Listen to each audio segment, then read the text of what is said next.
prepare for this day. One time, breathe. You never know when your time is going to come. To rise above the rest. To seize the opportunity.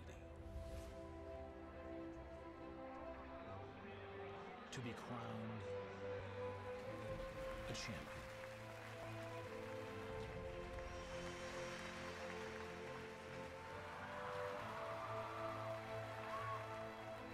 Is it time for your story to be told?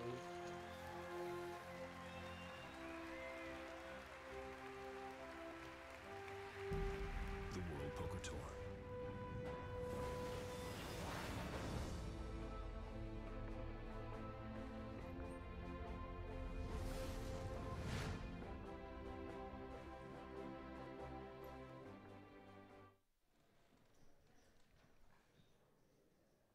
Good afternoon, everyone, and welcome to the World Poker Tour. My name is Steve DeSantis, Global Events Manager for the WPT, and it's a pleasure to be here with you today at the main event final table for Season 18's WPT Rolling Thunder. On behalf of the WPT, we'd like to thank everyone here at Thunder Valley for their support, especially GM Don Clayton, Senior Vice President of Marketing Kathy Hickman, and Director of Poker Operations Ben Irwin. During today's play, the action clock by Protection Poker will be enforced. Every player has 30 seconds to act and also has 8 time chips worth 30 seconds apiece. The WPT would like to thank Kent McLaren and Kevin Quintanilla from Protection Poker for the action clock and their support of WPT events around the world. And now, Director of Poker Operations, Ben Irwin. Steve, thank you very much. It's great to be back here at another final table for WPT Rolling Thunder. Star-studded field, watching everyone come up from the LAPC.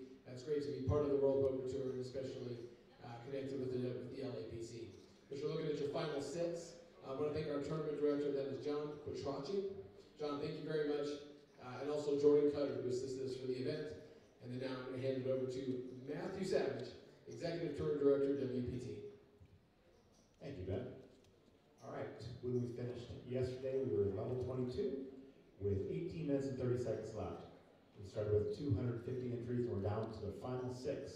In seat number 1 from London, England, starting with 2,120,000. Give a round of applause for Robert Heidorn.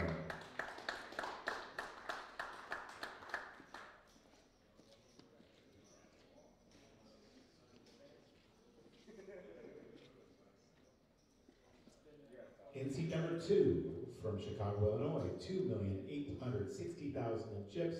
He is our chip leader, Kevin Rauschow.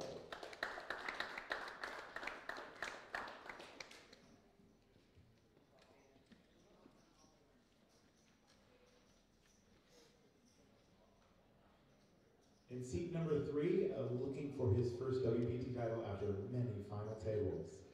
He starts with 1,075,000 in chips. From New York, New York, Jake Schwartz.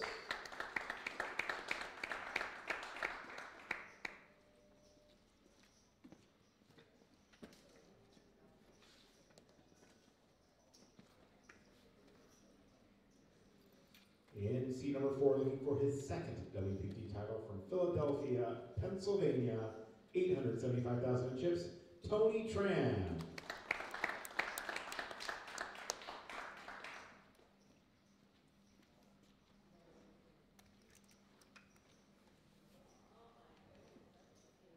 In seat number 5, he's our defending champion here, looking to become the first player in history of the World Poker Tour to win the same event back-to-back years from Sacramento. Let's hear it for Erkut Yilmaz.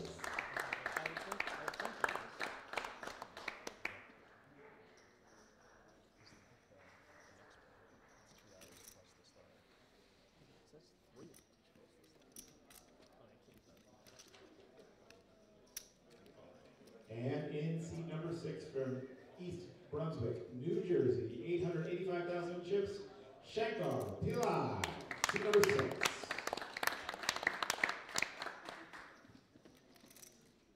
All right, now one more round of applause for these 6 players looking for their WPT title and a seat to the Tournament of Champions.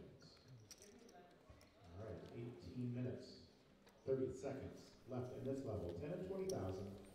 The button starting in seat number 3. The couple weights, welcome to Season 18's WPT Rolling Thunder Final Table in beautiful Sacramento, California. 250 players entered. We are down to our final 6 as they battle out for the top prize, $279,000 up top. Each player guaranteed a minimum of $45,000 with the top 3 all earning a 6-figure payday. Thanks so much for being with us. My name is Dave Farrow, alongside Poker Pro and Thunder Valley Ambassador Tyler Patterson. Hey, Tyler, how you doing, man? Hey, Dave. Thanks for welcoming me in. I'm pretty excited. This is a fun final table. And they just got you before the final table. You played in this tournament, and you ended up in 10th, which is a nice run. Unfortunately, you're on this side of the broadcast booth. I saw you tweeting about that as the week was going on. Yeah, it was close. We had a good run. We were only in for 1 bullet, and we cashed for 26,000. So it's nothing. It's not terrible. So run us through it. I mean, you obviously know a handful of these guys. People that follow poker closely probably recognize some of these faces. What's your just general assessment of this final table as we get into it here? What's really interesting, we have the reigning player of the year from last year in Erkut. We're going to call him Eric. He goes by Eric Ilmaz. He won this event last year and is the reigning player of the year. And second place, I believe, he was the least very close, was Jake Schwartz in the player of the year. So we have 2 of the World Poker Tour's best right there at the final table. And some potential history here. If Eric does win this, it would be the first time ever that a player in WPT history has won the same event back-to-back. Right, and yeah, that would be really interesting. It's a cool storyline to talk about. There's been a couple of close ones. I had a close one in that. I had a first and then a fourth in Best Bet, and also in Best Bet Jacksonville. What's his name? Sam Panzica also had a first and then a second or third, I think, the next year. So there's been some close runs, but no one's done it back-to-back. So here we go to our first flop of this final table. It's a jack, a 7, and a deuce. Right now, Kevin's pocket 9's looking pretty good. Yeah, Kevin's the chip leader, Kevin Robichaud. I don't know a ton about him personally. I haven't seen him a lot. He looks like he's a pretty young guy, and he comes out from Chicago. I think he's coming out here. But it does seem like a lot of the poker guys know him pretty well, so I think he's an accomplished player also. Check from Tony. Eric's going to go 75, and Kevin now with the decision. He was the one that raised it up. Total pot size at 230,000 right now. Interesting play from Eric to lead into the razor here with really not much equity. Just a call there. Heads up to the turn. So here comes the turn. Eric looking for something. And a 4 rolls off, so he's got a gut shot now.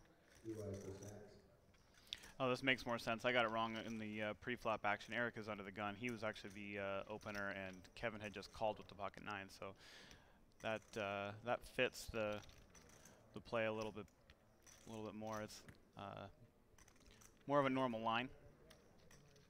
Now with the 4, Eric's turning some equity here. He has the straight draw. And Eric going to fire another bullet. He does likely have the aces and overcard and almost definitely the 3 5s, 4 5s. 265,000, so some early action here. Pretty big pot brewing for our first one of this final table. Over 500,000 chips already in the center. Kevin with a decision here. And this is definitely a tough decision from Kevin. You got to give some credit to Eric for raising under the gun. So he's going to start with the stronger hand. It is the first hand of the day. Kevin made a pretty sick hero call at the end of day 2. Oh, got a lot of push him off the better hand. Nice play by Eric. Yeah, it's a good card for Eric to keep firing on the turn because he picks up a little extra equity and recognizes that, keeps firing, and gets the better hand to fold. So the 2 biggest stacks of the day starting out there with a little bit of back and forth. Eric started with 109 big blinds and Kevin with 143. Nice scoop there of almost 200,000 chips. So 119 big blinds for Eric now, over 2.3 million.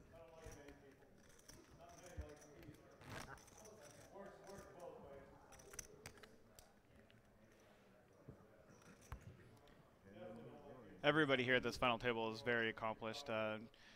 Shankar has 3 WPT final tables, a 6th and a 2nd so far, so he doesn't have a win.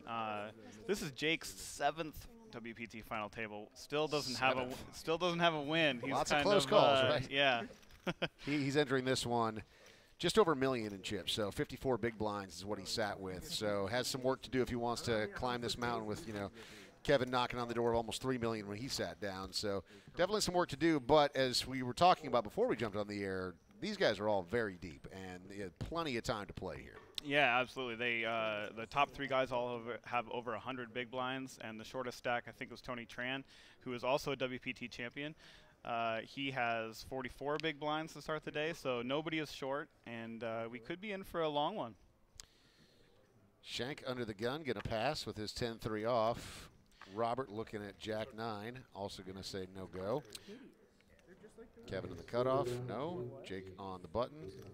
Over to Tony, King 3 in the small blind.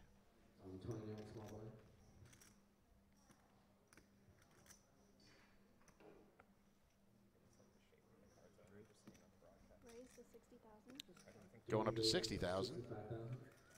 Tony, a Philadelphia guy. You might have picked that up by his 76ers hat there. And Eric, looking down at a pretty good pre-flop hand here. King Jack, gonna make the call, and a pot of 140 with the small and the big blinds squaring off. I like to just call from Eric. You can 3-bet that hand; it has enough value, but keep some bad hands in, just like this.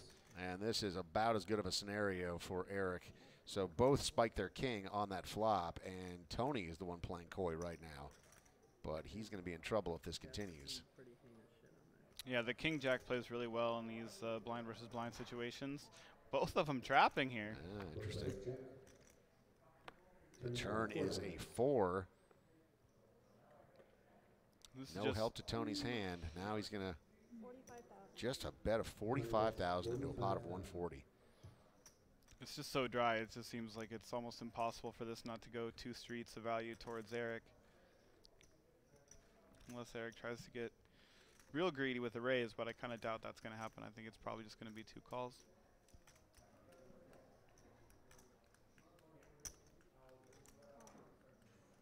Makes the call, 230,000.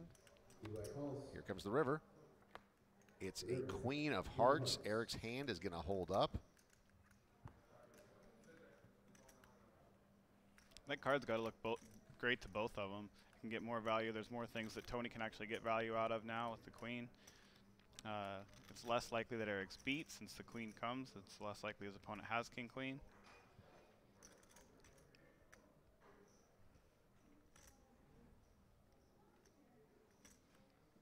I think Eric also lives in Philadelphia these days, but he has Sacramento ties. He used to be here by way of Turkey. Check from Tony. Let's see if Eric can extract some value or if he's going to be happy where it sits. He's definitely going to go for some value here. It's the question is if it's between 75 or all the way up to 250,000. Man, he's reaching 180,000. Right in the middle of right that. In the middle, yeah. Yeah, right in the middle of that range. 410,000 in the center now. It really doesn't feel like a bluff to Tony. That's why Tony's struggling here, but I don't see a way he gets away from it.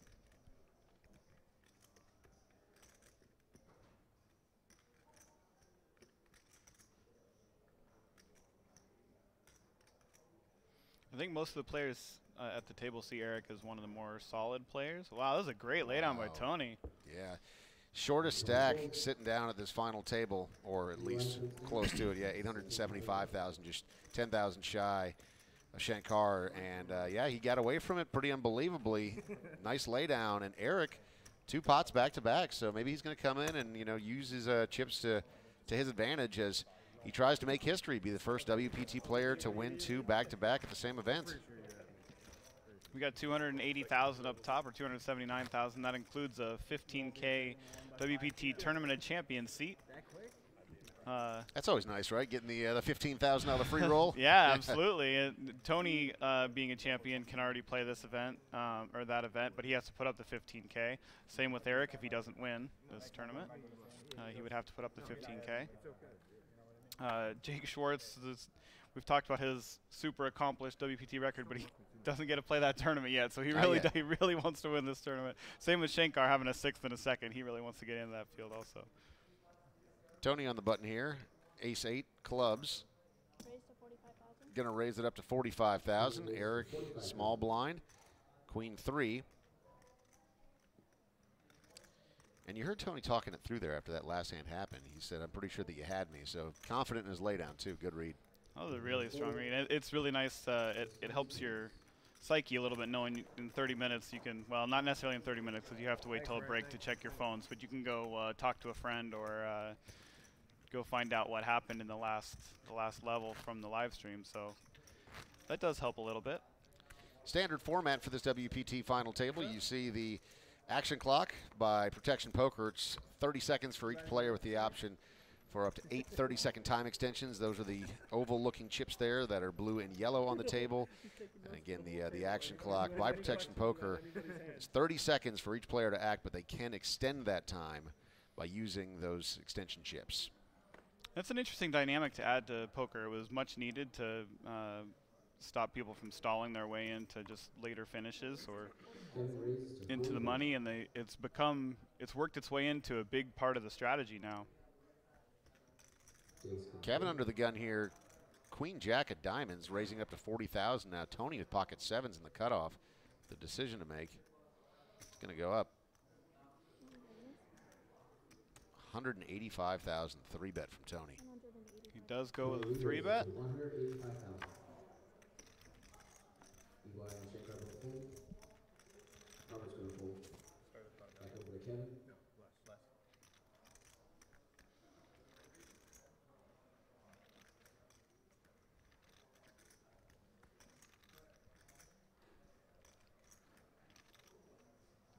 It's an awkward stack size for Kevin to continue. Most of the time I think you're going to continue to a 3-bet with Queen Jack suited even out of position, but when your opponent only has one pot size bet, it's all going to find its way in there. So he decides not to die on that hill and lets it go. And Tony going to scoop another pot. A couple back-to-back there. Strong play from Tony.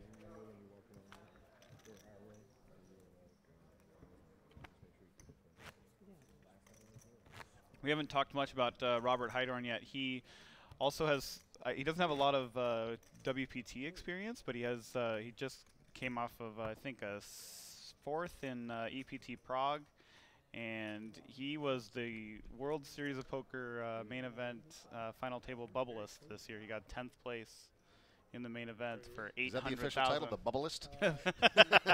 I might have made that up. So he's on the final table, sort of, but it's the unofficial final table. Right, yeah. It's not the 9-person televised final table. He is a WSOP bubbleist. Got it. Right. But still a nice accomplishment. Oh, yeah. He beat thousands of players and ended up getting $800,000 out of it. So he's an accomplished player, too. So Eric going up to 45,000 with his Jack-8 of spades, and Shankar, Ace-4, going to let that go. Robert, not a lot cooking with his hole cards just yet, also out of the way. Ace-6 for Kevin in the big blind. He'll hang around. So heads up to the flop we go, 120K in the center. Flop comes, a couple of deuces and a 4. Quick check from Kevin. Quick, almost automatic check from Kevin. Eric with an air ball on this flop as well. Let's see if he's going to remain aggressive. And yeah, he's reaching for chips. Just a small bet of 25,000. Even a big bet wouldn't get Kevin to fold an ace on this flop. Ace is just going to be ahead so much of the time. So he might earn himself a cheap couple of cards by making that tiny bet. 9 rolls off. And he does. Another check from Kevin. Now Eric does earn that cheap river card. If he wants to, he can check it back and try to make a pair, or he can continue the charade.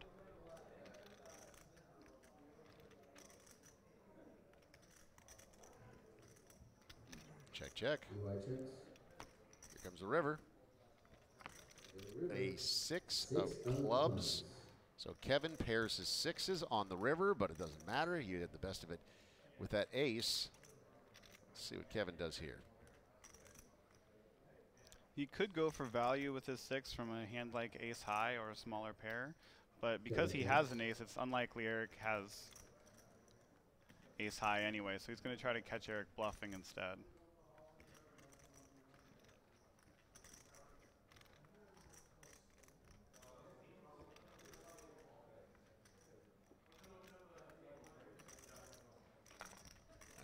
was the plan. It's working. 145,000 goes into the center. Really, Kevin's only decision here is deciding whether to turn his ace of clubs into a bluff and make a big play to try to get a hand that is like a 9 or a bigger pair to fold, or to just call with his pair of 6s, which is what he decides to do. He'll just call, and Eric just mucks the cards.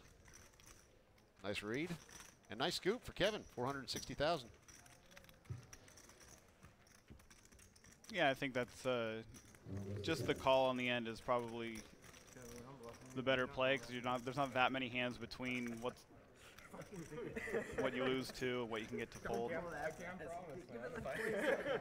Just tuning in, thanks for being with us. My name's Dave Farrell alongside Tyler Patterson. And Tyler, I know that this casino is near and dear to your heart. You've been an ambassador for Thunder Valley for quite some time. My first time actually on the property here, and I'm going to say very impressive poker room as well as the casino as a whole. Much bigger than I expected. It's a big casino. Very popular casino. The slot machines are humming over the weekend. And I got in last night and I was like, yeah, was it Monday night? Like, what's going on here, man? This place is jumping. It really is. Yeah, we were only about 30 minutes away from Sacramento, so and there's a bunch of suburbs all around. So there's plenty of population, and it's just really nice. A nice hotel, nice. This new poker room, it's been around for a little over a year. All walled off, so it's smoke-free poker room, and all the the chargers, all the TVs. It's a top-notch place. Robert going up to 45,000 with his 5-4 of clubs, and Kevin waking up with another nice hand here, Jack 9 of hearts, and Jake gonna follow suit, quite literally, ace deuce, spades. No one could really consider folding this pre-flop. And this could get interesting. So an ace spikes for Jake, 2 hearts roll off, a straight flush potential here for Kevin. Really, Robert's the only one without anything. It's a little too connected. I don't think he's going to c-bet, but he might get involved too, just since he was the original raiser. So check, check, check all the way around on a board like this. Here we go to the turn. And a 9 rolls off, so Kevin hits his 9. That might slow the action a little bit, because Kevin doesn't really have to bluff to win the pot now that he has a pair of 9s.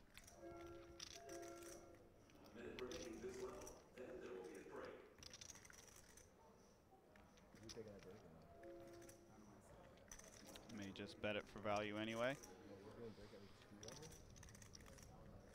125,000.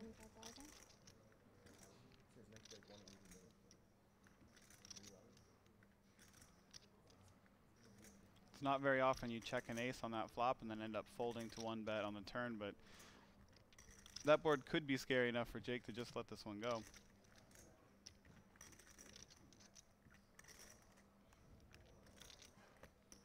I think the more routine play would definitely be to call, at least see 1 more card. And that's what he'll do. Robert will hop out of the way. Here comes the river. It is a 7 of hearts. He hits it. I don't know if we've ever had a straight flush on a World Poker Tour final table before. Let's see what Kevin does with it. What a hand.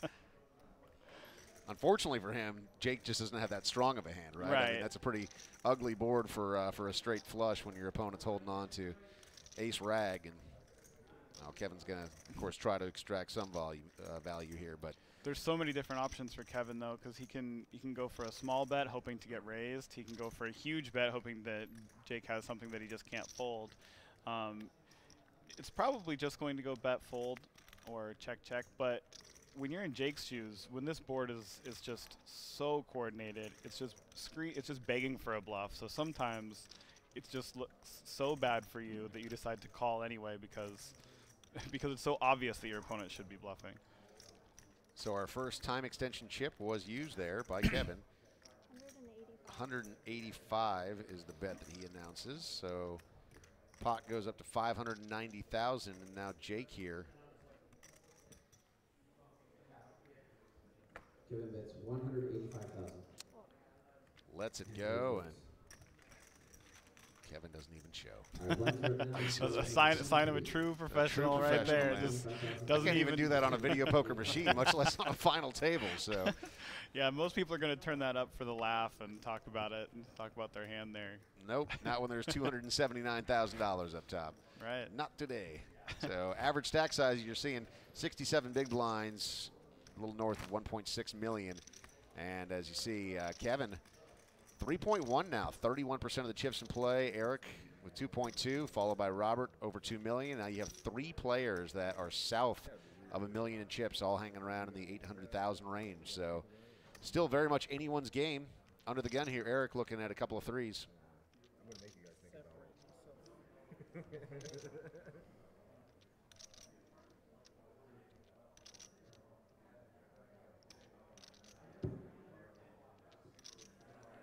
it. Eric is going to open threes. Raise to 55. 55,000. Shankar folds a 10-7 suited.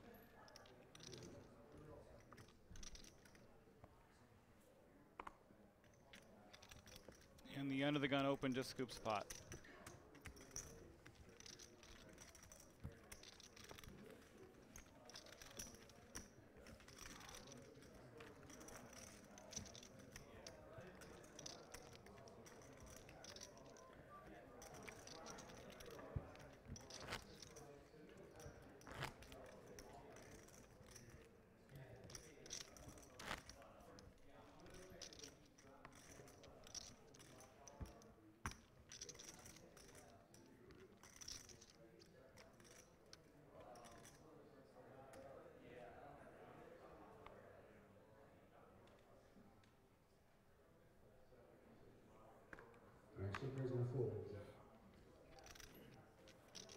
If you guys want to interact with us, you can send us messages on Twitter. I think that's probably the easiest way. I'm Tyler Patterson is at Tyler Poker, and Dave Fair is just at Dave Fair. Yeah, That's right, yeah, keeping All it right. simple.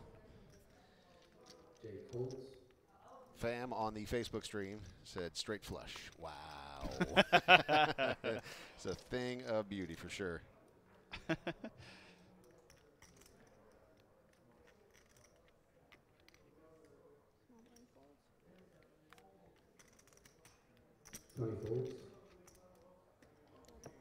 Justin with an interesting comment here. Does Thunder Valley hire supermodels to do the final table announcing, or is that the WPT?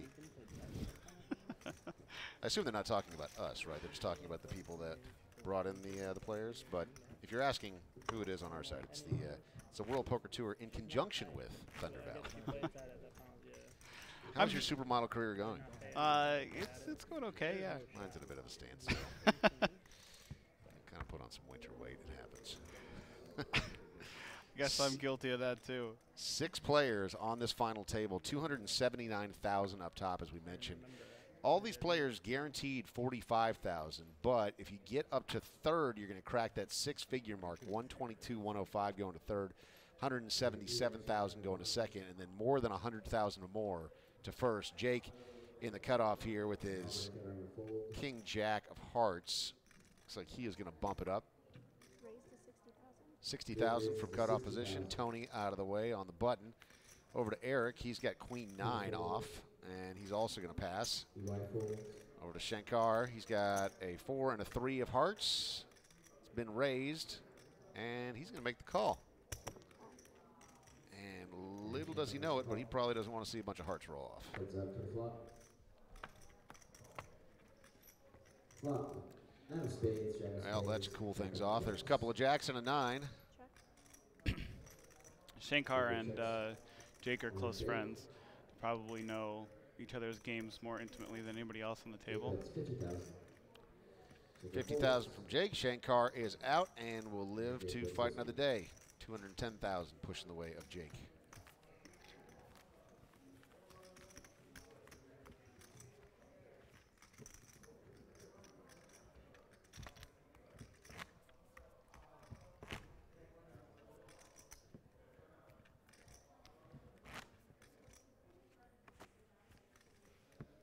Robert came over here all the way from Berlin. I think there's kind of a crew of the German poker players that decided to come out for the WPT California Swing, little LAPC plus Rolling Thunder. And then they can hop over to, I guess it's the West Coast swing now. They can hop over to Venetian in a week or so. There's another 5K buy-in here at the Venetian. Tony in the cutoff with ace-3, couple of spades. Eric on the buttons going to pass to this 8-7. Shankar also out of there. Robert with his king-8 in the big blind.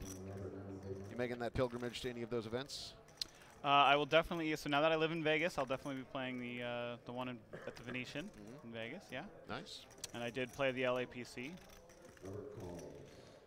It's a great event. I have a love-hate relationship with it. I've never cashed it, but you keep coming back for more. I keep coming back for more. Robert, top pair, couple of kings. Just gonna check it. There's one spade out there, so Tony is going to bet 70,000. Not, of course, because of the spade, but with that ace in his hand, and let's see how Robert reacts. The spade actually does play a little bit of a role here because having some backdoor draws, like the backdoor straight draws and flush draws, it gives you more cards that you can bluff again on the turn. If it's a complete airball, he'll probably shut down. There's a 5, so you got a gut shot now. He did pull up a straight draw. That might be enough for him to bet again. A spade almost certainly would have been. We saw Eric pick up that first pot in that same manner with the turn to straight draw. 125 is the bet from Tony. Robert with top pair and the open ender. I don't think he's going anywhere. So there's 425 in the center right now. Tony only has 525 back after that bet. Robert with considerably more chips just asked for a count, it looked like, or at least an estimate of what he had, and so he's going to make this call here of 125. Now we get to see what Tony does with this final card, and it's a queen of hearts, so Robert's hand holds. Tony doesn't get there. He's just got ace high. So Robert had a big decision there on the turn to just stick it in against Tony there, or just keep trapping with the one pair and open ender, and he decided to just call. Check, check, and yep, Tony's gonna take one final look. The pair of kings, good for Robert, and he'll add to his stack 270,000 new chips. Total pot size of 550. There was one magic card there. If a 4 rolled off, I think Tony might have hit the exit.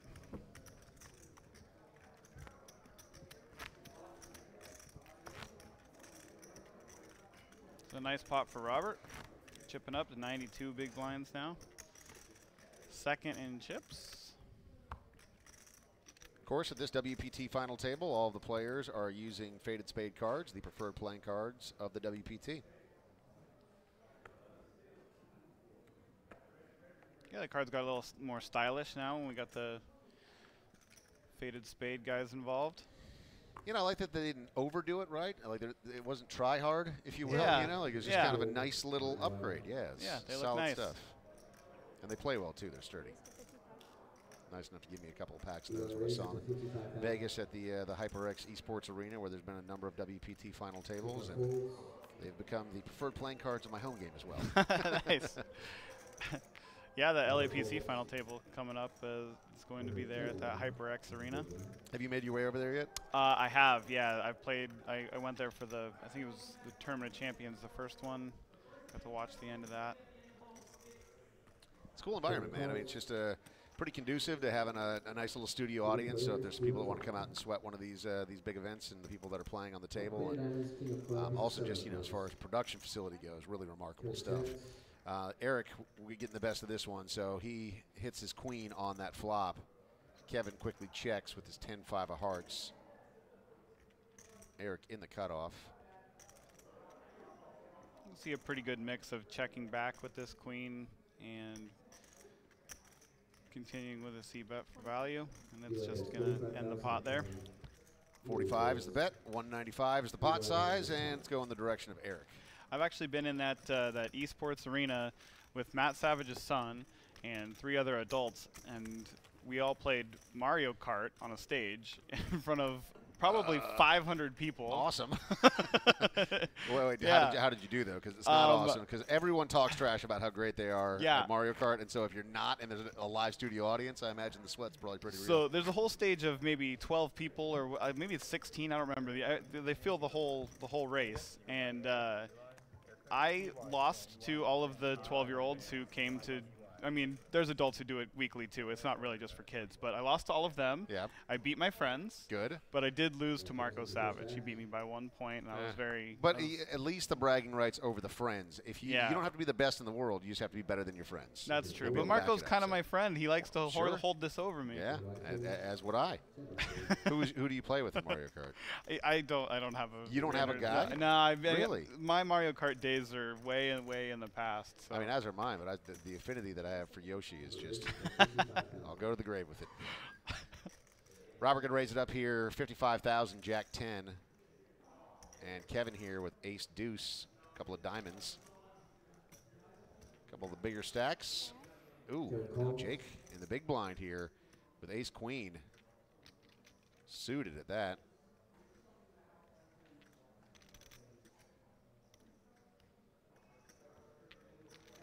He's got 920,000 behind. I think we're probably going to see a shove here. It's a little big, but the stack size just kind of warrants it. All in. He knows that his stack size is so big he's not going to get action from the worst hand very often, but just picking up the pot is just fine. And you might get a few pairs to fold, which is really, really fine. So even though we don't go to a flop, he picks up a few chips, much needed. Now in fourth, just north of $1 million, 43 big blinds. So again, Jake, that one who the WPT title has always been very elusive to him, has been trying hard. You said, what, 7 final tables, right? Yeah, he's kind of like a Matt Kuchar seeking his first major, or Susan Lucci, maybe? The Buffalo Bills. The Buffalo Bills, yeah. You know what? I take that back. That's mean to say about somebody. I'm sorry, Jake. I didn't mean that. I mean, I called him Susan Lucci. Do Well, you yeah. like that? There's no way he knows what that reference even is. It works then. It works. Under the gun here, Eric. A jack and a 3. Going to push that out of there. Shankar has been relatively quiet to start this final table, also out of the way. Over to Kevin here with his queen 5. On the button, pushes that out of there. Jake in the small blind.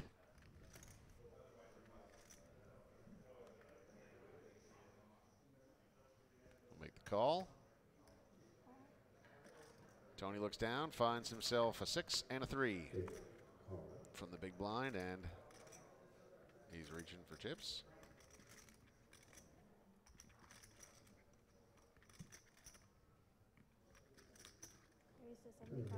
Go up to 75.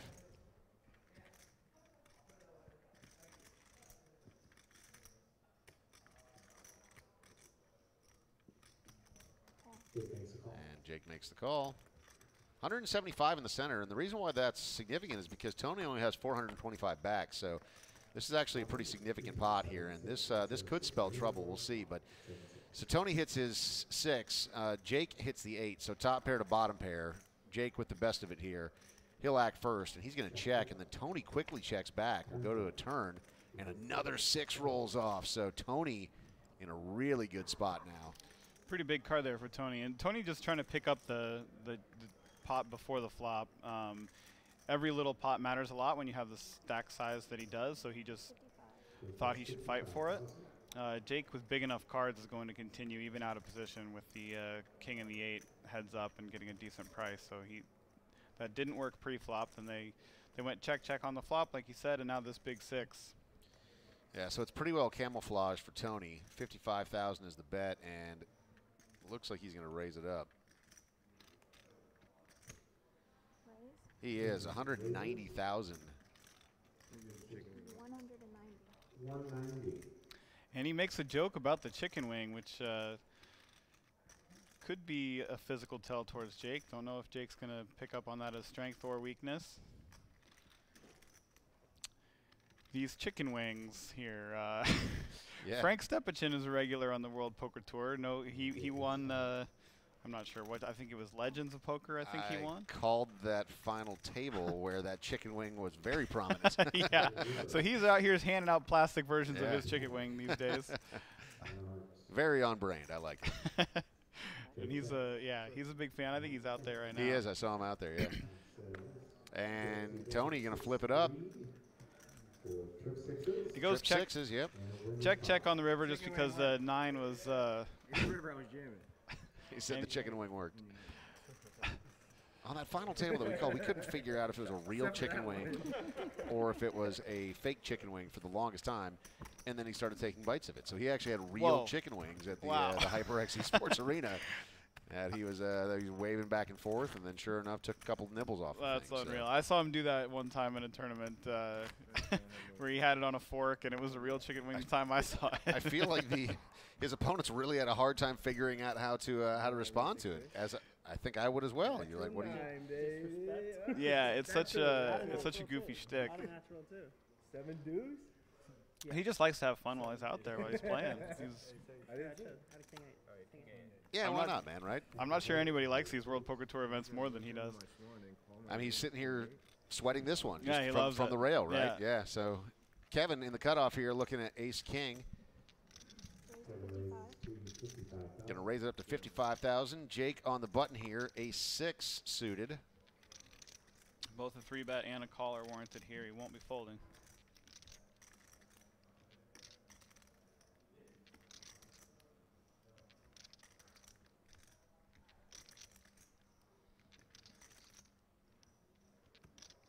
Looks like he's decided on a 3-bet.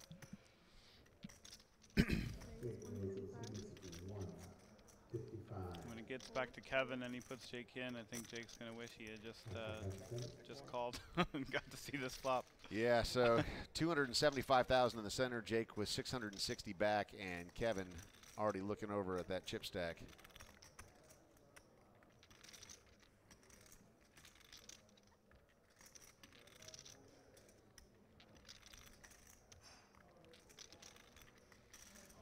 There could be some merit to slow playing the ace-king here and just calling because a lot of the range that Jake is going to... He'll go the other direction, all in, and Jake quickly folds. And that's the standard play. I assumed he was probably going to put it in. But most of the 3-bets, even the 3-bet bluffs, do contain an ace or a king, so you can trap with it. The problem is you just don't flop anything very often when you do, so you really got to make tough decisions out of position going forward. I don't think so. I don't think I did. No, he didn't use one. It went in. I went off. It never. It definitely did not go off. You mucked it so fast. No. When you I don't think I. Yeah, no. A little conversation here as to whether or not a time extension chip was used for the action clock by Protection Poker, and dealer thought that maybe the clock expired. Looks like the consensus amongst the players as well as a TD is saying no, that's not the case, so they give the time extension chip back to him.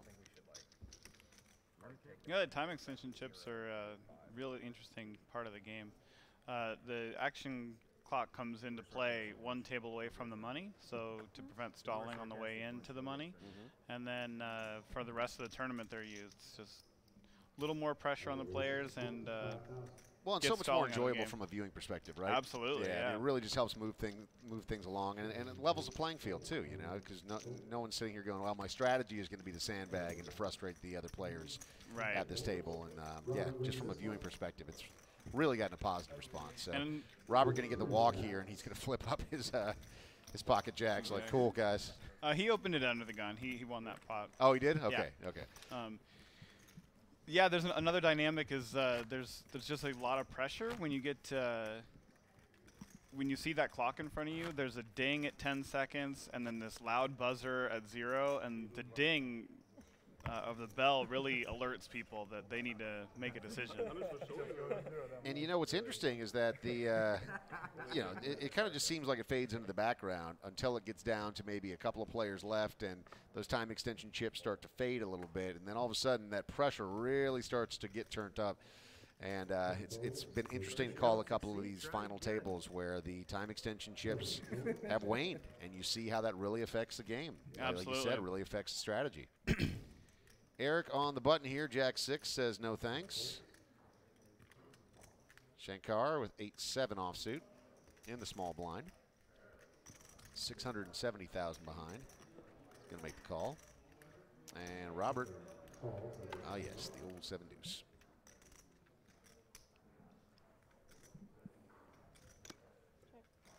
Robert checks his option. Both lines in for minimum 25,000. Decides not to bluff with the 7 deuce. He's just going to see a flop. Both players hitting the 7 on that flop. Shankar with the better of it right now, but may run out where the kickers don't matter. Shankar is going to bet just 25,000, so a min bet from him.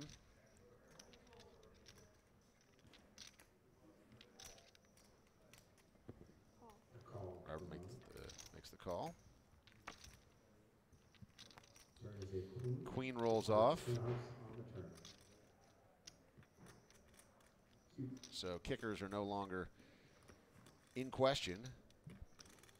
Most likely going to be a chop pot here if this gets seen through. But yeah, unless Robert decides to turn his hand into a bluff, which is possible. But your opponent's just going to hit that board so often too, so he's just going to try to show it down as cheaply as possible.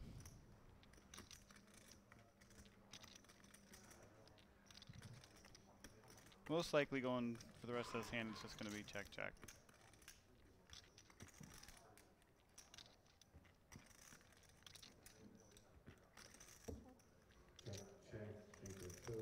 And there goes the big pot of 125,000, going to be split up between the two of them. 7 deuce like a boss. How'd you get in that pot with 7 deuce? Robert trying to get the German fans to make some noise. Not for 7 deuce, man. They have flown across the world with you, but not for that one. Play poker online with Club WPT for a chance to win a share of $100,000 in monthly cash and prizes, including VIP packages to live WPT main events. It's free to join Club WPT for new members. Use bonus code THUNDERSTREAM to sign up for Club WPT today and receive a free entry into the WPT Choctaw main event qualifier on Sunday, March 15th. No purchase necessary. Must be 21 plus. Void where prohibited. Taking a look at our scoreboard here. Kevin up top at 3.3 million, and Jake is the shortest of the stacks now, 660,000. So Kevin with over 33% of the chips in play. So a couple guys getting down to that danger zone of 25-ish big blinds. They still have a little more than that, so they have some wiggle room. Nobody's just jamming it in yet. Over to Tony. He's also one of the shorter stacks. Ace-4 in the hijack says pass. Eric, ace-6 also out of there, and Shankar with the same hand.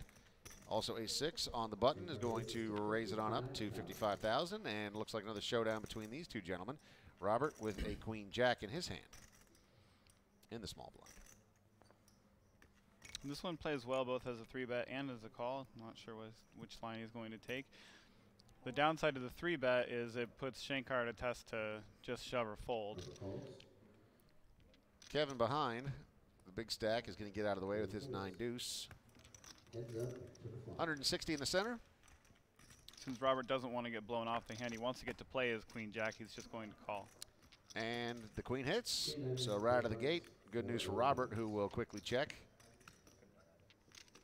Shankar has showdown value with ace high. He could check that back, but he does have the backdoor flush draw and straight draws, so he could also decide to bluff with it. And there goes both of those. I think if he was a bit deeper, he might decide to go for a multi-street bluff with that hand, but since that would put a lot of pressure on his own stack, he's going to try to get the showdown cheaply. Maybe trap with ace high. 45. And that's 2 pair for Robert. Can't lose this hand, 45,000.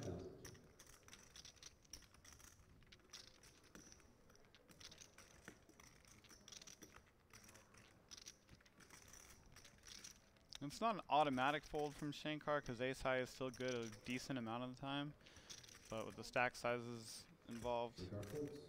Yeah, Robert going to pick up a little more than 200,000 new chips. Well, 105,000 new chips, but total pot size over 200,000. He's been stacking some chips recently, man. Things are starting to go his way a bit. Yeah. Shankar having a hard time catching a break here.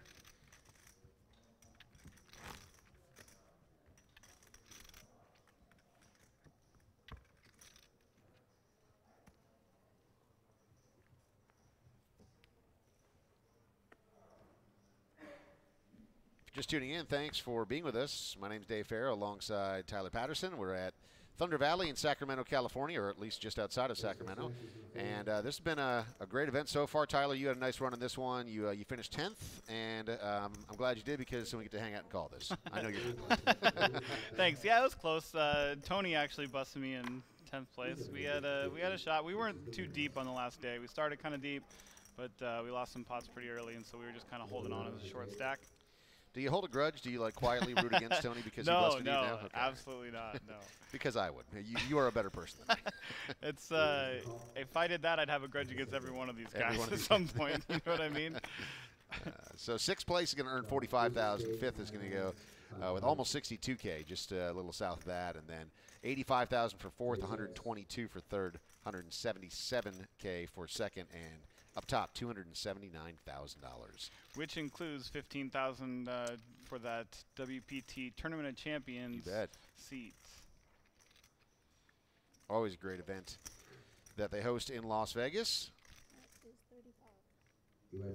Also the honor of having the name engraved on the WPT Champions Cup here in season number 18. A lot of names on that cup, and some of the best names in poker are included in that, certainly. Eric a couple times already, I think, and Tony Tran is already on that cup.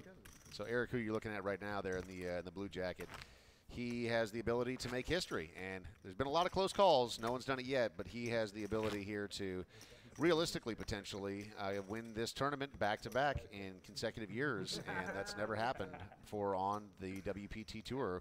And you think about, being 18 seasons in and all the events that have happened around the world, that's pretty unbelievable that it's never happened, and it would be even more unbelievable to be the first to do it. So Eric, with that option today, if things go his way, $2.4 million behind, under the gun here, 8-7, he'll pass.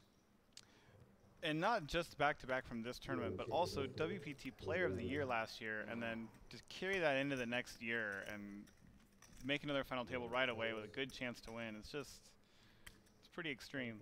You can go a lot of these tournaments without without some success.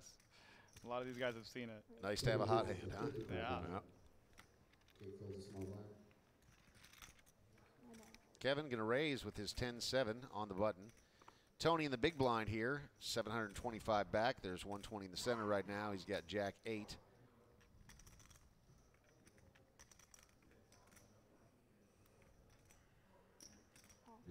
I'll make the call. 150,000 in the middle. Here we go to a flop. A 10, a 9, and a 3 roll off. So Kevin, top pair, but open-ender for Tony. So this flop really hits both of them in different ways. Could be fireworks here. If Kevin decides to c-bet, Tony has kind of an awkward stack size for it, but deciding if he's going to just call or if he's going to check raise and go with his hand. I call. Can we check the turn? Said I call. Can we check the turn? Kevin does not respond. Tony's been the speech play guy today. Let's see if the chicken wing makes an appearance here. Tony with the telegraph check. Kevin still best with top pair.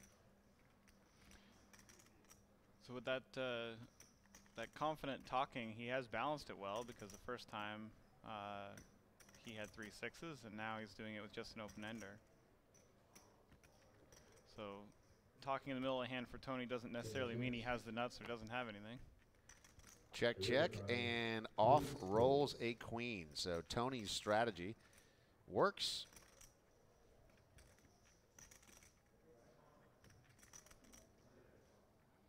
Now does he try to catch a bluff and check raise all in, or does he just bet for value and hope to get called by a 9, 10, or queen?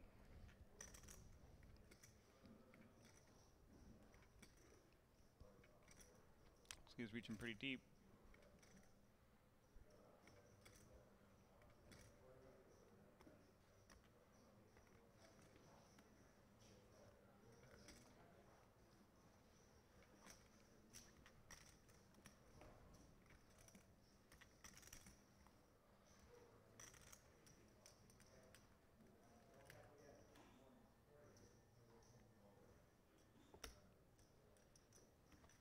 Big bet, quarter. 225,000 back.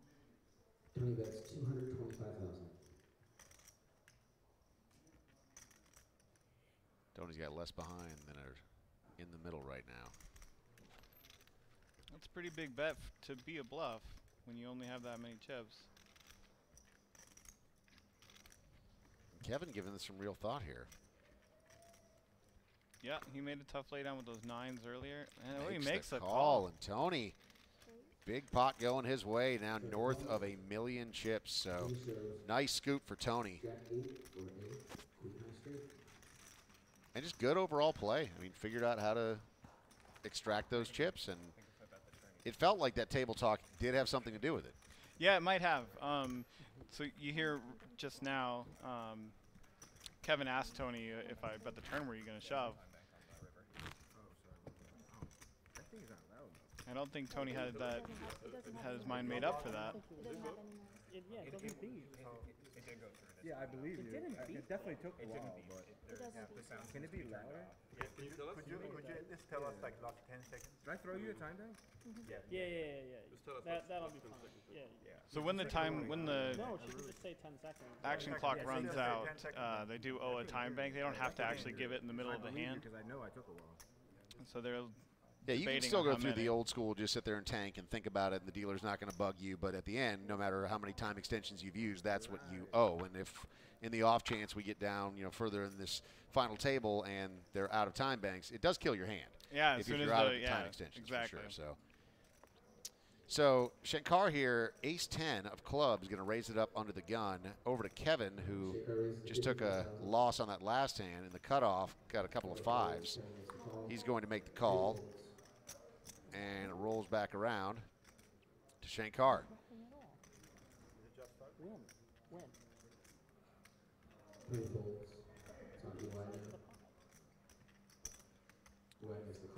Oh, excuse me.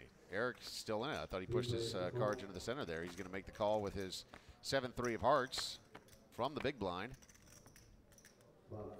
And, boy, how about that? So, Kevin, he's got 3 5s. That's a pretty good flop for him. There's a gut shot there for Eric. And a backdoor flush. And a backdoor draw. flush, yeah. So some possibilities there. He'll check. Not likely Eric folds on the flop.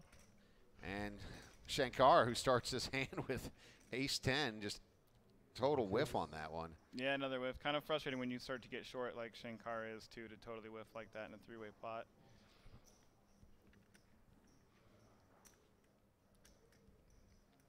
$205 in the center, and the bet is just $60,000 from Kevin. Setting the table. Just come along for the ride. Being in position on that board, he is going to bluff it some of the time, so I would expect Eric to at least continue and maybe even raise, but Eric just folds. Yeah, so he's out of there. Kevin, with his set of 5s, not going to do it for him, though. Maybe Eric picked up some kind of strength from Kevin there. I would think that gut shot and backdoor flush draw would at least warrant a call from there. He also does have to consider that Shankar might be check raising all in from the blind, so he might not get to see that card if he calls. So maybe that played a role.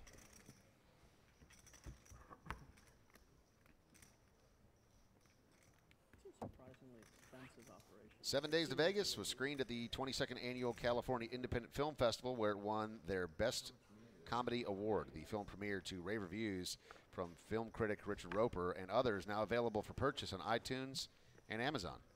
That stars Vince Van Patten, WPT Zone, and it's pretty funny. I don't know if you got a chance to see it yet, Dave. It is. But It's good, yeah. Yeah, it's kind of really surprisingly. entertaining. So yeah, you see a movie like that, and not surprisingly indicative of the people that were involved in it. But like you see some people that will just they'll create a movie because they're in that space and they know that it's going to be widespread enough within their bubble. But this is actually just independently a very well done movie. I agree. It's got like the whole caper heist feel to it, and it's really fun. So 7 days to Vegas. Check that out should you get the opportunity. The poker fan, which I assume you are if you're watching this, I think you'll thoroughly enjoy it. Vince and his brother are both really good in it. An ace, a king, and a 9 roll off. Shankar with his queen high, the best of it. does have 2 clubs in his hand, 1 on the board. Jake bets 40,000. Jake with the missing queen for Broadway fires out 40,000, and that'll be enough to take down the pot. And queen high is good enough in that situation, with also with the backdoor flush draw, that if Shankar and Jake were both deeper, he might defend it there. He might call, but their stack sizes, it's just too much pressure on your stack at this point, so you have to give it up. That's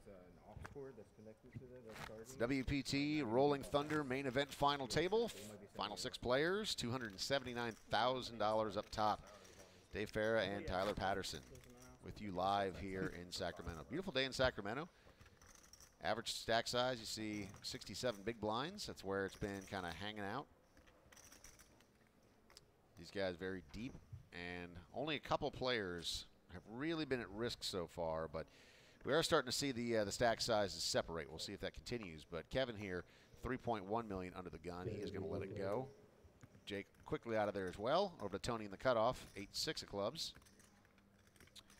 So we're down to 6 here, but one of the unique things about this tournament is that at 36 players, we went down to 6-handed instead of, and actually starting on day 2, we went down to 8-handed. So you get to play a little shorter, which is nicer because you get to play with more hands, a little more leg room. I think players really like the short-handed aspect of this tournament. You mean literal leg room? I do mean literal leg room, playing 6-handed around the table. And Shankar going all in here for 507. Jack 10 of clubs, and Eric asking for a count, so he raised it up to 55. Shankar comes over the top, and Eric, king 9 of diamonds with a decision to make. 612,500 in the center. It was a brave play by Shankar. It is a standard play, but it's just not that fun to be all in for your tournament life with Jack High. We give him credit for being brave enough to do it. Eric's thinking about calling here. King 9 suited will have enough equity against lots of the hands that Shankar shoves, but it's a decent percentage of his stack to have to put in. Yeah, and he'll pass on that opportunity. So Shankar, maybe a little bit of frustration with just how card dead he's been, or like you said, maybe just assessing the situation, going, this is the right play to make. Comes over the top, jams, and it works. Yeah, he's more of a logical player than just to be frustrated, I think. Still the shortest of the stacks, 615,000, 25 big blinds. As you said, kind of that 25 big blind mark is where you start thinking about making moves like that. Exactly, yeah.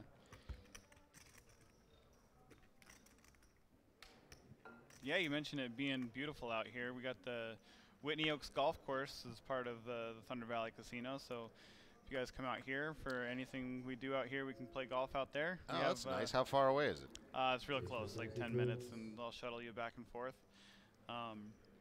But coming up, we have the WPT Deep Stacks here in April. The week leading up to it, there's the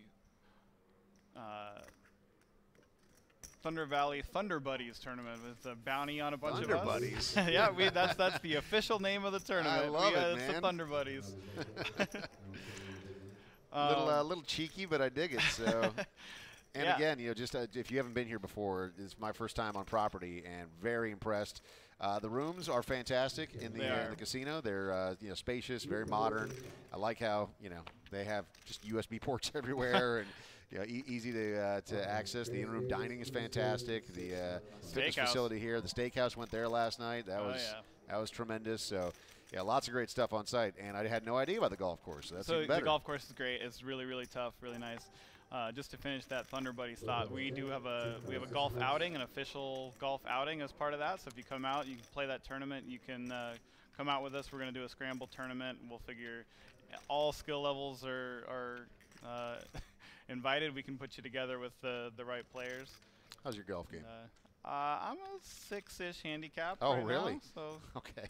I don't play that much right now. Where I haven't been, but yeah, it can get a little bit lower than that, a little bit higher most of the time. Okay, that's pretty solid, man. Yeah. Now that you're in Vegas as well, there's plenty of great courses out that direction too. So. Yeah, absolutely.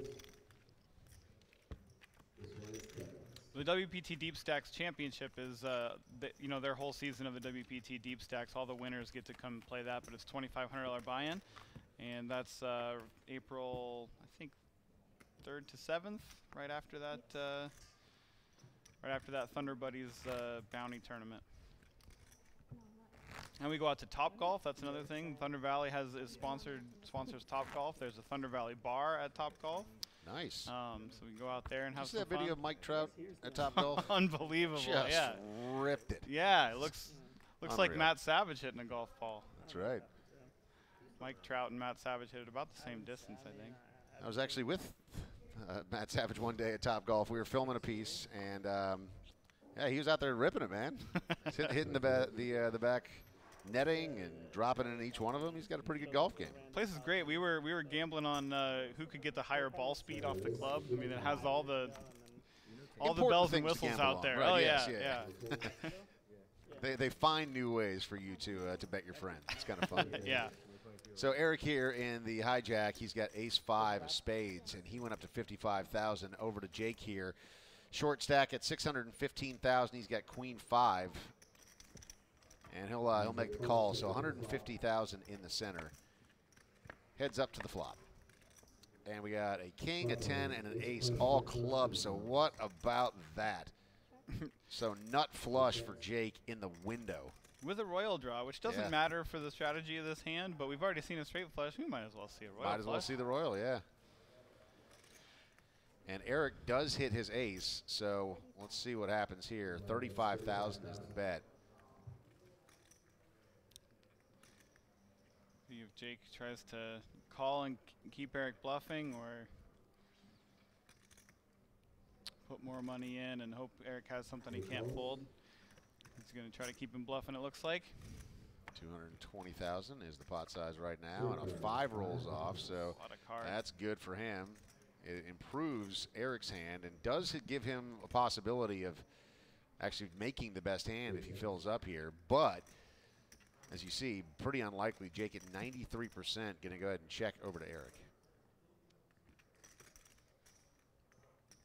Eric is definitely considering betting for value, which I think would be normal. He's not going to love it when Jake shoves. Jake might just call and hopes that Eric keeps bluffing, but there's also some 2-pair and 3-of-a-kinds and straights and all sorts of things that Eric could not fold if he puts it in, so just raising all in might be the preferred line here. If he does, it is possible Eric could find a fold.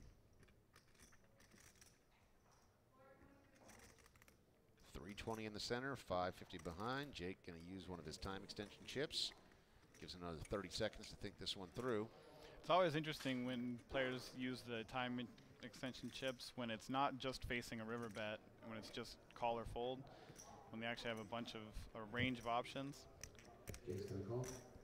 So Jake with the call there, because of course, but what does that tell Eric? And a 2 of hearts rolls off, and that is actually quite a good card for Jake, I would imagine, because if Eric has put Jake on chasing a flush, a couple of hearts roll off there at the end, and Eric's got a strong hand. He's got, 2-pair, including a pair of aces. A very strong hand, and it is up against the big blind, which means there's other 2 pairs and single-paired hands that might have a tough time folding, so he might go for value, but it's kind of a scary coordinated board where he could check back just to out of caution. Not the case. 175,000, almost 600,000 in the center right now. Jake with 450 back, and they're all going in here, right? Oh yeah, they're all going in, but it is possible that Eric finds a fold.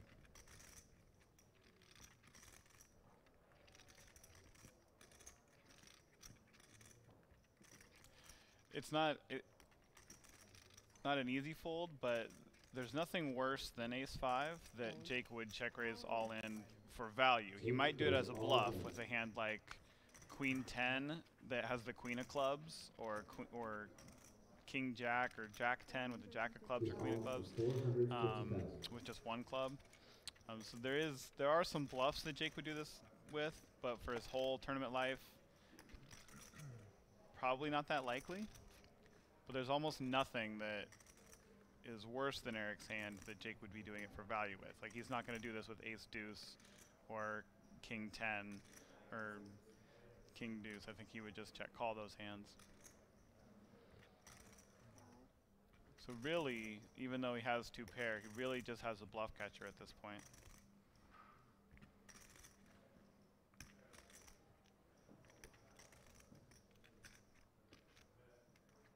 And Eric reaching for chips. Looks like it's 275 to call. Over $1 million in the center. Right, so a little more than 3 to 1 he's getting. So he only has to be right. He finds the fold. Great fold. And Jake with almost a double up there, so going all the way up to $1 million chips, was at about 600,000 and then comes up no longer in 6th place, now up in 5th, 42 big blinds, a little bit of breathing room for Jake Schwartz.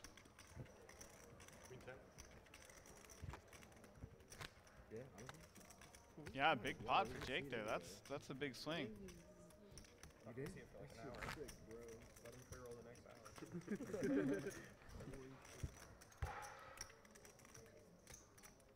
That's going to be frustrating for Eric for a while, but he'll get about the 30 news on the minutes break. Yeah. Find out that was the right fold. The only thing he'll kick him for is that he didn't check back on that river. But here you go, under the gun, Eric with new life, new cards, ace king. I see WPT champion Adam Weinrob joined our Facebook chat. I don't know if he joined before or after we talked about 7 Days to Vegas, but just so you know, buddy, we already talked about it, okay? We plugged it for you. It's a good movie. We all concur, and people should see it for sure. Over to Tony, the big blind now, ace 3.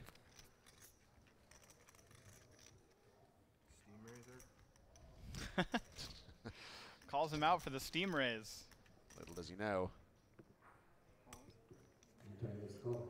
Tony with the call, 55,000.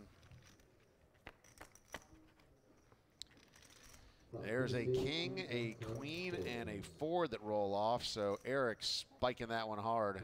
Top pair, top kicker. Tony checks. Nothing for Tony here except for he does have the backdoor nut flush draw. Check, check, and a 3 rolls off, so Tony improves his hand there. Best card in the deck for Tony. Catches a pair of 3s, and now he has a nut flush draw. He's going to check it. I don't think Eric's going to let another card roll off. He's going to fire a bet here.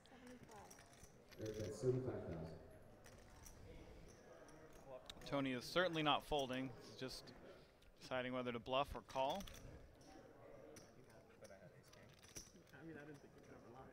Just goes with a call. I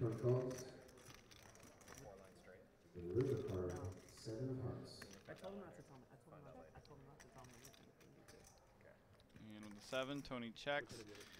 Eric's thinking about how much value to go for, and then we get to see if Tony decides to go for it with a bluff, or make a hero call, or just lay it down.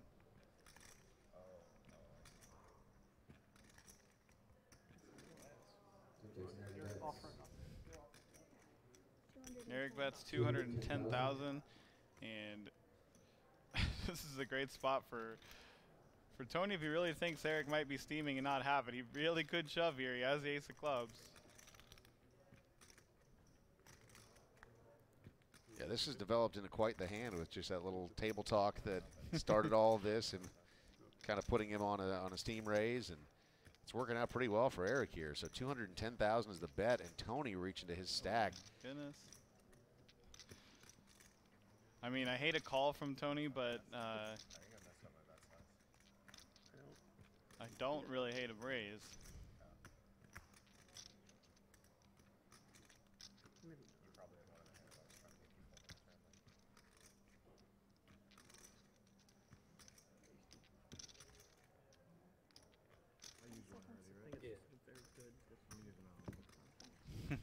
Just fires out 2 time extension chips at once. He knows he's going to need a little time here. At this point, Eric's got to be feeling pretty good about his hand.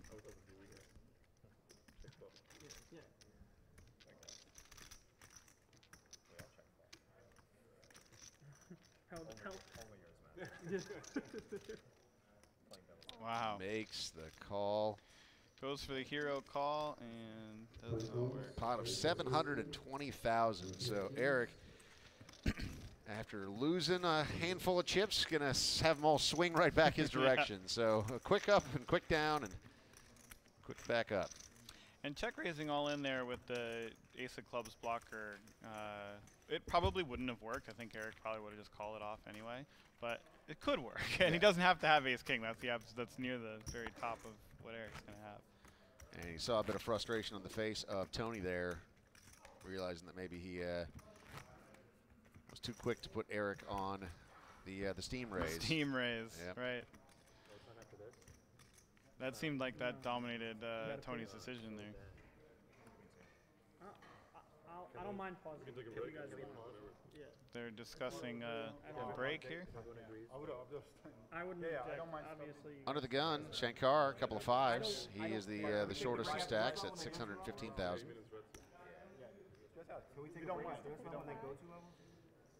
Interesting. Robert in the hijack with ace king. Ace king keeps popping up. With Shankar's stack size, there's not going to be a lot of squeezers, meaning people 3-betting behind, so I don't think Robert's going to slow play. I think he's just going to raise himself here. 140? Yeah, he'll go up to 140. 3-bet will push Kevin out of there. Jake also gone. Tony in the small blind, going to say pass. Eric in the big blind, 5 deuce, also out of there. Over to Shankar, let's see. Pretty interesting decision for Shankar. He can shove, but if he does, it's only if he thinks Robert is getting out of line ever. And we haven't seen that much which so doesn't far. seem very likely with their stack size either.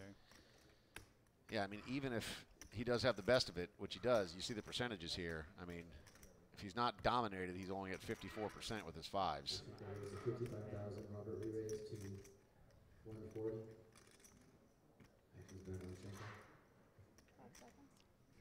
Trying to decide if Robert has...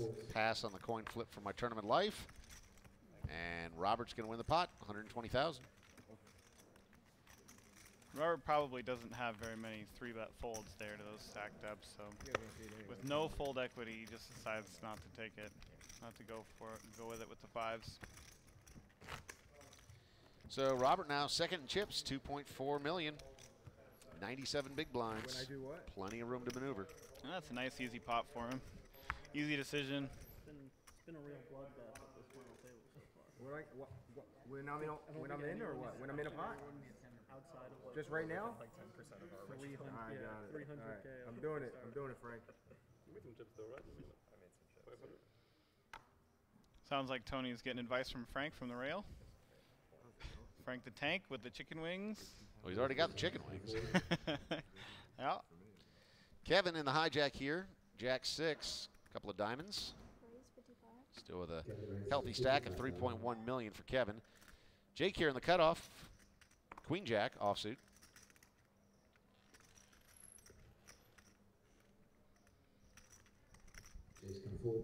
He'll pass. Tony on the button.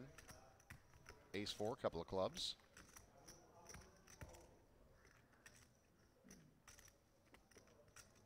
With 30 big blinds and having just lost the pot, he's considering 3-betting, considering just shoving. Also calling with his hand is just fine. Looks like he wants to put it all in. Almost like a steam raiser. Maybe. Just the feeling I get. It looks like he wants to just put it in. He goes for the 3-bet.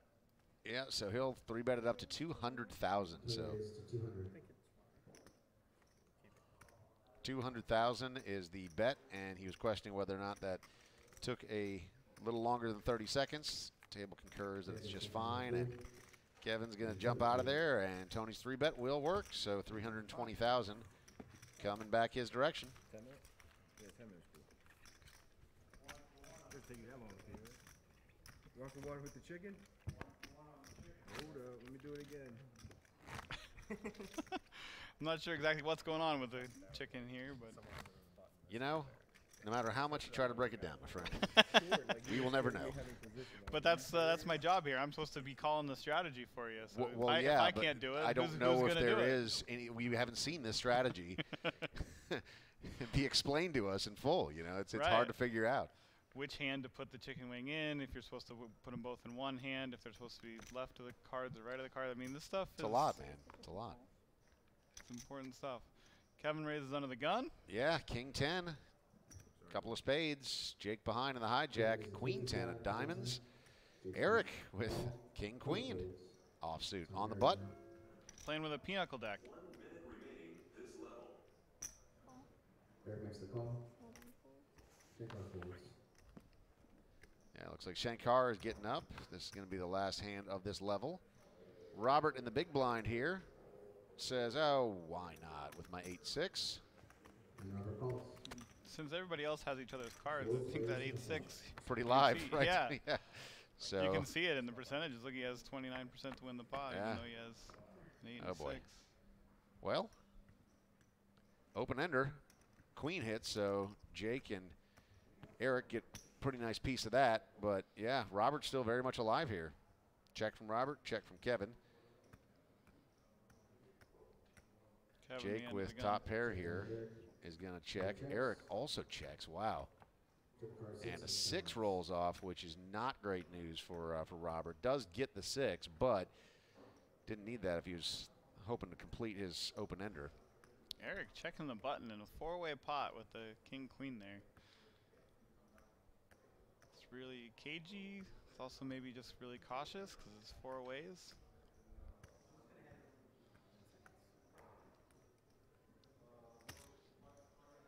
And Robert here going to splash out 130,000. He was a pair and an open ender, just hoping that no one was really interested. Turns out 2 guys were very interested. Both with top pair. Eric with the best of it. Let's see what Jake does. Going to make the call. All of a sudden, this is a pretty significant pot to end this level. Over $500,000 already in the center. Jake, who's got the worst of it, only has 845,000 behind. And Eric been playing very coy here. It's an interesting spot for Eric. I think he almost always continues, but well, he's counting out a raise here. Wow. This might be our biggest pot of the entire final table so far. 365,000 goes into the center. Wow. 885,000 in the center outside of the all-ins that we've seen. This one's cranking up pretty good. So now Robert in an interesting position. Yeah, after checking back from Eric, there's not a ton of credibility here except for a hand like 3-4 or 8-9. But since Robert has an 8, 8-9's not as likely. So he jumps out of there, and so does Jake, and almost 1,000,000 chips getting pushed the way of Eric right now. Pretty nice power move from him to end this level. Yeah, just getting that hand over with is actually really nice for Eric. There's a lot of bad things could have happened on the river card, and he has enough chips to do it. So we'll take a short break, but as you see, Kevin up top with 101 big blinds, over 3 million in chips, and Shankar south of 500,000. Thanks for being with us. It's the Season 18 WPT Rolling Thunder Final Table. We'll be back in just a few minutes.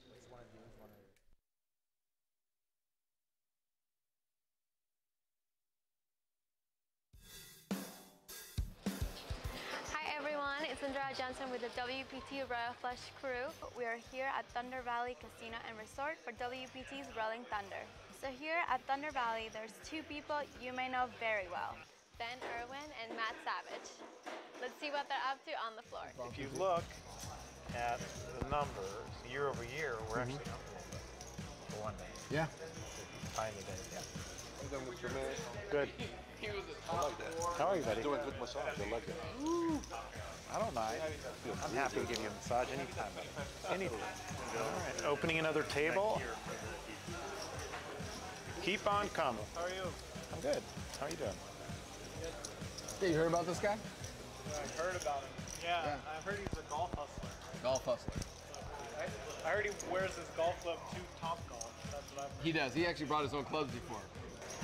A lot of Champions Club members and a lot of locals. That's what I like to see. Yeah. I like to see the recreational players and the satellite winners. Satellite winners are the the most important part of every tournament, in my opinion. Definitely agree. So good job on that, Ben. $350 bottle of wine. No, I got a good one. I'll get you a good one. I'll get you a good one. I'm Vegas. I'm very expensive. That I know already. I know that. Did you get thank you socks? I didn't get any thank you socks. That's all right, though. Yeah. I don't think those are my style, but. You ever had a pair of thank you socks before? I've been given socks. Not I. The thank you socks. Solid. Yeah. Feel good too. Changes the attitude a little bit, you know? I have to wash my own socks. Wow.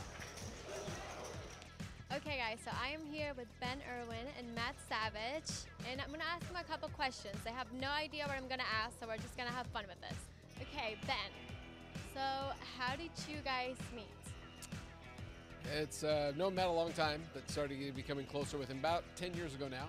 And typically how it first started was we were doing things here, and people would say, Ben, I'm not 100% sure that's exactly how you should be doing it.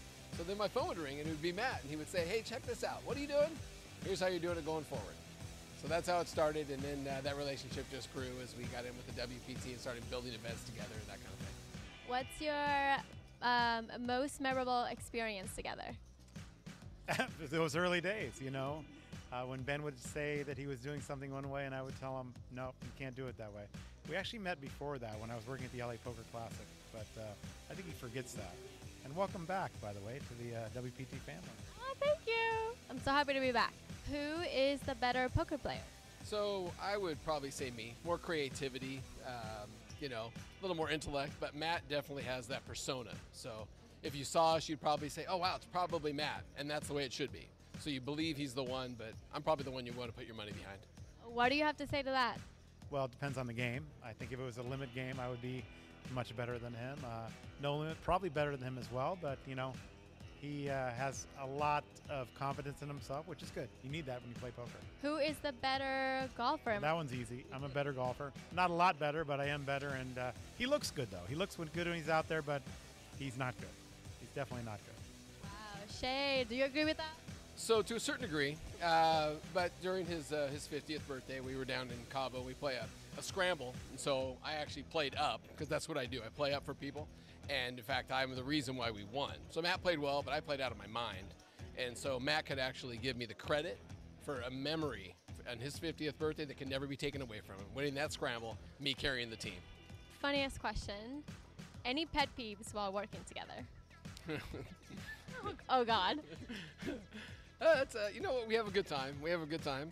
Pet peeve for me would just be when he tries to be a tournament director and goes to the table and makes a decision, and then I have to go back and clean it up afterwards. But, you know, that's not a bad thing. You know, he tries. I want him to try and do those things. So, yeah, just cleaning up after his messes. But, you know, I enjoy it. It's part of the job, and, you know, everybody respects Ben, so it works out fine. And so these messes he speaks of, typically it's a level of creativity. So there's the book, and then there's also taking a situation and looking at that and assessing not only player interest, but house interest, and really what's the best thing for the game. And that actually is something he instilled in me. Very black and white. You know, if you would have came here 10 years ago, but that creativity, I have ran with that. And there's been some amazing decisions I made that people, when they first look at it, they would say, wait a minute. But then you know what? They look and they say, you acted on the best interest of all parties concerned. Not everyone has that vision, and that might be the one thing where I'm taking Matt to that next level. Okay guys, well there you have it. Loving this relationship from these two, and we'll see you guys later. For more information, check out WPT.com. Non-stop poker action at home or on the go. Sign up today at ClubWPT.com, where you'll never lose a dime playing poker, guaranteed. 125,000.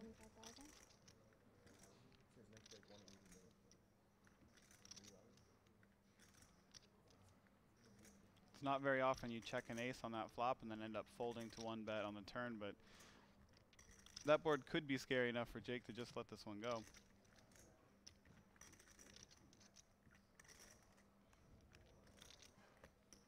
I think the more routine play would definitely be to call, at least see one more card.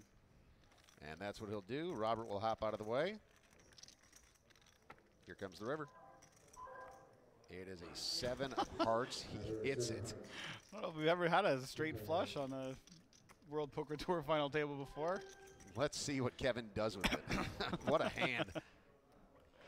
Unfortunately for him, Jake just doesn't have that strong of a hand, right? I mean, that's a pretty ugly board for a straight flush when your opponent's holding on to ace rag. And now Kevin's going to, of course, try to extract some value here. But there's so many different options for Kevin, though, because he can go for a small bet hoping to get raised. He can go for a huge bet hoping that Jake has something that he just can't fold.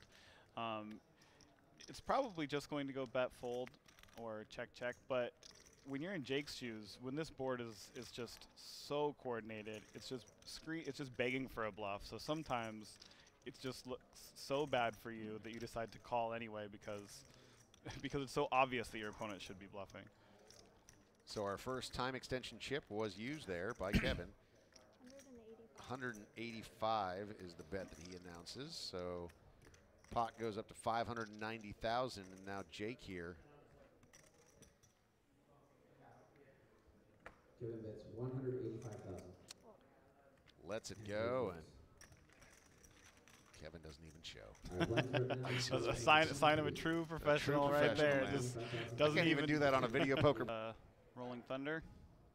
And then they can hop over to, I guess it's the West Coast swing now. They can hop over to Venetian in a week or so. There's another 5K buy-in here at the Venetian. Tony in the cutoff with ace-3, couple of spades. Eric on the button's going to pass to this 8-7. Shankar also out of there. Robert with his king-8 in the big blind. You making that pilgrimage to any of those events? I will definitely. So now that I live in Vegas, I'll definitely be playing the one at the Venetian in Vegas. Yeah. Nice. And I did play the LAPC. It's a great event. I have a love-hate relationship with it. I've never cashed it, but you keep coming back for more. I keep coming back for more. Robert, top pair, couple of kings. Just gonna check it. There's one spade out there, so Tony is going to bet 70,000. Not, of course, because of the spade, but with that ace in his hand, and let's see how Robert reacts. The spade actually does play a little bit of a role here because having some backdoor draws, like the backdoor straight draws and flush draws, it gives you more cards that you can bluff again on the turn. If it's a complete airball, he'll probably shut down. There's a 5, so you got a gut shot now. He did pull up a straight draw. That might be enough for him to bet again.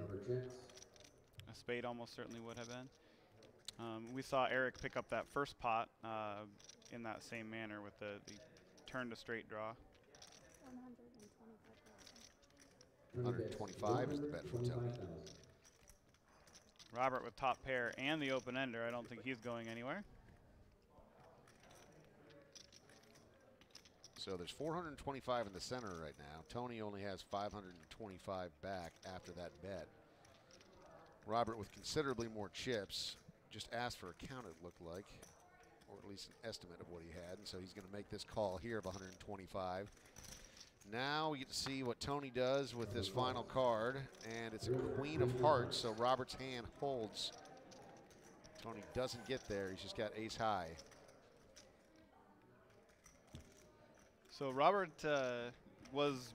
had a big decision there on the turn to just stick it in against Tony there, or just keep trapping with the one pair and open ender, and he decided to just call. Check, check, and yep, Tony's.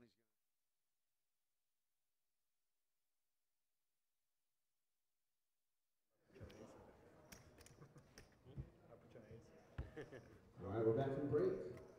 Small blind, 15,000. Big blind, 30,000. And big blind Annie, 30,000.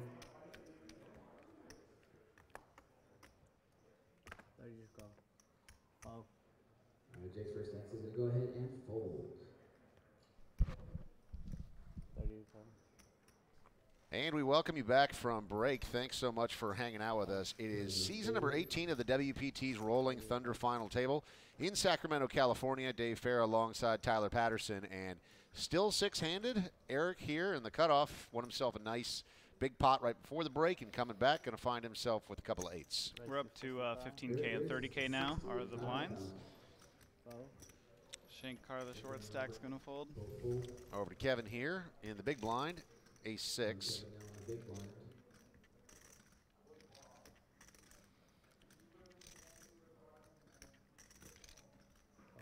And Kevin calls.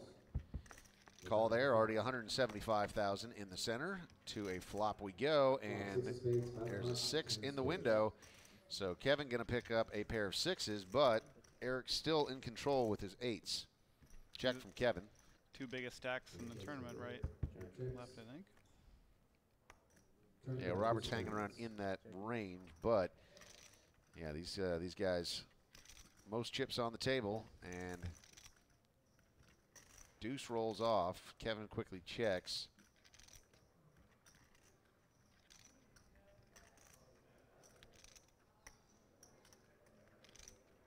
Eight's got to seem like the best hand here. Gonna go for a little bit of value with it. Pop it up for 75,000. Now $250,000 chips in the center. At the same time, this 6 got to look pretty good for Kevin too. I assume he's going to at least call. There's the call. River rolls off a 4. Check from Kevin.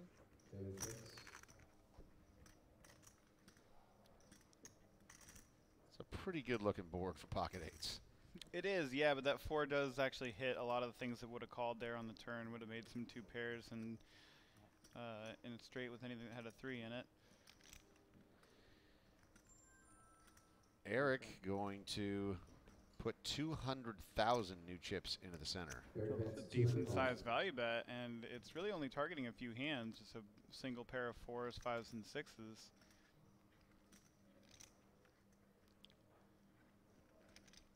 So a good read from Eric, knowing that his opponent has exactly that.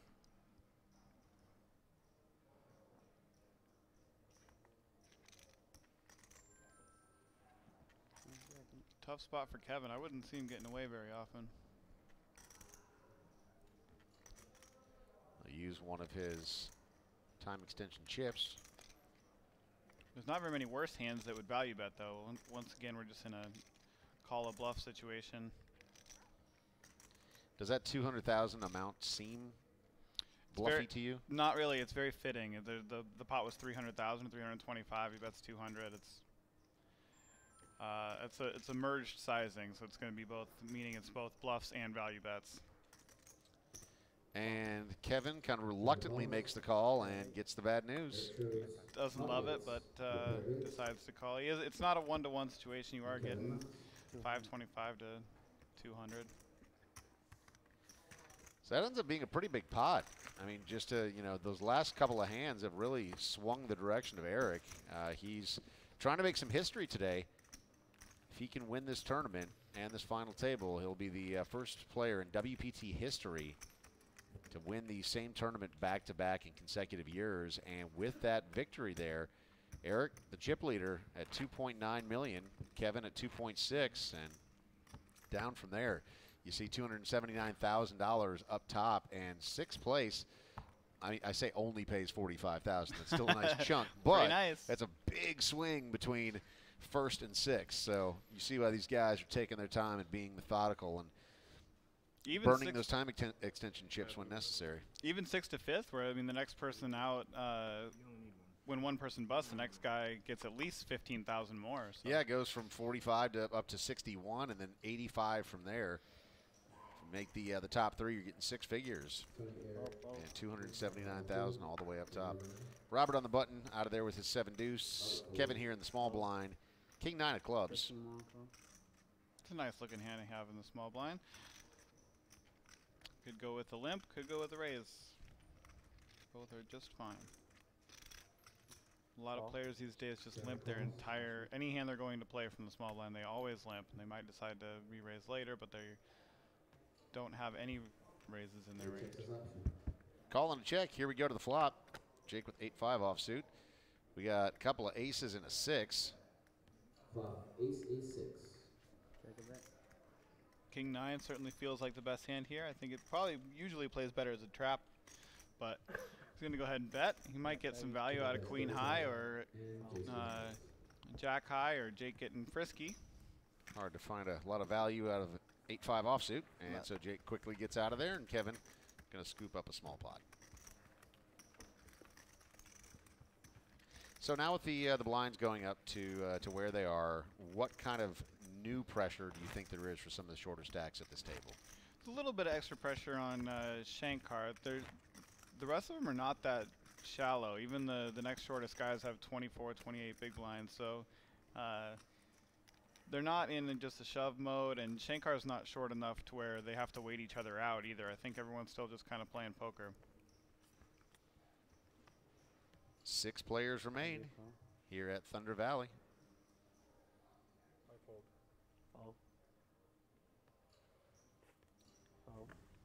Eric folds, Shankar folds, Robert out of the way. Over to Kevin on the button with his Jack 10 offsuit.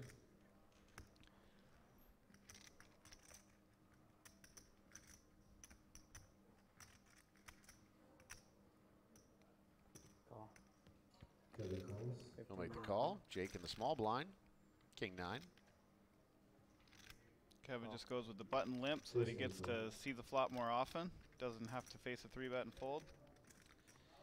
Tony, though, here in the big blind, he's got ace-4. He'll just check. To a flop we go, 3-handed.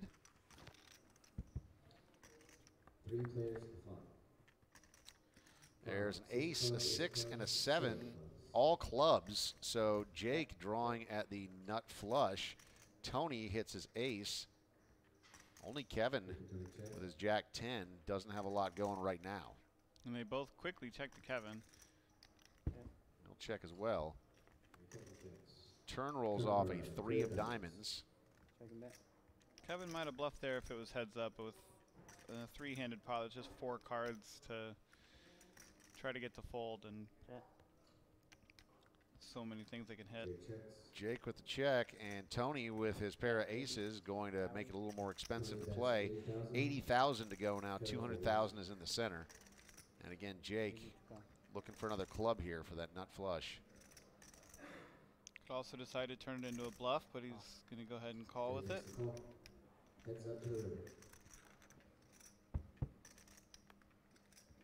And it's a 4 of diamonds. It doesn't get there. Tony's ace is going to hold. Check. Check from Jake.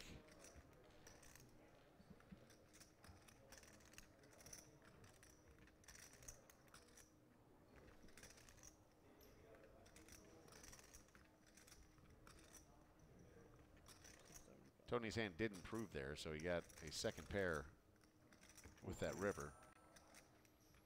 Tony's thinking about going for a value bet here.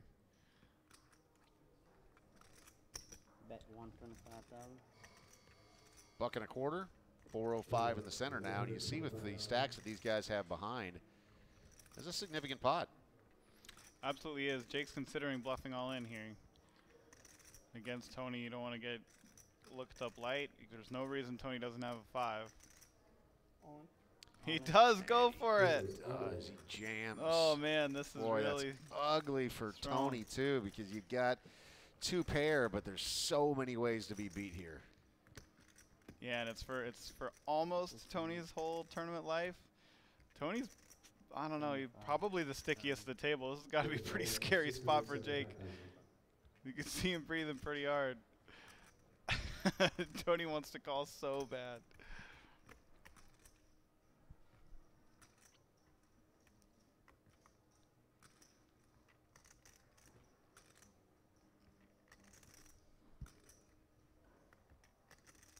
When you have the king of clubs, it's just it's a few flushes your opponent can't have, and you know they can't have the nuts. Man, you're right. You can see that adrenaline flowing right now for Jake. He's breathing pretty heavy. Tony's trying to decide if Jake would do this with a 5 or if he would just call. If he doesn't think Jake would do this with a 5, I think Tony ends up making the call because there's just not enough cards. He's picking up the chicken wings, trying to get some table talk going.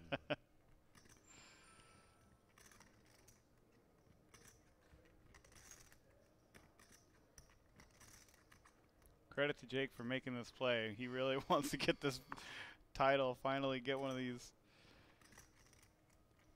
7 final tables. looking for that first WPT title, and Tony going to burn another time extension. Understandably so. I mean, this is just such a huge spot. Can't be wrong here.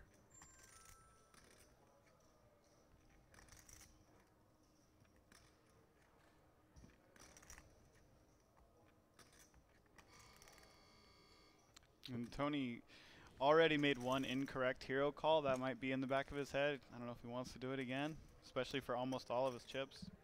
I mean, basically all of his chips.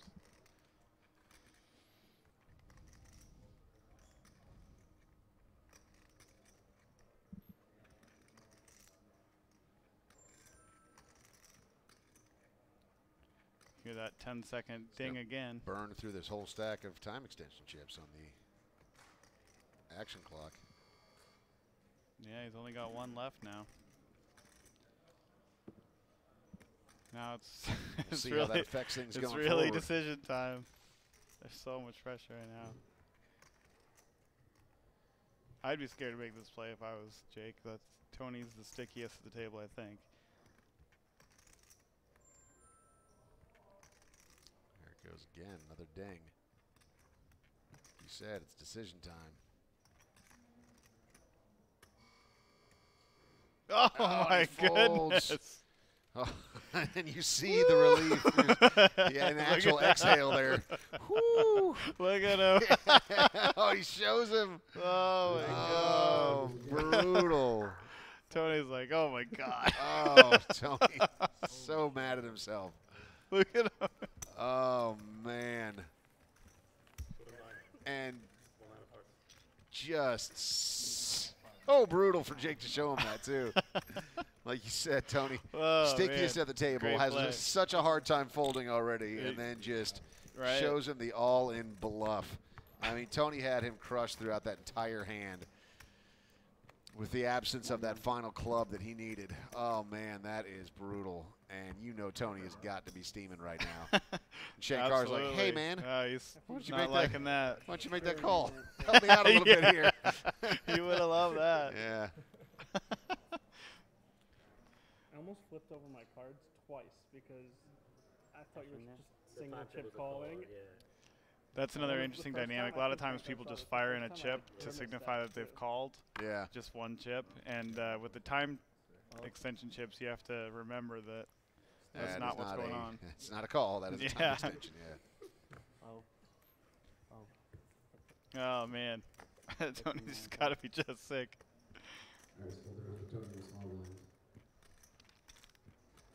And now Tony with just under 20 big blinds. And the small blind is going to feel like a steam raise when he shoves here, but he's probably just going to shove. Oh, he calls. Just the makes king the call. 10. Okay. Oh, that wouldn't have worked Eric either. in the big blind here. Ace-4 diamonds.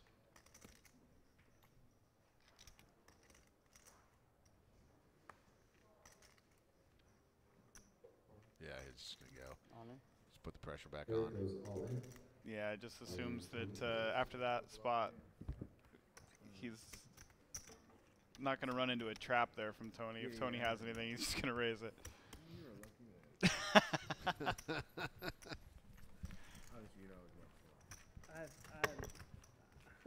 At that point, you were like, that was so close. You did this, like you were shielded and you did this, and I'm like, that's like the single chip call. And I almost flipped over my hand. You and I have been here at Thunder Valley for some high drama situations Man, I on tell the you stream. what, yeah, that's the last stream that we did. That was one of the craziest calls we've ever seen. Well, the fold, the fold from Ian Steinman, Yep. yeah. Against Joe McKeon. That was pretty one of the dramatic sickest folds that I've ever seen. Yeah, the sickest I've ever seen. Just crazy. It's great. That was a great bluff by Jake. That's not easy to do. Yeah, Jake tried to give Tony a little kiss on the cheek there, and Tony didn't seem too receptive to it. In the hijack, Kevin, ace-8.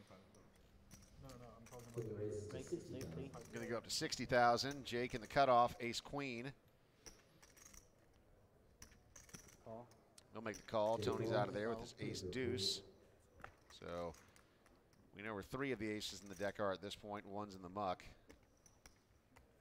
So Eric's going to pass. Shankar, queen 3 of hearts in the big blind. This ace queen flat, for one thing, is to try to trap Shankar into shoving a worse hand. And also to keep some worse aces in like it is doing here with Kevin. It does play well as a 3-bet also. You can just scoop up the pot a decent amount of the time. To the flop we go. There's a king, there's jack, there's a 4, there's 2 hearts out there. So interesting flop for Shankar now all of a sudden. He's got 4 to the flush. Yeah, this is an interesting situation. See if Jake bets or just checks his, he has showdown value with ace queen high.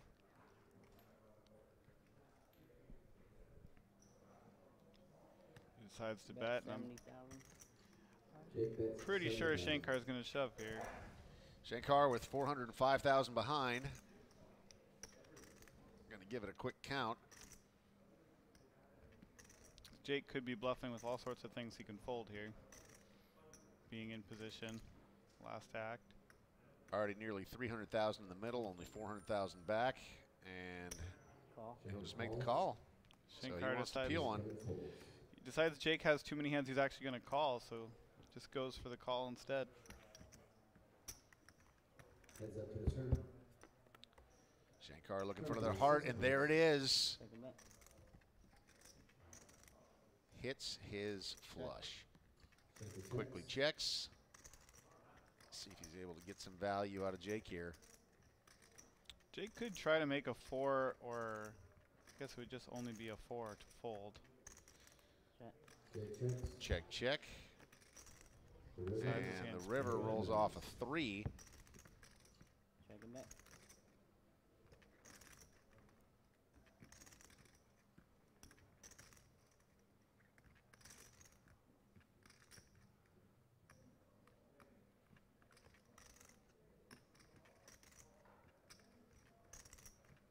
Shankar realizes he probably doesn't have any bluffs in his range, so shoving he's not going to get called very often, but I don't think Jake's going to bluff very often either, so he's going to go ahead and bet it all in, hope that Jake has 2 pair, or maybe just calls the king. Total pot size of 700,000, so Shankar manages to stay alive there. Could have found himself in some trouble, but instead scooping himself a pot, 700,000 chips, right back in it, 23 big blinds, so getting out of that that danger range, or at least right there on the edge of it still. Thanks for hanging out with us, Dave Farah and Tyler Patterson, hanging out here in Sacramento. Having ourselves a great time so far at this final table of Rolling Thunder. It's the 18th season of the World Poker Tour, and it's a good one, man. This is a great poker room, great event so far, and much like you predicted before this event got underway, you know, these guys are going to grind this one out. There's a lot of money up top, almost $300,000, so these guys taking their time, being very methodical. Have had a couple of close calls for a few of these guys, but so far, slow and steady. Yeah, and a couple cool storylines here. Jake looking for his first WPT win, even though it's his 7th WPT final table. Eric going for back-to-back. He won this event last year, and he was the reigning WPT Player of the Year.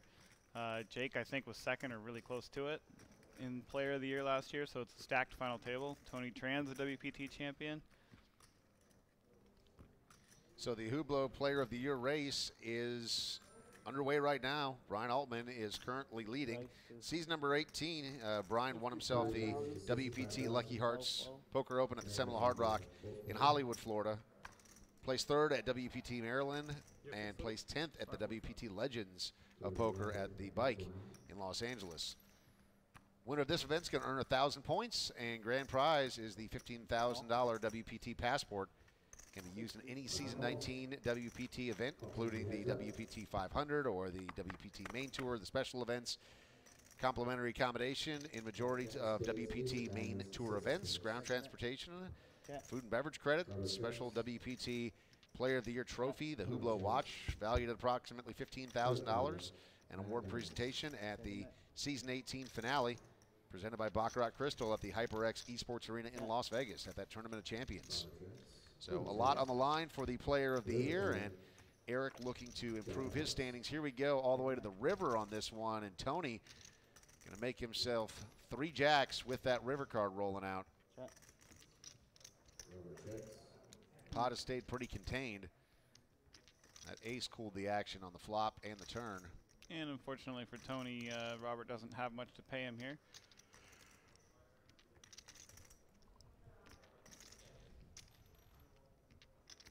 Tony with his trips going to fire at 100,000. Robert will pass. Tony will take down another pot. 275,000 in total go in his direction.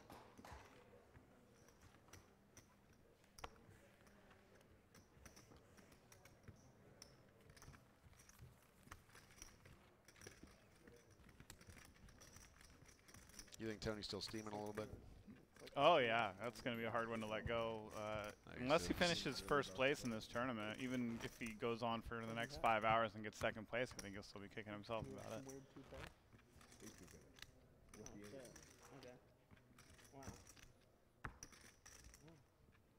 it. Jake is realizing that since he had aces up and still folded, that makes his bluff even better. If Tony's going to fold that big a hand. Jake under the gun, first act. An ace and a deuce, 2 hearts. Raise to 65. Grabbing some chips, up to 65,000 we go. Tony in the hijack. King 4 off. Not even considering what to do with the king 4 off yet. Still talking about that hand.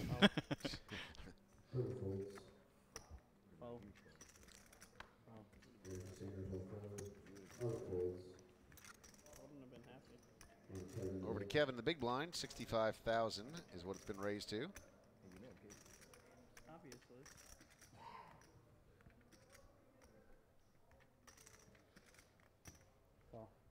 He'll make the call, and 175,000 in the center. Heads up to the flop. King 5, an ugly hand, but getting a great price. Six of hearts, jack of clubs. There's a jack, a 9, and a 6. Ace still good for Jake. Jake checks. Turn card. Deuce of clubs. There is a deuce, so Jake gonna get a little more. Both boards looking kind of ugly for each of them.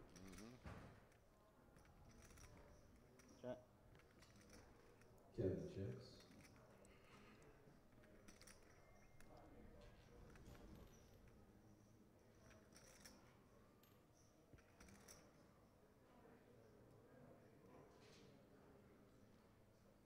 Bet 65. 65 is the bet from Jake. Just happy to end the pot now that he has a pair of deuces. And that'll do it.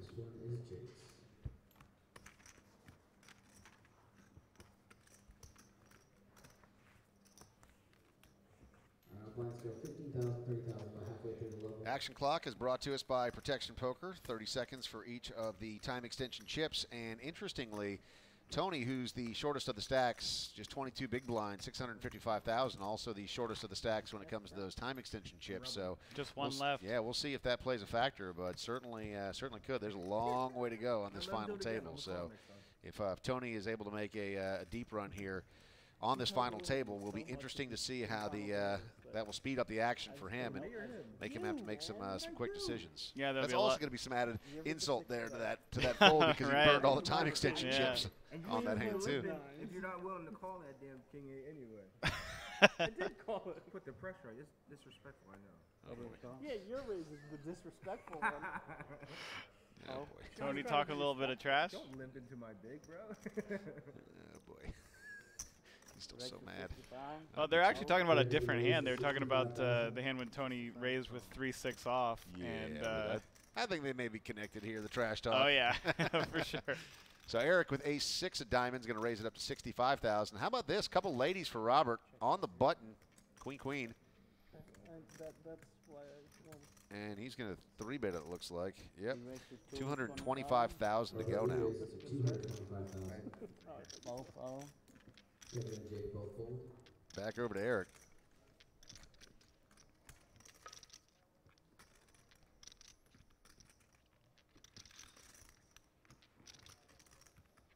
dumb. No, I need it I haven't really seen these guys clash much or many folds to 3-bets yet, but that one's going to win. Yeah, that one works for Robert. Those lifesavers. Do you have lifesavers?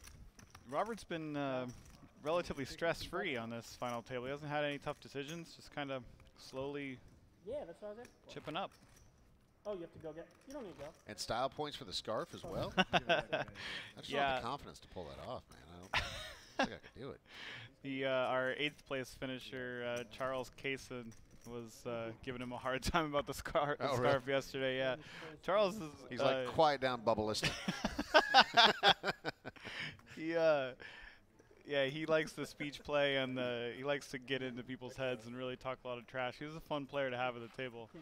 He and Robert went at it a little bit. Robert mostly just kind of smiled and took it. Gave him a couple needles here and there.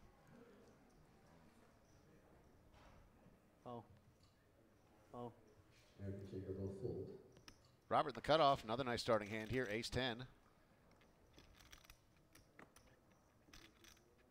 Race to 65. Looks like we'll go up again. Yep, 65,000. Kevin and Jake quickly out of there. Over to Tony.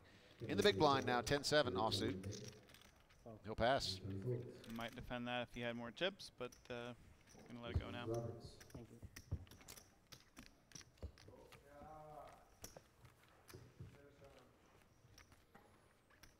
Here's some cheers from the crowd for Robert. I mean, cheers may be over-exaggerated. It's kind of a subdued crowd today so far. Yeah. When Tony wins a pot, Frank the Tank shouts up a little bit with the chicken legs, chicken wings. I was kidding. Do you prefer the wings or the drums? That's a good question. I took a bet to be vegan for a year, so I don't prefer either so one of them. Either. Right do you now. remember what it was like to eat chicken wings before that? Yeah, I guess I do. Yeah, the flat ones. I'm strictly. Oh, you like the flats? Yeah, huh? See, I'm the strictly a flats. drum guy. Yeah. And my wife is the flat, so that's I think pretty much 90% of why our relationship good combo. works. Yeah. Except for when there's an off ratio, you know, if you get like 8 drums in the order, it's a disaster. Right. My girlfriend and I are now deciding over which flavors of boneless fake chicken, fake meat. Have you had the ones, the Gardein ones from the Yard House? Those are actually pretty good. Yeah, they're okay. Yeah. How far are you in? Is it this year, the vegan challenge? Yeah, we're about 7 months in, so we have about five more to go. Okay, so you're past the halfway mark. How have you found it? Has it been difficult? Not really, no. It's kind of annoying at restaurants to have to order special sometimes, and most I don't places like being that guy. They tend to cater to that. They now, do right? now, most places. In most big cities, Vegas is great, LA is great. They have an awesome steakhouse here, but they look at you like you're an alien if you ask for a vegan menu. Yeah. No, that's actually not true. They've actually taken care of us really well here at the steakhouse too. I know, right? To be fair, it's a very nice steakhouse here. It is. It's great. I feel bad. You walk into a Longhorn steakhouse in Alabama, you're like, yeah. What are you doing here, boy? That might be the case. Pull up in a Prius and ask for a vegan menu at a place like that. They're like, oh boy, this is going to be a challenge. But yeah, here at Thunder Valley, man, it's a great steakhouse. And had the little tuna appetizer last night, along with the nice filet, perfectly cooked. It's great. Yeah, that's awesome. Good wine list there, Good too. wine list, good Scotch list. Yeah, oh yeah. And Ben likes to throw a good wine party in there, too. For the WPT Champions dinner we had in there was top notch. I mean, we had 3 tables full of champions, all of them being really nice to us and giving us good wine and food. Nothing wrong with that. So Robert racing it up here to 65,000 with his ace-5 of hearts. Going to win that one.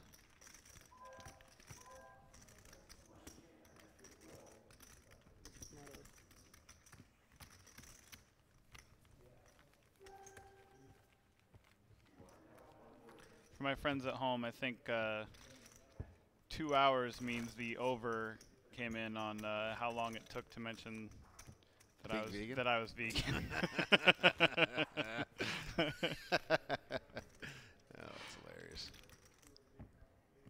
Is that a new record for you? Yeah, it might be. Yeah. It's hard to get through. I mean, we sat here for nearly an hour before it went. You didn't even bring it up. Yeah, I asked you like how things are going, like where you're living now, what's going on with your life. You didn't single point drop that you're vegan. That's yeah, it's just now that I'm 7 months in. If in an hour from now you tell me that you love CrossFit too, my mind is just going to be blown. Oh yeah, I do have another secret one in there that I talk boy. about constantly. We'll get to it. Okay, all right. Still got plenty of play to go here. 6 left at this final table. Shankar looking down at King 4 diamonds. In the small blind, 610,000 back, and he's going to make the call, it looks like. Yep. Over to Robert. He's been getting some nice starting hands here. So Queen 10 of diamonds this time. So it's a great hand. He doesn't want to raise here because he doesn't want Shankar to shove and then not get to play the Queen 10 or have to call it off with the Queen 10. Instead, he'd rather just play the pot. So he gets to play it in position with the Queen 10 of diamonds. Yeah, and nice. the 10 hits there, so middle pair as well as a backdoor flush possibility. Of course, he doesn't really want that, which he'll find out if it gets there. But Shankar going to 30,000, and I imagine Robert's going to hang out here. Just makes the call. High stakes here for Shankar. And an 8 rolls off. See, things not looking great for Shankar. Going to need to catch a king here on the river in order to win this one. He's going to check, so he slows down. Only 565,000 back. Robert firmly in control here. He's going to make another pass at this. So second pair with the queen kicker. 75,000 is the bet, and it takes down the pot for him. It's your big blind, guys. Another stress-free pot. I'd like to see Robert have to make a tough decision at some point. Something cool? You could just use the scarf to take the sweat beads off his forehead. I think Tony lost a button on the shirt after that.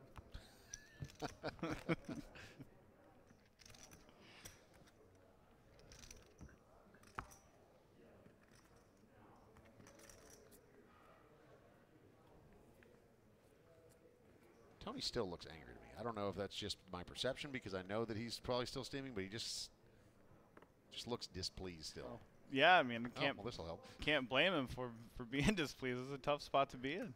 655,000 behind. A couple of kings for him. So the paired paint, and Tony is going to jump it out to 65,000. Eric with ace jack suited. This could be interesting. No, that's a big hand. He's could 3-bet. If he does, he's going to have to go with it with Tony's stack. So I think that's why he decides to just call. Oh, man. So this could be fireworks all the way around because Shankar can come over the top now pretty easily, I would imagine. I'm pretty sure Shankar is going to put it in. A couple of 7s. It's going to be bad news for him if he does, potentially. Let's see what he decides. He's on the button here. All in. There it is, the move. And oh my God. Goodness. Ace queen. So that's actually quite bad news for Eric because now one of the aces, and for Robert obviously, depending on what he decides to do. But Robert's just going to step out of the way, understandably so. We haven't even seen Kevin's hand yet. This is an awkward spot for Robert, and so he finally got that tough decision, that stress that I was talking about. Yeah. He just lets it go in 2 seconds like it was no big deal. No big deal. What a great fold from Robert. And there goes Tony over the top. And Eric's, you saw him just go, what is going on here? Yeah. I've got ace jack of hearts. Like, how does everyone have a made hand? Well, the thing is, with both of them in for about 600, you can see Eric's percentage there is 29%. If they showed him their hands, he would probably be right, just about right to call, even though he's that far behind. He's getting a getting such a good price. I think he's probably going to have to call here. 655.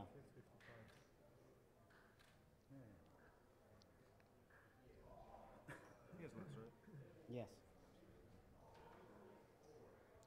Hey, good lay down. Almost 1.3 million in the middle, and Eric says, nope, not today. So here we go, kings versus 7s. 2 smaller stacks, all in against each other. Shankar is at risk here. Tony does have more chips.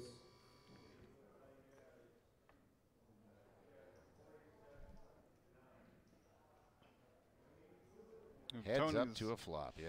Tony's king's hold here. He might be able to breathe a sigh of relief from Reboot that last a little one. bit, yeah. Well, let's see. Here we go. The flop is a 9, a 3, and a 4. So good news for Tony. You see 90% to 10% Shankar drawn for one of those 7s.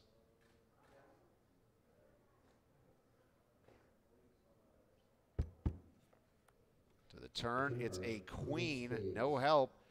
Now it's just 2 outs for Shankar. Down to catching the 7 and only a 7.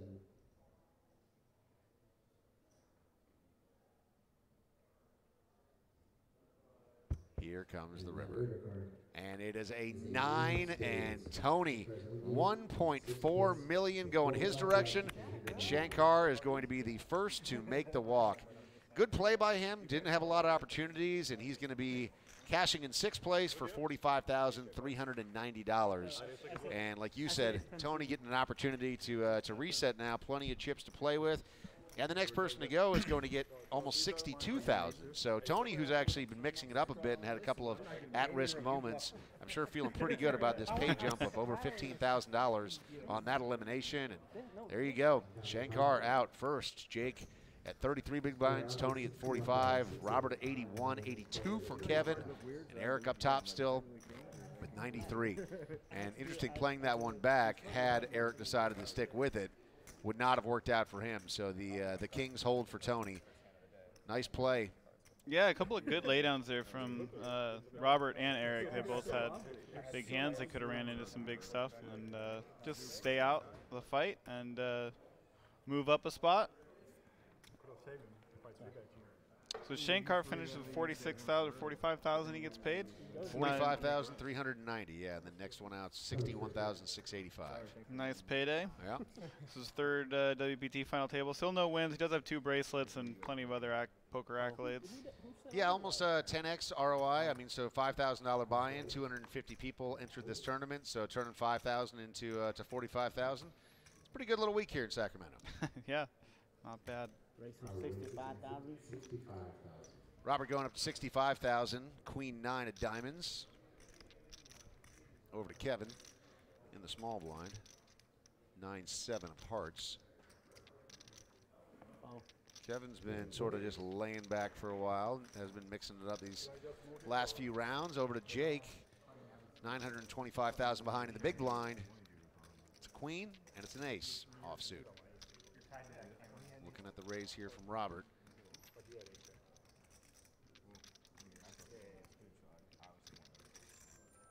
Jake has 33 big blinds, so he can just call. He can 3-bet. Yeah. 3-bet and call it off. He could just put it all the way in.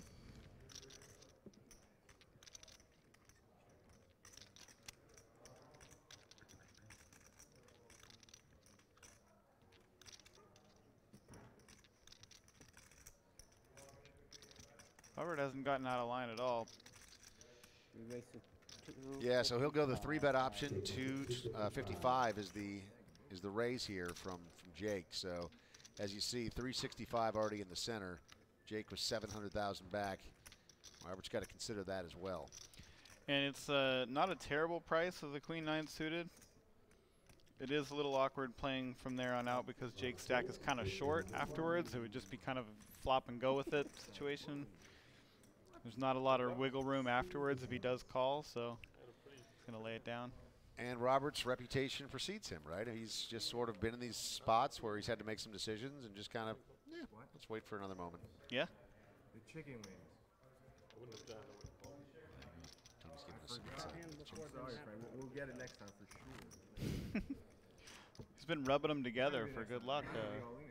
Wait. Oh, you're saying Yes, it's working. Yeah, I wouldn't jam my head. I would blow it. God. I was thinking in my house, like, all black, because he had 2 black 7s.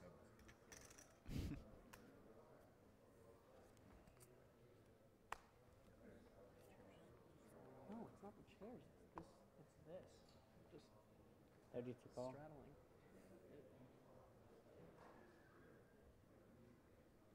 Oh. Oh. Leave Jake me, guys. I got it. Oh.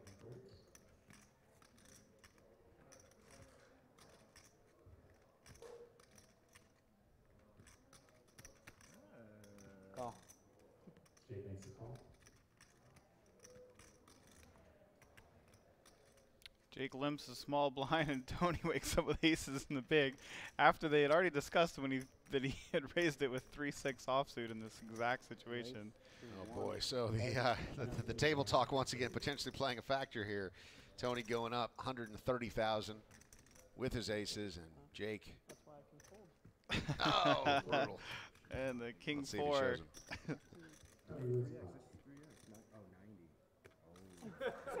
It's like 4.5.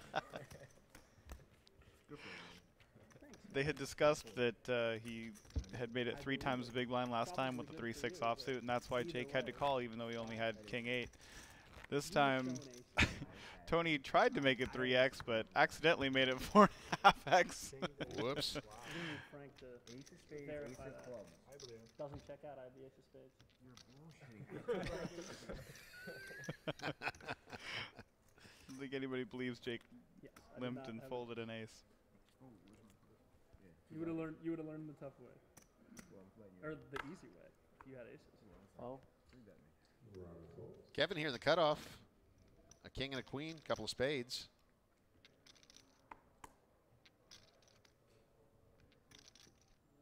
Race to 60,000. They'll go up to 60,000. The blinds sit at 1530 with an ante of 30K. So Kevin going up to 60,000. Over to Eric with his ace 3 in the big blind. It'd be a weird thing to lie about. That's what I'm saying. It would be weird to lie about. Call. If it makes a call, go to the flop. And the first act on the flop. And the flop is 10. A 10, an 8, and a 4 roll out. So Eric with his ace, still good right now. One spade does drop, so that's of some interest to Kevin. Eric with the check.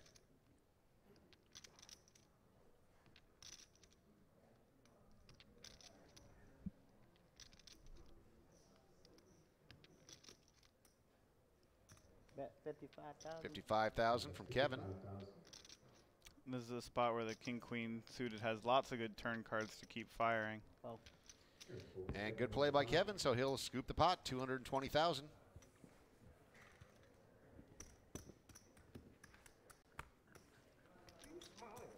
And he got the best hand to fold. This is nice. Nothing. Pipe down, Frank. Pipe down over there. He is. He's chilling. Pipe down over there. I was gonna say, you're not even drinking. Drink. Why is he not drinking? I might drink too. No drink? I'll take a shot. You guys all want to take a shot? No. Just kidding. Just kidding. Terrible idea. I haven't done shots in a long time, actually. Really? Oh. All right, after this final table. Okay, after the final. Okay. Yeah. 30 to go. Look at our paycheck. Once we get our paycheck. Yeah. No fold. Well, they'll discuss in taking shots at the final table. We didn't want to interrupt and get out of the way of that conversation. Seemed like it might pass there for a second, right? A couple of guys were like, yeah, sure, yeah. Yeah, Jake was in. Robert's like, no. We are not doing shots. We might be here for another 6 hours playing this final table. For $279,000. Right, yeah. A shot doesn't do anyone any good. Robert going to raise it up here with his king-queen off to 110,000. Eric, once again, looking down at an ace with kind of a rag for a kicker here. Surprisingly big open from Robert. Yeah, it's a little uncharacteristic. Oh, it was a 3-bet from the, or not, it was a limp and then a raise from the big blind, so that's what I that got. makes more sense. So two of the bigger stacks mixing it up here. To a flop we go, heads up. There is a king, a 7, and a 5, so Eric is going to hit that 7, but Robert hits the king, so top pair with a good kicker for Robert. He's in control right now, but Eric first act. And they both have the look at the backdoor hearts. Check from Eric. See if Robert keeps his foot on the gas here. After going up to 110,000 on the pre-flop action. He'll go to 75,000 as the bet here, 3 1/4 in the center.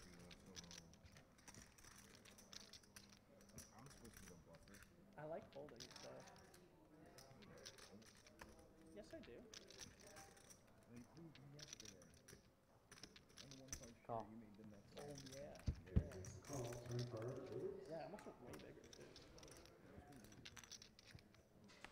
Deuce of hearts. Deuce of hearts gives them both a backdoor flush draw. You can see in this shot Eric's Hublot watch that he won for either winning this tournament last year or winning the Player of the Year last year. Eric with the check with his non-Hublot hand. I think it's location based. I don't think it's Jackson is the one, not WPT.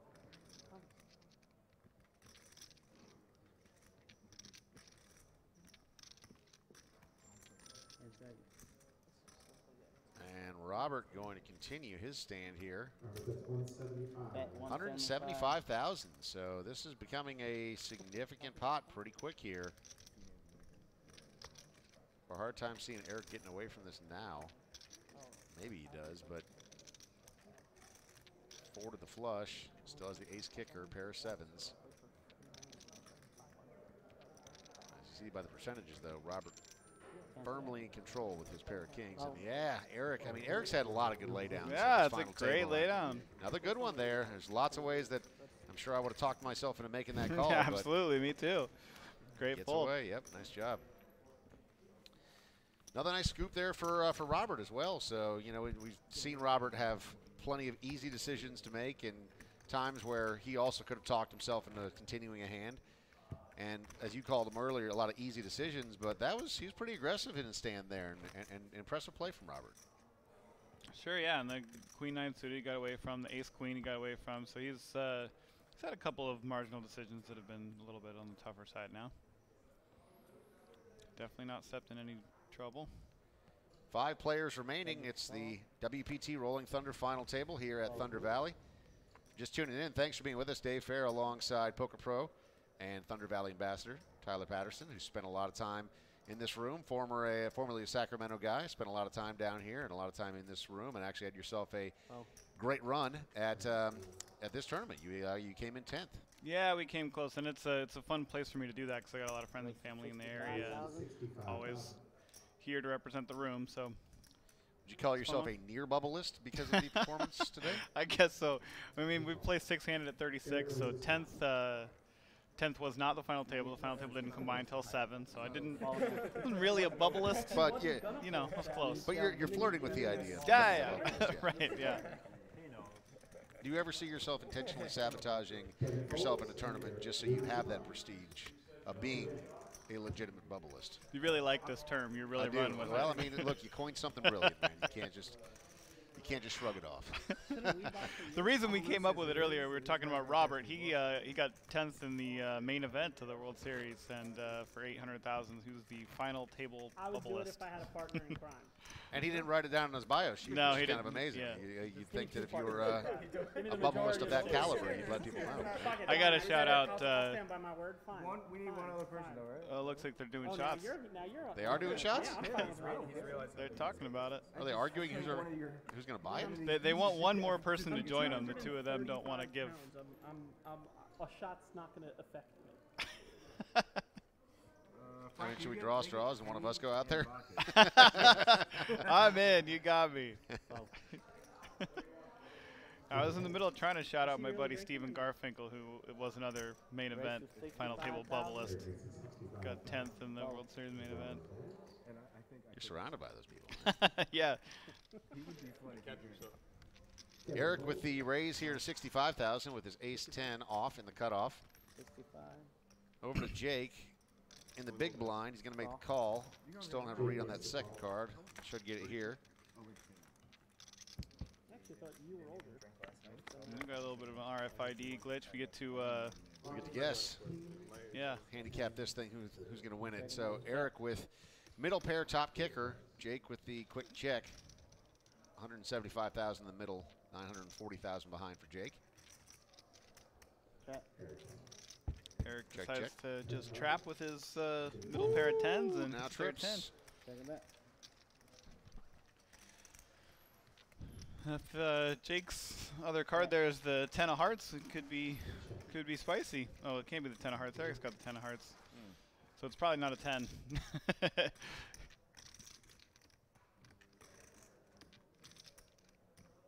Bet 75,000. 75,000 and Jake quickly folds. So yeah, that other card probably not that spicy. He's gonna live on and mystery.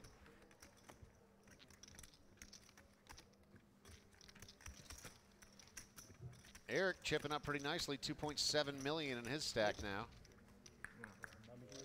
Straddle. Hey, could we Straddle. get We new got that? straddle, guys. Matt, check the new that. New that, please. New setup. Yeah. Considering we're still five-handed and they're already talking about doing shots, I imagine these guys are going to have quite the Tuesday night at Thunder Valley here in the outskirts of Sacramento. See Eric up top now, 90 big blinds for him, almost 2.7 million. Robert not far behind, 85 big blinds, 2.5. Kevin at 2.4, 82. That's basically a three-way tie for first. It really is. And then, I mean, Tony and Jake both have plenty of room to navigate as well. So, live from Thunder Valley Casino here in Lincoln, California, we got some good cards to watch here as these guys try to figure out how to get to that top prize of $279,000. Right behind Jake there, you can see the Champions Cup. That's what they're all trying to get their names on. Tony's name's already there. Eric's name's already there. Jake's been close a bunch of times. Free entry into the WPT Tournament of Champions. Should be coming up a little bit later this year. That's a great tournament too. It's all heroes, so you're not. It's not a ton of value in that respect, but the WPT adds a bunch of money. They get a bunch of sponsors to add a bunch of money. You get a little swag bag that has all sorts of neat things in it every year. I need one of these two. Two of these, 4. Hey, look, our names are in the lights. How about that? Looks like everyone's just quitting. Yep. Yep. So they're going home. That'll do it, folks. Thanks for watching. What's going on here? Are they passing out shots? This is not an official break. No, it's not. Oh, they got it set up on the cards. I think that little mystery Jake's RFID other card. glitch, Yeah, I think they're replacing the setup because of that. That makes sense.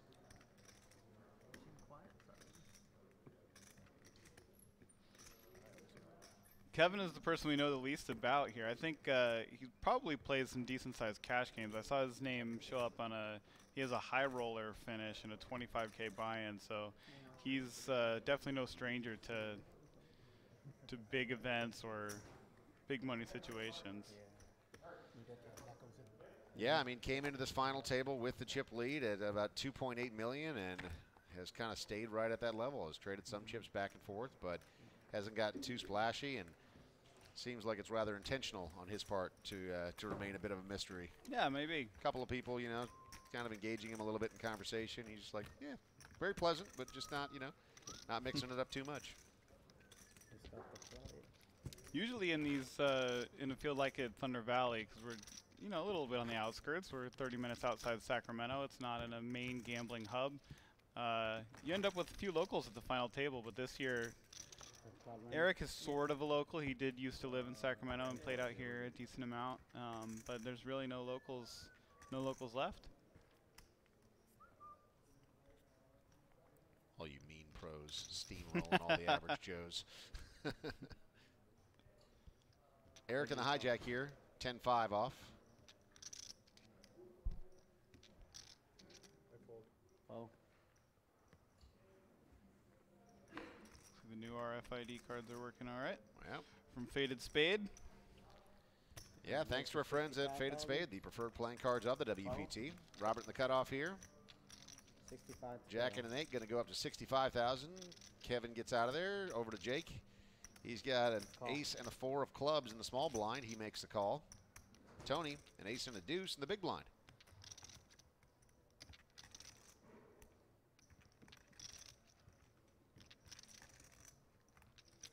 Looks like Tony's considering a squeeze here, a big 3-bet to just try to take it down.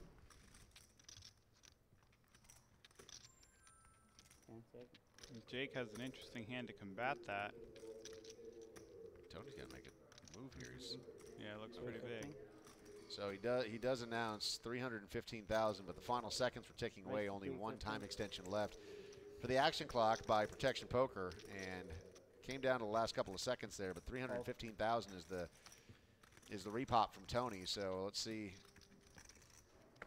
Jake just lets it go. Yeah. So nice scoop by Tony there. Both of them looked pretty skeptical of that one. They thought Tony might be light, but neither one of them had the goods to fight it. You got me. got him. me. You buffed Jake. Not a big one. I'm not gonna say what it is anymore. Since you won't tell me. What do you mean I won't tell you? What did I not tell you? You said you had 2 rags. What were the 2 rags?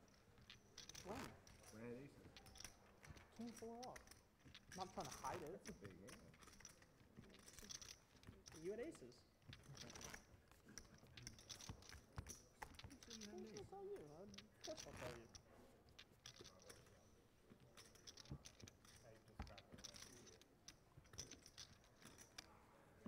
Jake and Tony with a little banter.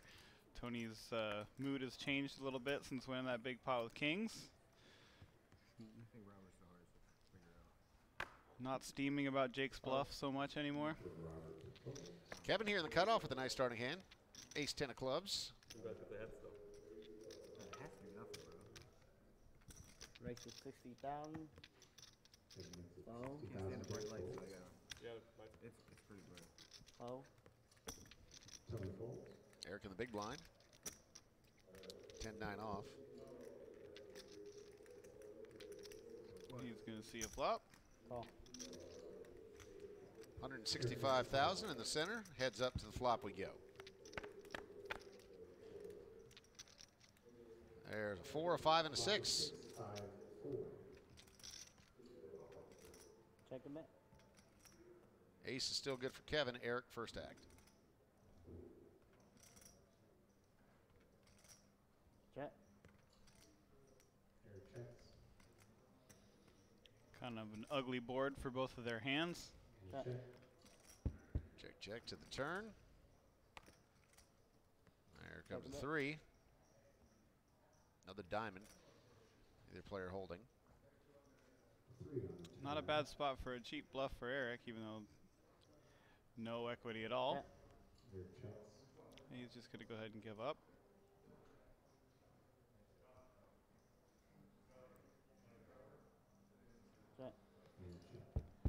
Kevin hoping to get to showdown for free.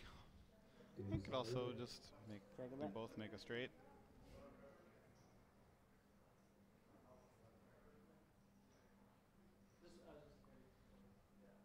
Check. Check. Showdown. Straight on the board. Neither one wants to take a stab at it. They're just going to chop that one up. Straight on the board, 6 high straight on the board.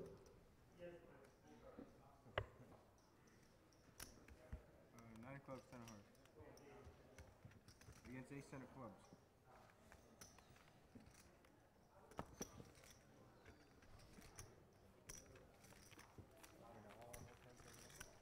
Now that Tony has all the chips, not all the chips, but he has a lot of chips, that time bank, or that time extension chip could really come into play. The fact that he only has one left. I think it has to be because There are now 1 million more reasons to be a Club WPT VIP member. The Club WPT $1 million bonus provides a life-changing opportunity for VIP members. Throughout 2020, any Club WPT VIP member who qualifies for a World Poker Tour main event on Club WPT and then goes to win the live WPT main tour event will win the Club WPT $1 million bonus. Well, that's pretty wild to get an extra $1 million if they happen to win qualifying from Club WPT. Somebody qualifies from Club WPT for every one of the events. Yeah, normally you don't hear about $1 million bonuses unless it's like a quarterback in the NFL. You know, it's pretty nice bonus, man. Yeah, or if you just go perfect in the NCAA bracket or whatever. Well, I like think you get like $1 billion or something, right? You if you might do as that, well, because whatever. it's impossible. It is impossible, yeah. You filling out some brackets this year? Yeah, sure. I like the NCAA stuff, yeah. Assuming, you know, that everything goes as planned. So certainly looking forward to the big tournament that's coming up. And lots of great events on the calendar for the WPT as well. I mean, they're going to be bouncing all over the place. And there's going to be just this coming week, the WPT Deep Stacks in Amsterdam, Holland Casino, WPT at the Venetian, March 13th through the 17th, WPT Deep Stacks, Maryland, 20th through the 23rd, WPT Deep Stacks, Jacksonville, March 27th through 30th, and then the WPT Champions Cup Finals, March 31st through April 2nd at the HyperX Esports Arena in Las Vegas. Looking at the scoreboard here, as you see, 67 big blinds for Eric, 62 for Robert, 62 for Kevin, and then down from there. 37 and 22 for the other two, and they you see all the stacks condensed because the levels just went up to 20,000, 40,000. Annie is 40,000 as well. And you mentioned this before we got going, that if Tony starts to chip up a little bit, that could really drive the action. And to your point a moment ago, 1.4 million for Tony. He's got a little room to splash around if he wants to.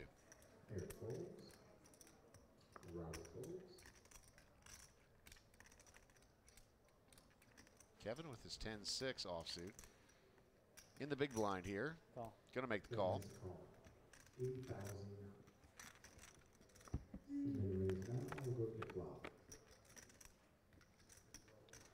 6 in the window there for Kevin.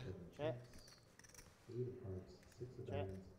So check from Kevin, check from Tony to a turn we go. There's a 10, so 2 pair now for Kevin. And a gut shot for Tony. I don't think Tony's going to end up going anywhere here, so might get a little bit of action.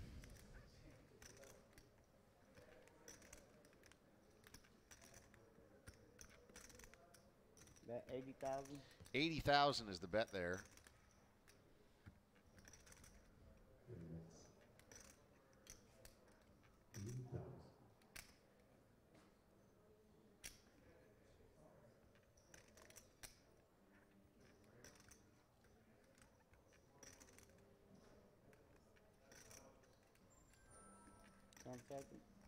Final 10 seconds, so Tony knows he has to move. Makes the call, 80,000.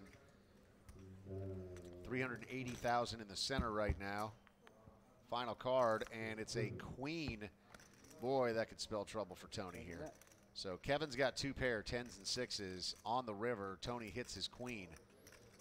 Yeah, it's going to be hard for Tony to get away here. I'd expect a pretty big bet from Kevin and probably just a pretty quick call from Tony. So I expect in the 300, 350 range. Wow. 400. 4 1/4, yeah. So Tony has the perfect hand for this bet. He's going to be pretty tough spot, especially with that only that one time bank. He might use it here. That one time extension chip. Oh, little pump fake fold, huh? Did you see that? Yeah. 10 seconds.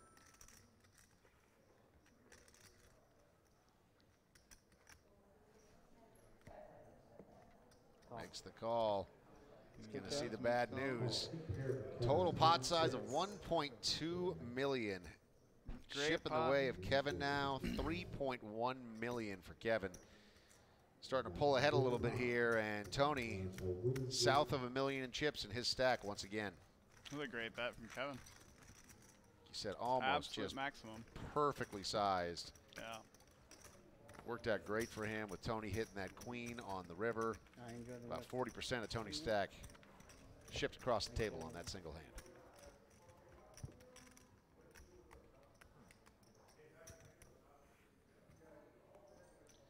So Kevin now, 77 big blinds, over 3 million in chips. Eric not far behind, 67 at 2.6.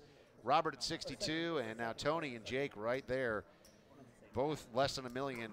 Just a little bit more for Tony, 905,000 to 875. Yeah, that pot put Tony right in Jake Swartz's level. They're kind of tied there, 4th place, 4th and 5th. Got a question here on the Facebook chat. Could there be amateurs in this kind of game? And so this is a $5,000 buy-in tournament, so it's a little bit high as far as the price point for amateurs. But there's it's certainly legal for any amateur to play. Anybody who wants to put up to 5,000 can play.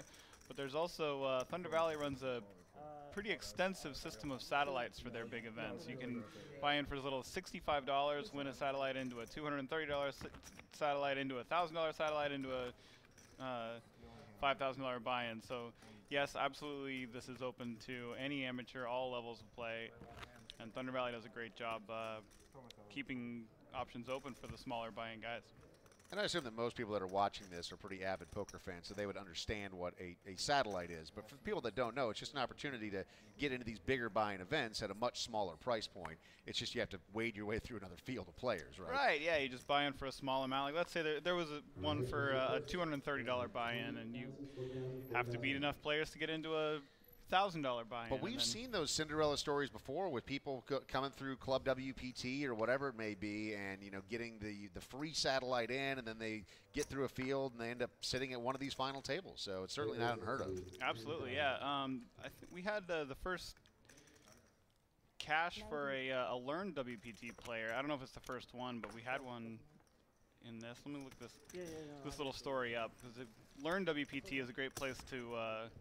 You can go. There's a free trainer. You can go learn some extra poker skills or whatever, and all that content is available at WPT.com.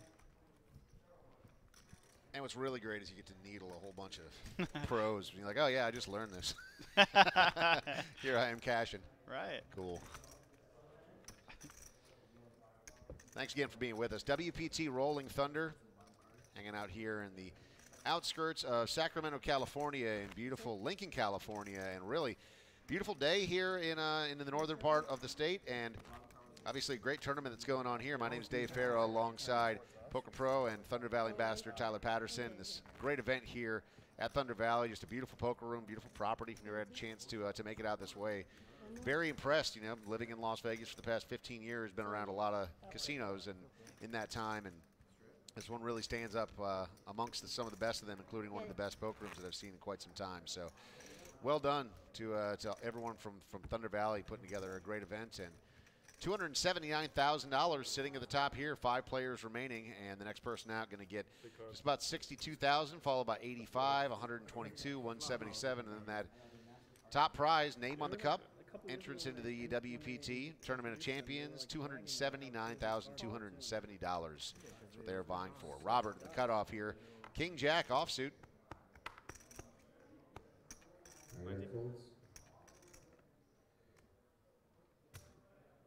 Robert raises to 90. Going to go up to 90, so you see these raise sizes going up as well. With the blinds and the antes, each pot starting at 100,000. Tony in the big blind here, one of the shorter stacks at 825 back. He's got ace-4. See what he does. There he goes, all in from Tony.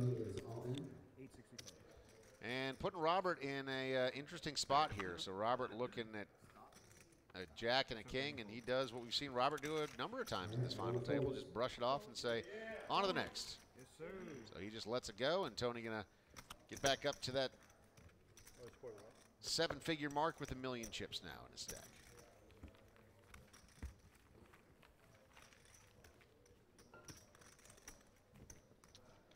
Just to add to all the pleasantries about Thunder Valley Casino, the Benner, when the poker room operator, is great here, and the whole casino gives him a lot of leeway. They let him host parties for the players, host dinners for the players, and add a bunch of big money guarantees to the satellites and to the tournament. So they put a lot of effort into the poker room at Thunder Valley, which is a thing that less and less casinos are doing nationwide. So it's pretty nice to have a big casino that has a poker room as a big part of their business. Yeah, and Ben's a fantastic guy to be running the room here. Been working with him for many years, and so cool to see him thriving in an environment like this and really building something for poker fans in this part of the country. A lot of people will be able to come in and enjoy this great poker room here at Thunder Valley. It's nicely located too. 30 minutes from Sacramento, not too far from the Bay Area, and Reno and Tahoe. They're all easily accessible from here. Kevin going up to 80,000 with his King-4 of hearts. Eric in the big blind here, going to make the call with his 10-7 off. Eric calls. There's 9, a 3, and a deuce. So Kevin, the king high is still good. Flop is 9 of clubs, trade of diamonds, deuce of clubs.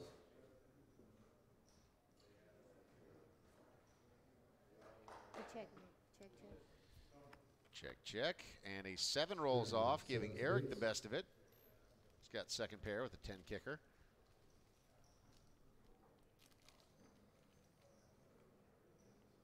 Check. Eric checks.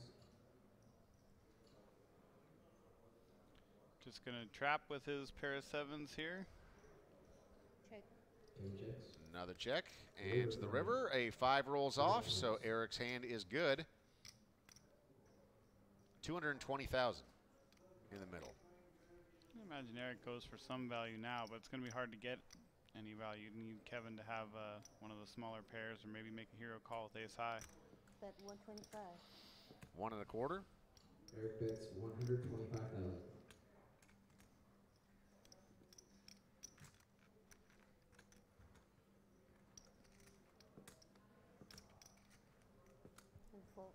Kevin's gonna fold. And a fold there from Kevin, so pots go in the direction of Eric. Both those guys very cautious with each other. Yeah, that was a pretty small pot. Kevin just trying to get the showdown with king high, and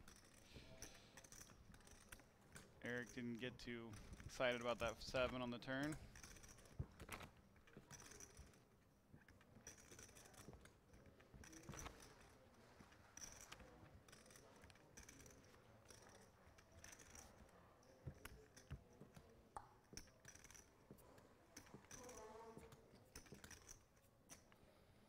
Every time there's a pay jump when someone busts out, the mood lightens for a little bit, and then we just made an extra $15,000, $20,000, $30,000, and then it's then an hour back goes to the by, grind. Yeah. and then they start to tense up again. Kevin in the hijack here, Jack 10. Going to go up to 80,000. Jake, one of the smaller stacks out of the way, and a couple ladies here for Tony on the button. Looks like he's just going to call. Ooh, oh, man. Real sneaky from Tony. Yeah. And now Eric with a couple of jacks right behind. He looks a little weary of Tony's call.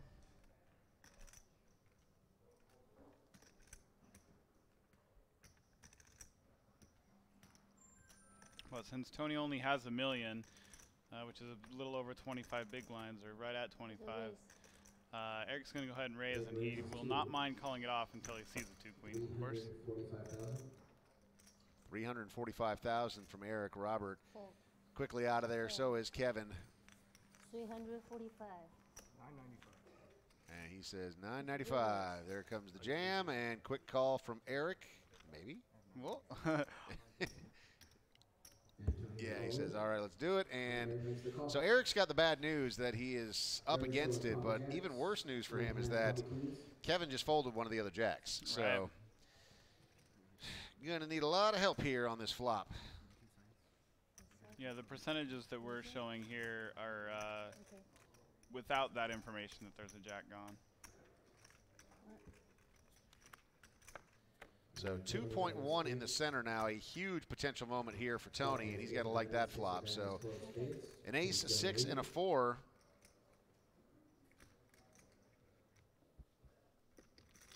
Says 2 outs. We know there's only 1 in the deck, so that will do it. Dagger in the heart before we even get to the river, and Tony with a huge double up, getting it over 2.1 million, and all of a sudden roaring past Eric.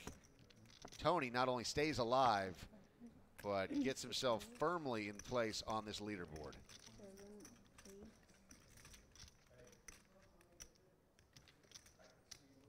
Third in chips, 54 big blinds. 995 total. Had that not gone the direction of Tony, that would have put Eric in a pretty overwhelming spot for where he has been kind of hovering tied in the lead. But no, he's 35% of his chips, as you see there on your screen, go in the direction of Tony. And Eric, for the first time, kind of tumbling down the leaderboard in this tournament.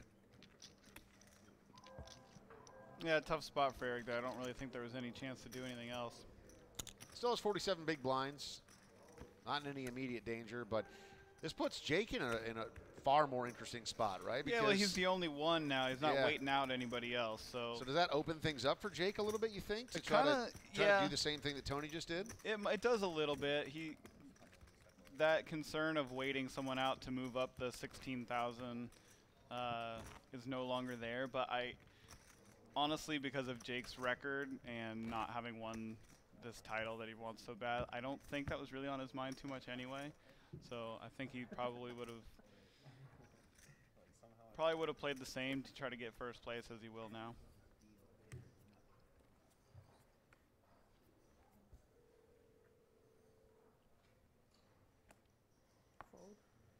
Jake first act is going to go ahead and fold.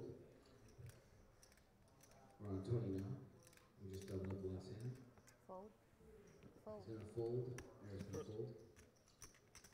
Robert here in the small blind with a 6 and a 10 of clubs. He makes note that this is the first time it's folded to them in the small blind. In the small blind. Call. He'll hang around over to Kevin, who's got a fairly similar hand. But his is a 9 and a 6, a couple of hearts. And Kevin checks his option. Right heads up to the flop. To the flop we go, 120,000 in the middle. Here we go. There's a 9 in the window, a jack as well, and a deuce rolls off. So middle pair for Kevin. The 9's hit. 40. That's 40.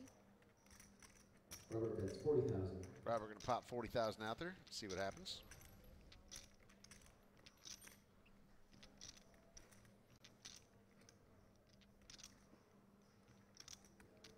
Call. Call from Kevin. 200,000 in the middle now. Kevin calls. Turn card, 8 of spades. 8 of spades. So now all of a sudden things get more interesting. Yeah, Open ender for Robert. Big card for Robert. Decide to continue bluffing, just trying to get a king high, ace high, or a deuce to fold. Robert bets 140,000. Unless he's going to go all 3 streets. 140 is the wager from Robert. I don't think you're going to get a 9 to fold very often, but this 9 could, but I doubt it. I think Kevin's going to stick around.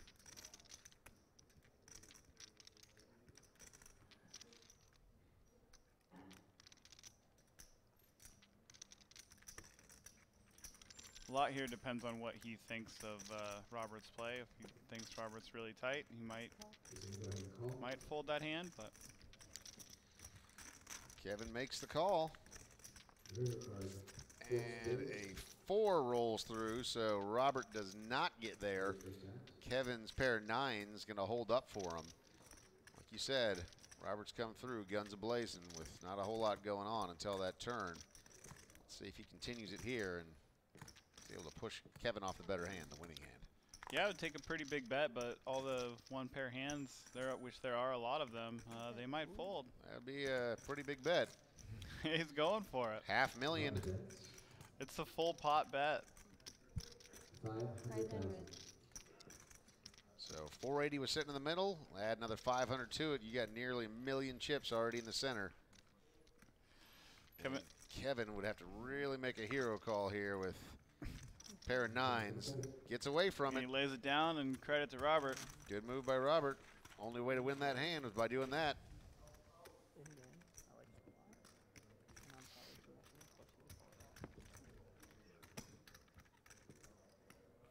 Season 18's WPT Rolling Thunder Final Table in Sacramento, California, just outside Lincoln, California. Tyler Patterson, Dave Fair with you. Thanks for being with us. 250 players entered this tournament. We are down to our final 5. And Kevin there with 2.6 million in chips. He sat down as the chip leader, but has been very consistent throughout this final table and pretty quiet too. Yeah, it was a pretty big loss. Working, yeah. That last hand was a big loss, but it was a really tough spot, and you got to give credit to Robert for making that big play. I don't think Kevin's going to be too upset about folding that, even when he sees that he got bluffed. It would have been a pretty big hero call. Tony here in the hijack. He's got king 9. He'll pass. Eric with his king deuce also out of there in the cutoff. Robert on the button, queen 7.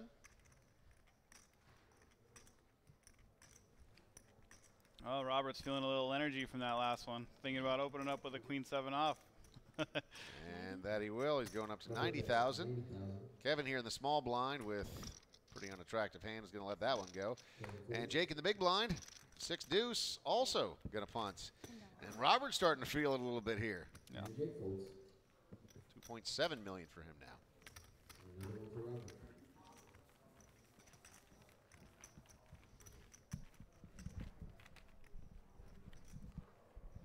Club WPT is giving you 2 chances this month to win your way into the 2020 WPT Choctaw main event, running May 15th through the 18th at the Choctaw Casino and Resort in Durant, Oklahoma.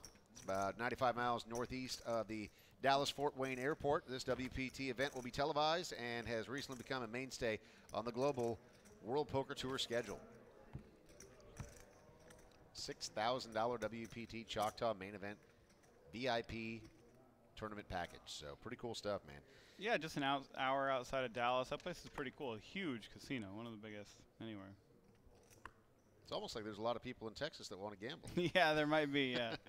Funny how that works. Eric here looking at 7-6 off in the hijack. It's funny we all play Texas Hold'em, and you're not allowed to play it in Texas. 90. Okay.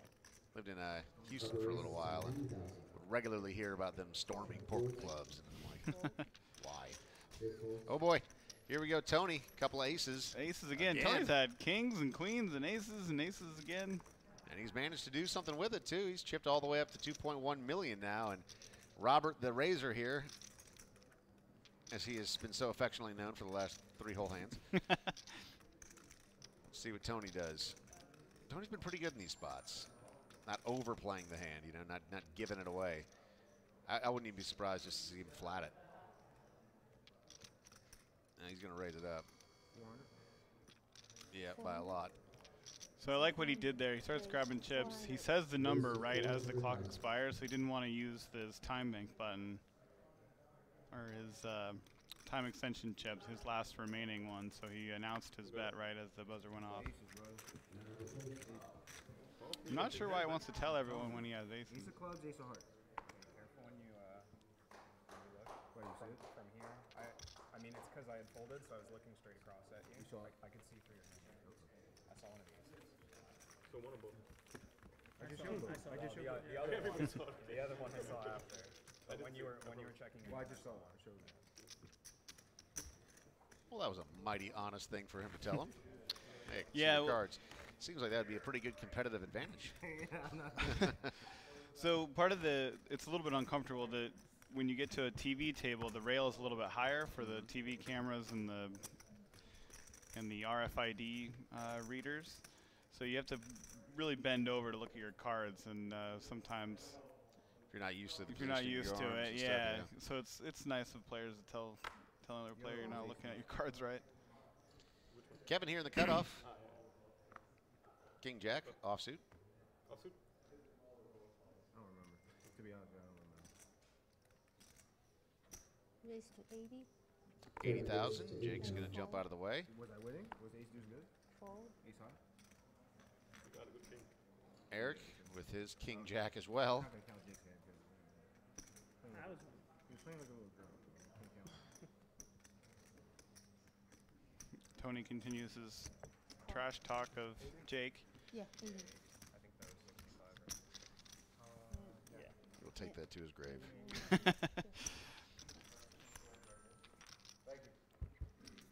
Yeah, he's never going to forget that, I don't think. Even for all the aces. So let's see if somebody can outplay the other. Identical hands. King on the flop. That usually comes up when neither player has anything. Since they both have something, it's just going to get to showdown so often. Yeah, and rainbow on the flop, so no chance of somebody flushing out. We've seen some of those heartbreak hands in the past, haven't we? Of course. Oh, man. Yeah, please. How brutal is that? I don't care. That's 80. Eric just going to, and again, excuse me, Kevin with a bet of 80,000. We've seen these two just be so cautious with each other that would be really stunned to see somebody try to make a move here, but who knows? Yeah, I think it's just going to call. Call. I don't think we're going to see a ton more action. Turn card, ace of clubs. That should cool things off.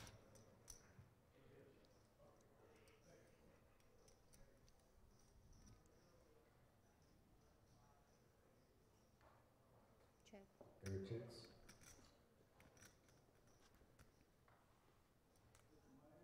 $380,000 in the center right now.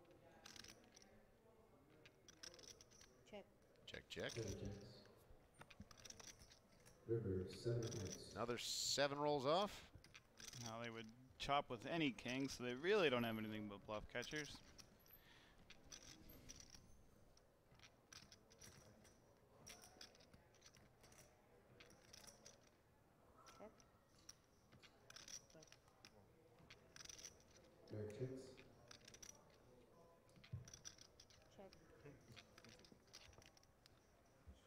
And the showdown Both players have King Jack and a chop pot.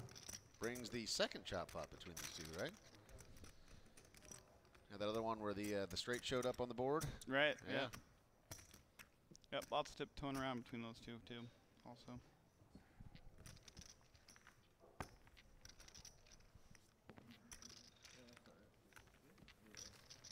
Do you feel like anyone at this final table is playing markedly better than everyone else, or would you say everyone's doing a really nice job with the chip stacks that they have to work with? Yeah, I think that they've all been doing really well. You've seen Eric make a couple of really good laydowns. Jake with the great check raise bluff against Tony. Robert with that big bluff just a minute ago. An overbet for value from Kevin. So yeah, I mean we've seen, and Tony's scooping up all the money with the big hands. So yeah, they're all playing great. Kevin here, first to go in the hijack, King 4 of hearts. Raise to 80. 80,000. You're doing it again, Jake. Kevin raises to 80,000. I didn't see it, but. So then you can't see it if I do that, right? I mean, I can tell you later. I didn't look this time. You want me to test it? Can you see if I do this? I cannot I see can't right see now. anything. Fold. Concerned about the I cards. think it's because your hand was higher up before. You were reaching over or something. Thank you. So we're Robert the big blind. Thanks, Tony. Makes me play stupid if I see your cards. It really does. I swear. It really does. It drives me nuts. Kevin opens to the min raise to 80,000. King 4 of hearts, and that's good enough.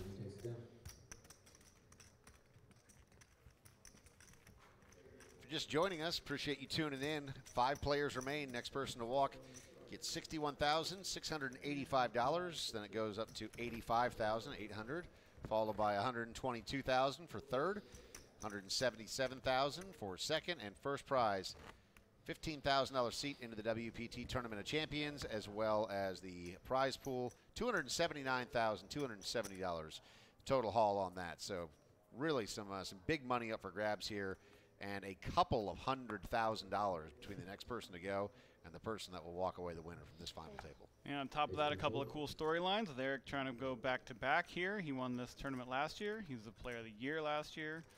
Jake was very close to getting Player of the Year last year. Tony is going for his second WPT title. Jake has been Cinderella a bunch of times, has not come through. Wait, that's not the right analogy.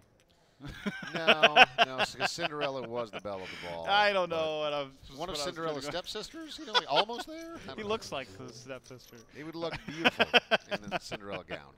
I don't know what I was trying to say, but he's been very close many times. The bridesmaid and never the bride. There you go. There you go. A bubbleist, if you will. Oh, boy. Sorry, Jake. All right, so Kevin there with a 7. Hitting that, a couple of queens out there. So Robert still has some possibilities, obviously, with the ace in his hand, and he's going to lead out with 40,000. But 2 pair right out of the gate for Kevin.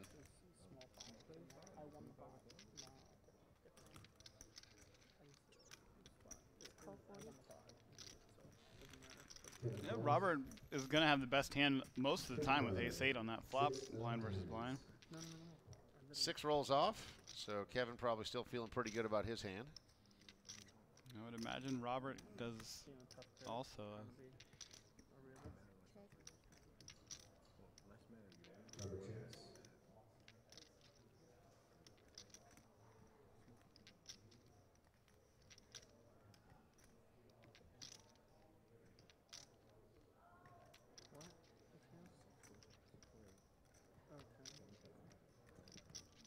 That's 70,000.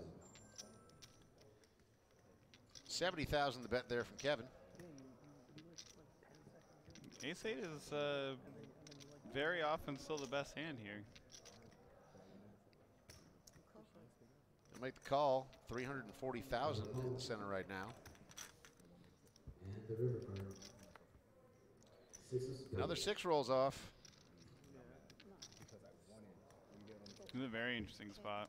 Yeah, so queens and sixes with an ace for Robert. Oh. A check from him and a check from Kevin as well. And Kevin going to take it down with the best hand, 340,000. You can get value out of ace high and king high some portion of the time there, but Kevin likes to just check back and take the pot.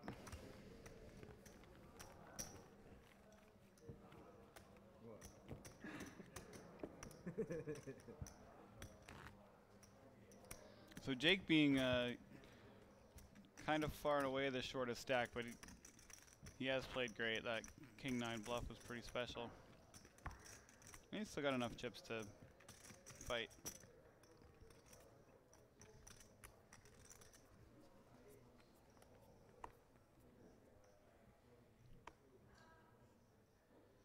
Tony first to make a move here, 8-5. Offsuit in the hijack. We'll let it go. Eric, pretty ugly starting hand there. Same thing for Robert. 8-3 for each. Kevin in the small blind with Jack 10 offsuit. Kevin's turn to small blind.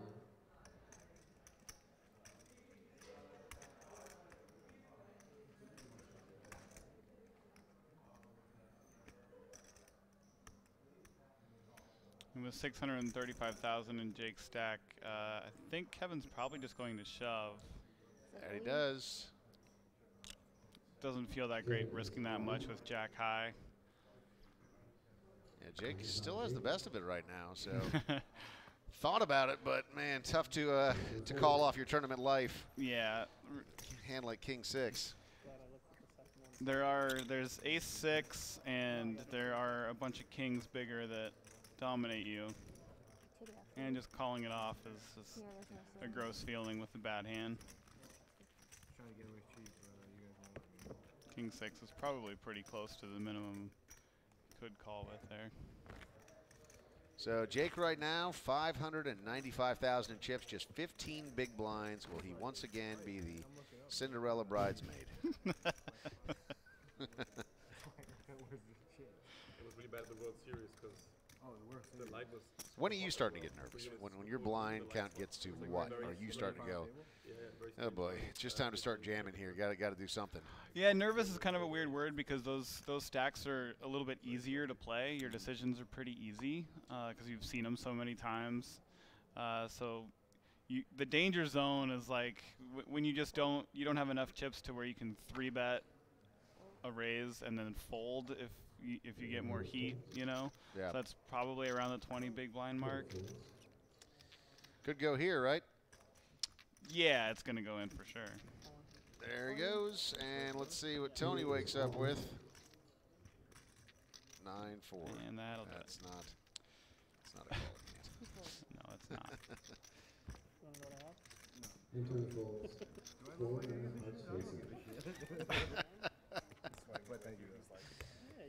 This weird camaraderie, but I hate you sort of thing going on between these two is really quite entertaining. Yeah. The second card he looked at. What's the card that looked like? No, I'm just kidding. I was thrilled with the call. No, I'm kidding. Seriously. If it was ace 9 of hearts, yeah, I'd rather not say. We both know your answer. Okay, good. But I do well against that, so I wouldn't have, would have been okay. Yeah, Jack. I was suited too. Discussing what hands Tony was going to call it off with there. It's interesting that Tony wants to give that information away. I mean, it's not entirely truthful, so I guess it's fine. Yeah, tight fold from Robert there with an ace, only 5-handed. Robert's first action folds. It's on Kevin now. Kevin raises to 80,000. 80,000 is the raise, and quick fold. Jake. Yeah. I fold.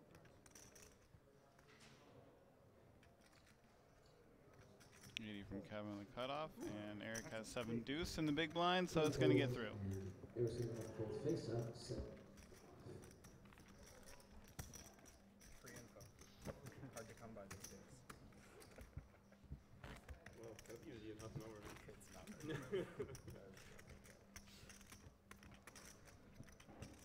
were not going to tell you. WPT Rolling Thunder main event final table. Coming to you live from Thunder Valley Casino, Lincoln, California, just outside of Sacramento. Thanks for being with us, Dave Farah, Tyler Patterson. They just roll everything up here that I'm supposed to say. It's really quite convenient. Yeah, it's nice. It's almost like a teleprompter. So much easier. Thanks, guys. Kevin here in the hijack. Couple of fours for him. 3.1 million behind for Kevin, who has been a picture of consistency at this final table. Just conservative, except for in spots where he's confident, just playing some really good poker right now. Raising it up to 80,000 over to Eric in the small blind, a jack and a deuce of clubs. And he lets that go. Robert in the big blind with a 10-5 off. He's going to let it go. Kevin scoops up another tiny one, just winning the blinds. But even blinds at this point, they start to matter a lot when the stacks start to consolidate like this, because the blinds catch up before the bust outs. Yeah, you don't think Jake's seeing those 100,000 chips out there just with just the blinds? And he's Right. Like, "Go." They matter a lot, yeah. Was he just trying to catch a fly? Is this about to turn into a Breaking Bad episode? I'm not sure what that was. What's the hat? Maybe he was taking a swipe at Tony. What's the pizza spot? What's the pizza spot? Kev, the pizza spot. In Chicago? Illuminati's? Illuminati's. What's the other Illuminati one? sucks. No, I like the other one. Chicago is my favorite. Chicago pizza. Chicago pizza is not pizza. From the New York guy, Chicago okay. pizza is All not right, pizza. Sure it's not. It's just different. I know. Man, Kevin's not standing up for the Chicago deep dish, Gino's East, Lou Malnati's. He's not standing up Lou for it. Malnati's, man. That place is great. What he's talking about. Yeah, Gino's East. I used to like that too. So you don't know how that pizza identifies. Kevin here with a couple of threes in the big blind. So Tony raised it up to 90,000 with his 5-4 from the cutoff. It's called 90. Just going to make the call here with a couple of threes.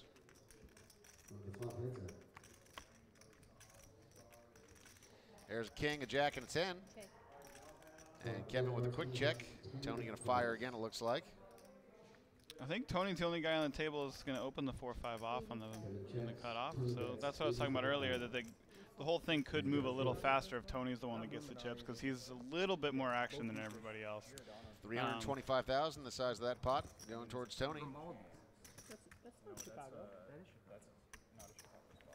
No, but it's good. Grimaldi's? No, it's New York, man.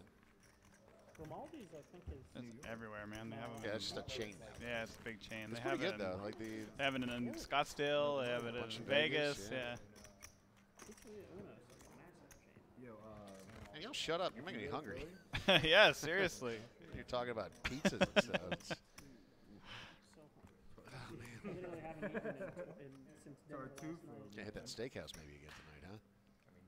I don't have time. I gotta drive down to. Oh no, that was my somewhere inner else later monologue. on Me there. just blabbing. I'm telling you that I'm gonna Yeah. go to that steakhouse again tonight. But I'm yeah, you're off jealous. to the Bay Area, right? Yeah, another poker tournament down there. If you order like, Tony in the hijack here going to raise it up to 90,000 with his ace jack.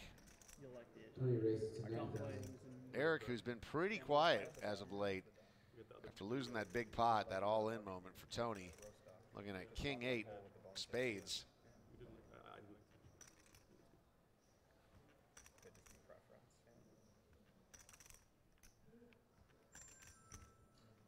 It's called 90. 90,000 is the call from Eric. Robert here with King Jack. And you talk about these incestuous hands where everyone's just, you know, got a piece of each other. This is another interesting spot like that. Robert on the button is considering a 3-bet here. Here it comes. Yep. So the 3-bet up to 360 for Robert. This could get dicey. Interesting Jake. spot for Tony. Oh man, Jake just okay. All What right. did Jake have? I missed it. He had ace something. I think it was ace 10 or something. He just threw it. Wow. I was like, oh boy. Pretty quick. Yeah. Go for the quadruple up. Really interesting spot for Tony, actually. Could be a bluff 4-bet, could be a call out of position, could be a fold.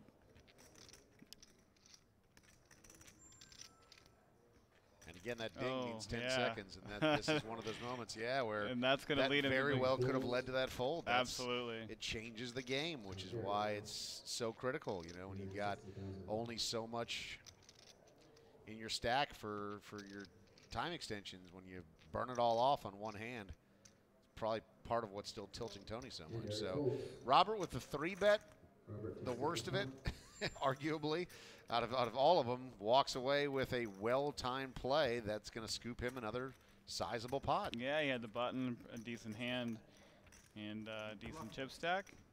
Played the position well. How do you know? You looked at your cards. I was behind you. I saw it. Tony's frustrated with that one for sure. Here we got the leaderboard. Jake's down to 15 big blinds. Kevin up top with 75 big blinds. Everybody else kind of jammed in the middle. Yep, so still anyone's game, but Jake's got a lot of ground to cover up, as you see, just 6% of the chips in play. So the other 94% spread out, and Kevin's got a big piece of that with over 30% sitting at the top of the heap. But a very, very close one here. Rolling Thunder at Thunder Valley Casino. 5 players remaining, and as you see, $279,000. Sitting up top, runner-up getting $177,000, and the next person to walk, $61,685. Great payday for a buy-in of just $5,000 for this event. But a lot of work has been put in, so I don't think anyone's going to be satisfied with $61,000 at this point. When so much is on the line, and through a field of 250, it's down to these final 5. Eric going to splash it around a little bit. King 8 clubs up to 90,000. Kevin on the button here, 9-7 offsuit. King 8 suited, back-to-back hands for Eric. Oh boy, here we go. Jake's going to jam. Yes, he is, absolutely. Jamming Jake. Yep, there it goes. Tony quickly out of there with his rags, and Eric asking for a count, so he raises us up to 90,000. Do the math for us here. Yeah, he's going to end up with a decent price, but that hand is just dominated too often. He's going to run into king, queen. He's going to run into pairs bigger than 8s. Obviously, ace, king. Ace, king, yeah. I rubbed them together. Ace, king is the most likely, but I mean, if Jake were to show him ace, queen, or pocket 7s, it'd be worth calling, but he's just not going to get too many hands put him in bad shape. Yeah, so Jake there with 170 coming back his direction. The button goes to him as well, so another couple rounds to play. He's got 19 big blinds. Yeah, those pots mean a lot when you're short. Yep. You bringing the wings? Is it actually wings? Guess what? Sounds like Frank's bringing some real wings to the table for these That's how guys. he is. Oh, and then they called him out for not drinking. And so now he's got a cold one in his hand, too.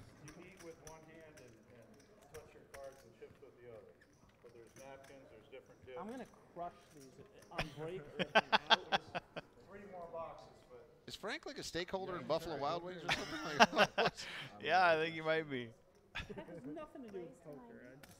it's like he's telling people that how delicious wings are, like they've never had them before. No, they're pieces of chicken, you see. They're just it's so tasty with the sauce they put on them. So Robert raising up to 90,000. Let's see if Jammin' Jake does it again. Ace 10 offsuit on the button this time. Wow, it's a pretty interesting stack for this hand. There he goes. Yeah, this one's not as comfortable, obviously. Tony out of there with his king 9 off. Eric out with his king 6. Robert quickly folds again. as well. And all of a sudden, he is knocking on the door of 1 million chips again.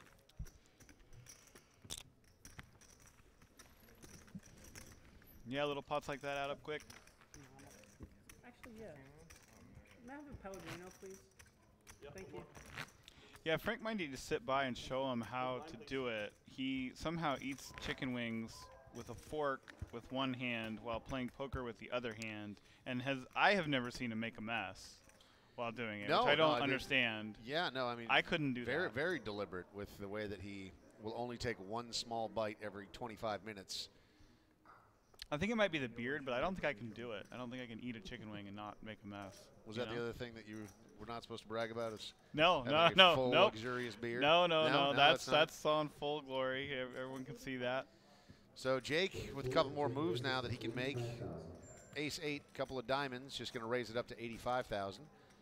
Tony on the button, looking at 7-5 offsuit. Going to pass. Eric, queen 8, also out of there. Over to Robert. An ace and a deuce offsuit in the big blind.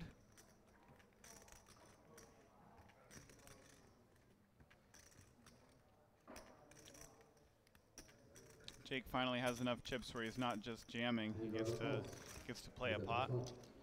230,000 in the middle. Jake still with 870 behind, and here comes the flop. It's a 10, a 9, and a 4. A couple of clubs out there, so some backdoor opportunities for Robert, who checks. It's about as big a whiff as you can get for Jake. He'll check as well.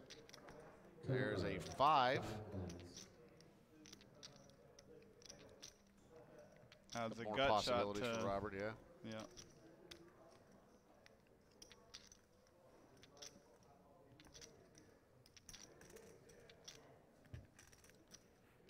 He'll check. Yeah,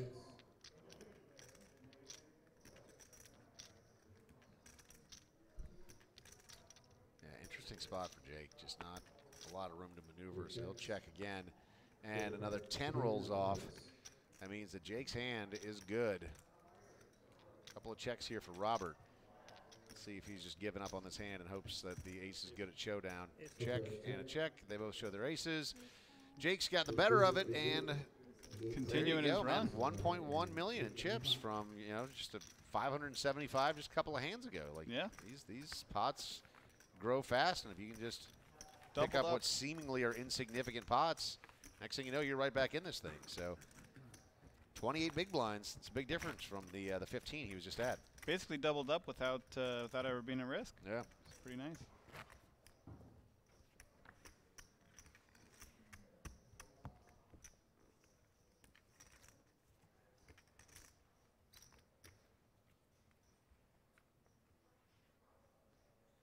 So we were just talking about how hungry we were getting. Talking about pizza. Yeah. Imagine how they feel now smelling the wings. Oh man, that's gotta be brutal, right? Yeah, absolutely. I think Frank's just trying to hurry this tournament along. Trying to get them all to jam.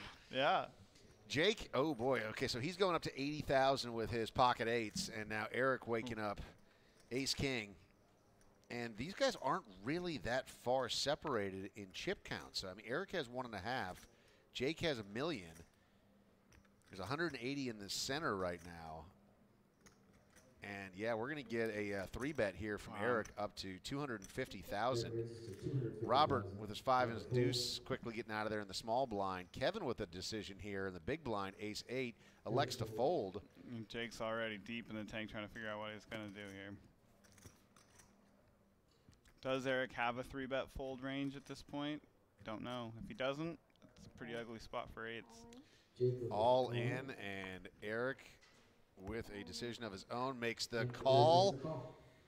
So a bit of a coin flip here, but Jake has the opportunity to cripple Eric, bringing him all the way down to the level that he was at when he started this hand. 2.3 million in the center right now. Jake's tournament life is on the line. Heads up to a flop. Here it is. There's a 9, a jack, and a 7. So far, Jake's 8s holding strong. 2 more cards to go. Eric is looking for an ace or a king. Here comes the turn. It's another 9. That brings the jacks into play, Sure but does. That'll be the dirty one. Yep. So even Jake's saying, man, that'd be dirty. You flip another jack up, and he's going to out-kick me. How brutal would that be? Final card, here is the river. It's a 10, and Jake going to remain alive in this tournament. 2.3 million in chips, and Eric with just 355,000 back now. What a turn of events in just a couple of hands. 1.1. Thank you. Did they tip you? Or I got it, yeah. You got it, Bob? No, thank you. Did you tip her for us? Yeah, thanks. big swing for Jake and for Eric. 58 big blinds from dire straits. I mean, we were calling him Jammin' Jake just a couple of minutes ago. Now Eric's down to 9 big blinds. It's not dead. So the storyline, if you're just joining us, Eric won this event last year, and if he is able to pull out what is now kind of a miracle today with just 4% of the chips in play, then he'd be the first person to ever pull off the back-to-back wins of the same event in consecutive years. And for much of this final table, Eric has either been the chip leader or been right there. And now, boy, after just a brutal, brutal loss, you see that Jake way up there on the leaderboard, whereas Eric is going to be finding himself in that same position of just trying to slowly double up or picking his spots and going for it, because 9 big blinds. Yeah, just not a lot to work with. Just a huge flip, just a pretty standard tournament situation that neither one of them loved to be in at that point. 19. Robert here on the button with 10-5 of diamonds, going to go up to 90. Kevin in the big blind will pass. Kevin in the small blind will pass, so will Jake. And Robert just going to scoop up a pot. Another well-timed play by him.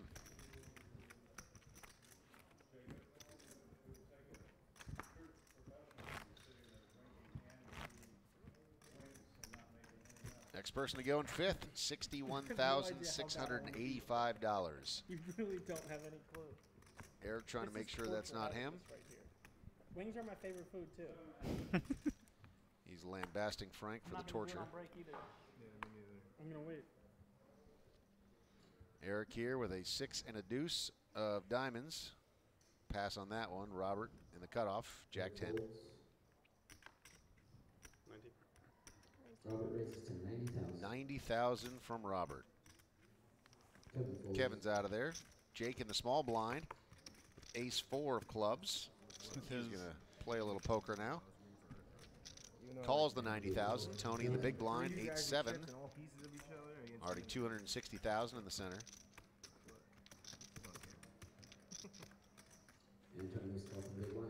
Tony wants to play too. 310,000 in the middle. Here we go. 7 and a couple of 5s. How about that for Tony? Not a bad looking flop. No, it doesn't hit anybody else. Robert could take a shot, but that's probably the only way Tony gets any action. 10 rolls off, and that changes things.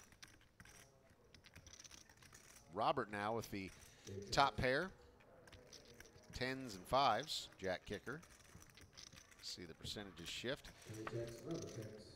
Checks around, so pot remains at 310. King is our last card, and Robert's hand is good. Both Tony and Robert checking the turn.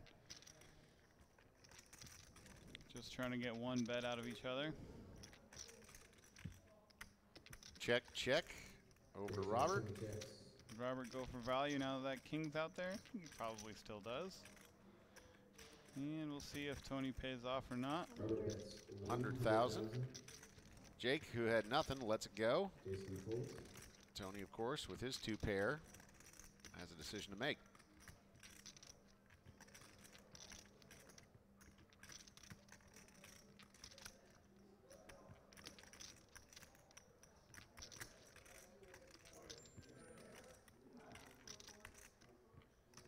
Final 10 seconds for Tony to make his decision, and maybe once again the clock affecting it makes the call. 2 pair for each of them, but Roberts is better. 510,000 is the size of that pot, going the way of Robert. Yeah, Tony's time extension chip situation is still affecting decisions for sure. He's only got 1 left. You hear that ding, that means there's 10 seconds left to act, otherwise he's going to burn that very last one that he has with 5 players still at this table. When you only have 1, it's really nerve-wracking too, because it's not that inconceivable that you would forget that you're on the clock in a big situation, and your hand could just be ruled dead when it runs out. When you're deep in thought about what to do, of course, you're hyper aware of everything going on at these final tables because you're playing for big money. It's really exciting, but deep in one train of thought, it is easy to lose track of the clock. I don't know that I've ever seen that from the tables that I've called. I have not. Where a hand's actually been called dead. I've seen a couple of close calls, but the dealer when there is no extension, does a pretty good job of being like, hey, 10 like, you got to seconds, make a yeah. decision. It definitely rushes the action, though. Like, it doesn't feel rushed through a lot of this type of play in the tournament, but when it comes down to it, like, you definitely feel it. Here we go. Eric's going all in, 9-5 of clubs. Tony going to make the call here, so 670,000 is in the center, and 8-7 of diamonds. The opposite happened there. Tony actually moved, and then Tony Eric moved called. in and, Okay. yeah, Eric called it off there. So Eric, 9-5 of clubs. 8 big blinds, called it off. Going to make the call, and 2 live cards for each. Here we go to the flop. A couple of 6s and a 3 roll out. So the 9 for Eric is still good. We're going to run out. Here comes the turn. A 7, and Tony takes a commanding lead. Eric going to need some help here if he wants this storyline of the back-to-back champion to come true, and he needs it right here. The river is a king of diamonds, and Tony eliminates Eric. 5th place, $61,685. Eric making the walk right now, shaking everyone's hand, and what a good tournament for Eric. I mean, he gets eliminated in 5th. I mean, incredible potential story there with him, you know, winning the entire thing 2 years back-to-back, but still played fantastic poker. Just had a couple of hands not go his way, and he's going to make the walk with almost $62,000 off that $5,000 buy-in. A couple of brilliant back-to-back performances for him, and Jake still very much alive here with 53 big blinds, 56 for Tony, and of course at the top of it all, Kevin and Robert, who have been very, very consistent. And now everyone's got some chips to play with, and like you mentioned early on, you know, Tony having chips is kind of dangerous for everyone because he's sticky, he's hard to get off hands, and he'll splash it around too. He'll make some plays. Yeah, we could see some fireworks going down. Everyone has 50-plus big blinds now. Yeah. Great tournament for Eric. That's another cool story.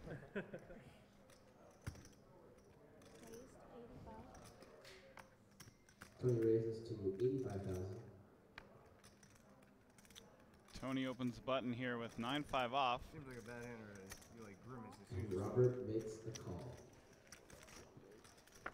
Robert does make the call. Two-handed, heads up, we'll go to the flop. And there's a 9, a king, and an ace that come out, so both getting a piece of that. Tony gets a pair of 9s out of it. Robert gets a pair of kings, and a check from Robert. Tony is going to fire out 75,000, bringing the pot to 285. Pretty sure Robert's going to make the call here. Robert calls. Call from Robert. I think it's going to be a fun one. 6 of diamonds comes out, and Robert still very much in control with his king, but that is a 3rd diamond that comes out, so we'll see if that slows the action at all. Check from Robert over to Tony. Tony could try to get his opponent off a bigger 9 or possibly a king and might take a couple of streets, but more likely I think he checks it down. And we see it there on the turn. To the river we go. River card, ace of spades. Another ace comes out.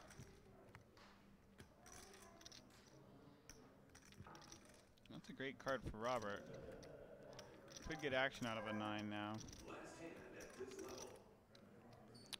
You hear the announcement there, last hand at this level. Blinds are going up again. Robert with the check, Tony with the check as well. And smallish pot, 360,000 going the way of Robert. So the final 4 will battle it out. We were talking about the basketball tournament that's on the way, but what about these 4? Somebody vying for that top prize of almost $280,000. Who will win? We'll be back in a moment.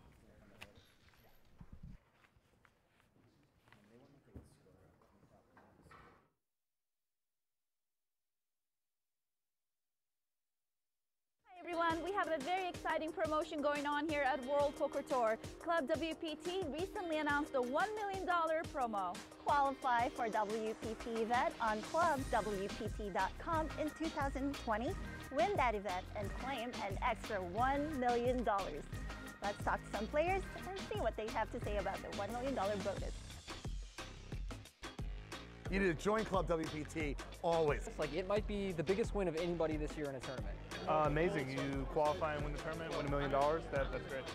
That's just an unbelievable offer for, you know, the value for someone who also is not used to playing these types of tournaments, and, you know, give you that motivation to go online. And that's, the bonus is more than the first place, double than some of these tournaments like this one. So awesome thing that the WPT is offering for its players on the site. Well, I love promos where they do added money into a prize pool. What's crazy to me about that promo is if you win a WPT and get that $1 million bonus, like it might be the biggest win of anybody this year in a tournament. So what do you think about our Club WPT promotion?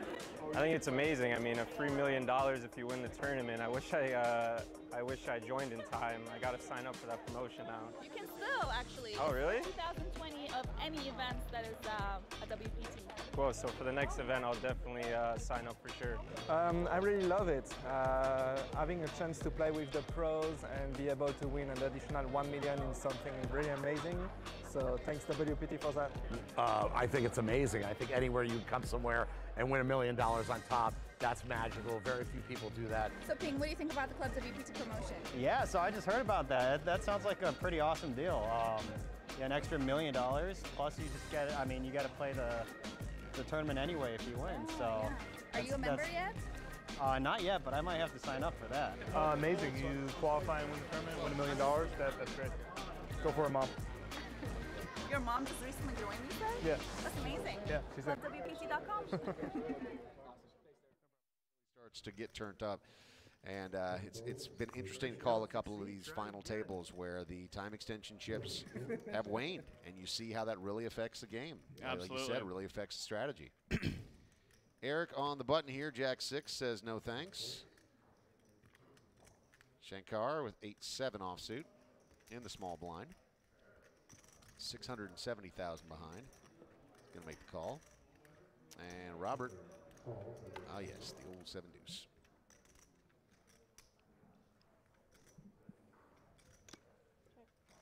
Robert checks his options. Both lines in for minimum 25,000. Decides not to bluff with the 7 deuce. He's just going to see a flop. Both players hitting the 7 on that flop. Shankar with the better of it right now, but may run out where the kickers don't matter. Shankar is going to bet just 25,000, so a min bet from him.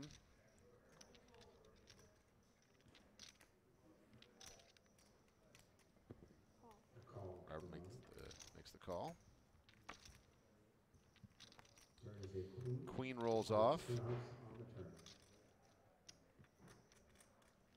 So kickers are no longer in question. Most likely going to be a chop pot here if this gets seen through, but yeah, unless Robert decides to turn his hand into a bluff, which is possible. But your opponent's just going to hit that board so often too, so he's just going to try to show it down as cheaply as possible.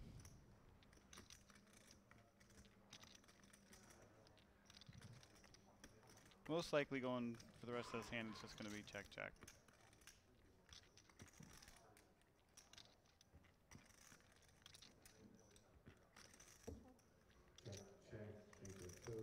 And there goes the big pot of 125,000, going to be split up between the two of them. 7 deuce like a boss. How'd you get in that pot with 7 deuce? Robert trying to get the German fans to make some noise. Not for 7 deuce, man. May have flown across the world with you, but not for that one. Play poker online with Club WPT for a chance to win a share of $100,000 in monthly cash. Jake's first answer is go ahead and fold. And we welcome you back from break. Thanks so much for hanging out with us. It is season number 18 of the WPT's Rolling Thunder Final Table in Sacramento, California. Dave Farah alongside Tyler Patterson, and still six-handed. Eric here in the cutoff won himself a nice big pot right before the break, and coming back, going to find himself with a couple of 8s. We're up to 15K and 30K now are the blinds. Shankar, the short stack's going to fold. Over to Kevin here in the big blind, ace-6.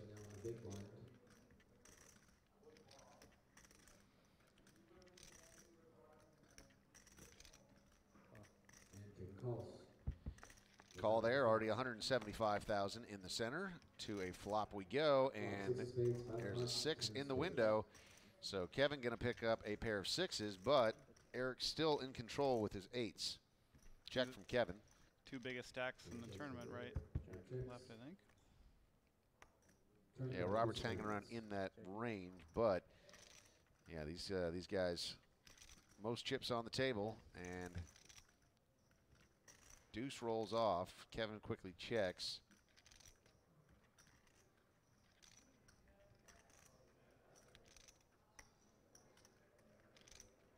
Eight's got to seem like the best hand here. Gonna go for a little bit of value with it. Pop it up for 75,000. Now $250,000 chips in the center. At the same time, this 6 got to look pretty good for Kevin too. I assume he's going to at least call. There's the call. River rolls off a 4. Check. Check from Kevin.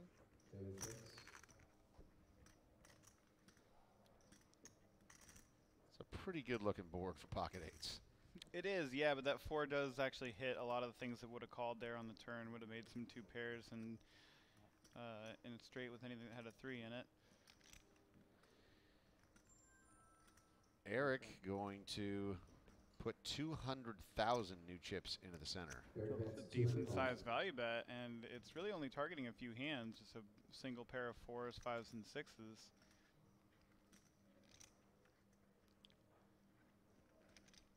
So a good read from Eric, knowing that his opponent has exactly that.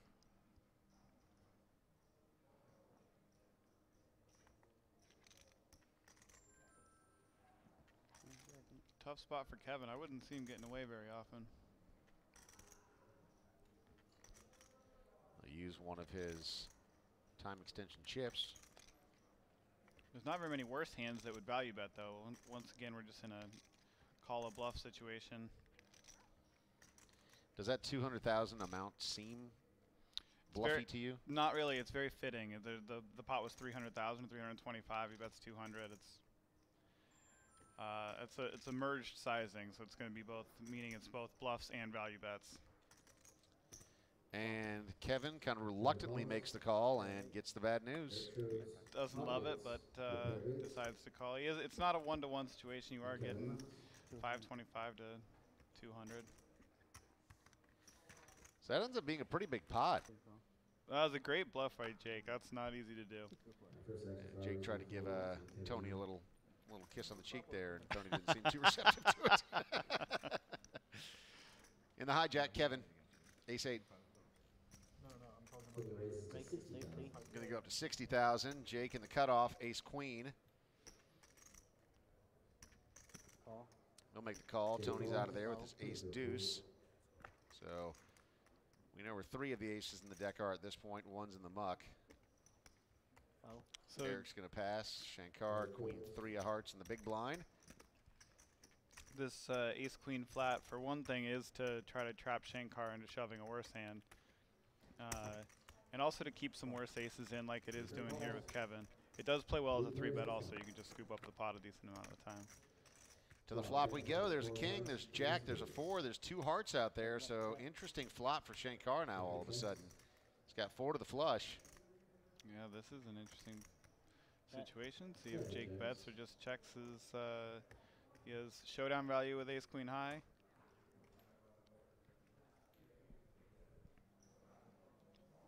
He decides to bet. And I'm pretty sure Shankar is going to shove here. Shankar with 405,000 behind. Going to give it a quick count. Jake could be bluffing with all sorts of things he can fold here. Being in position, last act. Already nearly 300,000 in the middle, only 400,000 back, and he'll just make the call. Shankar so he wants to peel one. He decides Jake has too many hands he's actually going to call, so just goes for the call instead. Heads up to the turn. Shankar looking for another heart, and there it is. Hits his flush. Quickly checks.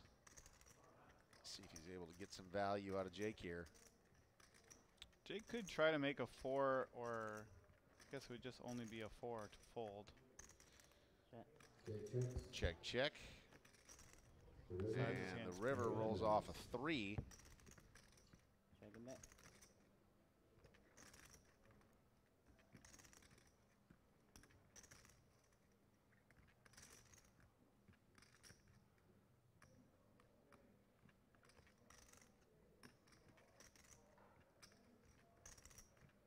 Shankar realizes he probably doesn't have any bluffs in his range, so shoving he's not going to get called very often, but I don't think Jake's going to bluff very often either, so he's going to go ahead and bet it all in, hope that Jake has 2 pair or maybe just calls the king. Total pot size of 700,000, so Shankar, man, Tony still looks angry to me. I don't know if that's just my perception because I know that he's probably still steaming, but he just looks displeased still. Yeah, I mean, well, this'll help. Can't blame him for being displeased. This is a tough spot to be in. 655,000 behind. Couple of kings for him. So the paired paint, and Tony is going to jump it out to 65,000. Eric with ace jack suited. This could be interesting. And that's a big hand. He's could 3-bet. If he does, he's going to have to go with it with Tony's stack. So I think that's why he decides to just call. Oh, man. So this could be fireworks all the way around because Shankar can come over the top now pretty easily, I would imagine. I'm pretty sure Shankar is going to put it in.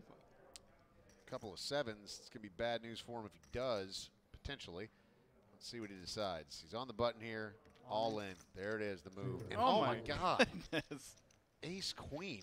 So that's actually quite bad news for Eric because now one of the aces, and for Robert obviously, depending on what he decides to do. But Robert's just going to step out of the way, understandably so. We haven't even seen Kevin's hand yet. That's an awkward spot for Robert, and so he finally got that tough decision, that stress that I was talking about. Yeah. He just lets it go in 2 seconds like it was no big deal. No big deal. What a great fold from Robert. And there goes Tony over the top. And Eric's, you saw him just go, what is going on here?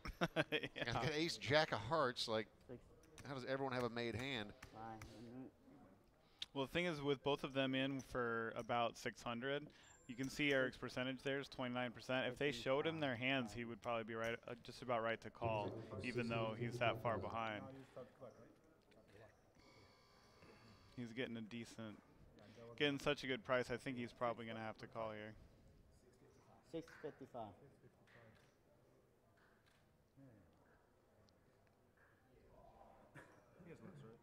Yes. Hi everyone, Andrea Johnson here with the WPT Royal Flush crew. The players have spoken, and WPT Rolling Thunder at Thunder Valley Casino and Resort is one of the players' favorite stops of the tour.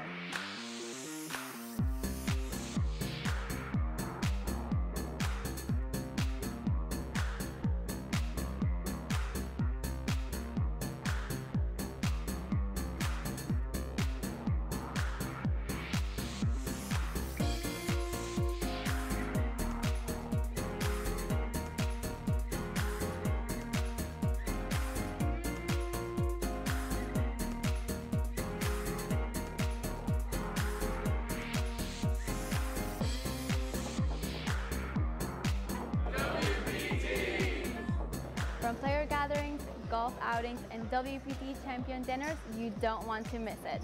For more information, check out WPT.com.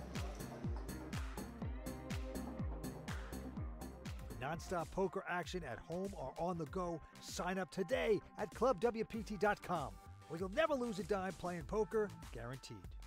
50,000 annual. Okay, gotcha.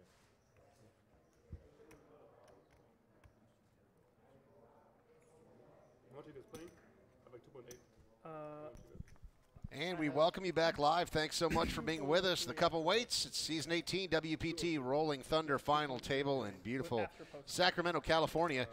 Started with 250 players. We are down to the last 4. And as you see there, it is really very tight and a lot of money up top. So the next person to walk out of here, $85,000. The person that wins this, $279,000. So almost a $200,000 swing when there's only 4 chairs remaining at this table. And only 60 big blinds to 42 big blinds separates them, so they're really close.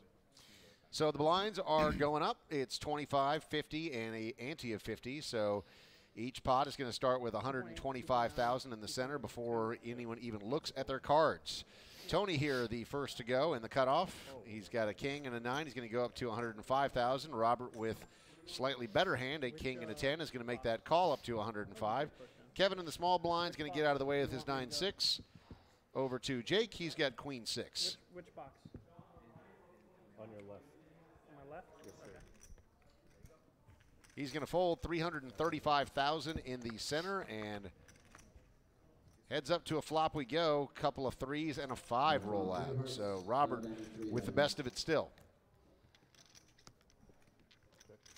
We have 20. Robert heads up on the flop. Both players check. Check, check to the turn. Turn card, Jack of Diamonds. Jack of Diamonds comes out, so 3 diamonds floating around out there gives Tony some more possibilities to complete the flush. Both players check.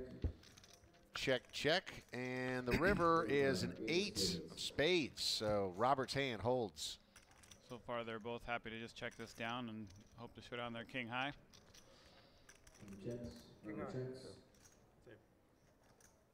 I got a small king.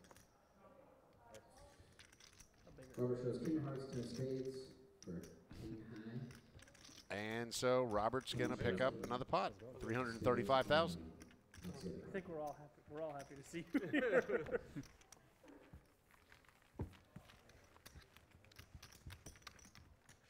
the last dealer was good though. See a new denomination there on the table with the pink chips making an entrance, and Kevin there adjusting his rather robust stack of time extension chips, should he need to use those. Of course, the story throughout much of this final table has been that Tony blasted through basically his entire stack. Each player starts with 8, got down to just 1. But the action clock by Protection Poker gives each player 8 of those chips to start at this final table. And the time extension chip, once you're out, that's a wrap. You got 30 seconds for each hand, and then it is declared dead. Haven't seen that happen a lot, so they're diligent about reminding the players if they're out that the time is winding down, but it does call for the action to be forced along. Jake here with the decision of his own, thinking about this with his pocket 8s in the small blind. Kevin behind him in the on the button raised it up to 100,000. Last time Jake had 8s, he doubled through Eric's ace king. It was a pretty big pot, pretty big swing in the tournament right before the break. 3-bet there from Jake up to 405,000, and Kevin is going to step off that. So the orange chips are 5,000, the green are 25, and the new pink chips are 100,000, and the yellow and blue oblong shaped are the time extension chips. So when they start moving those pink chips around, you know it's getting serious.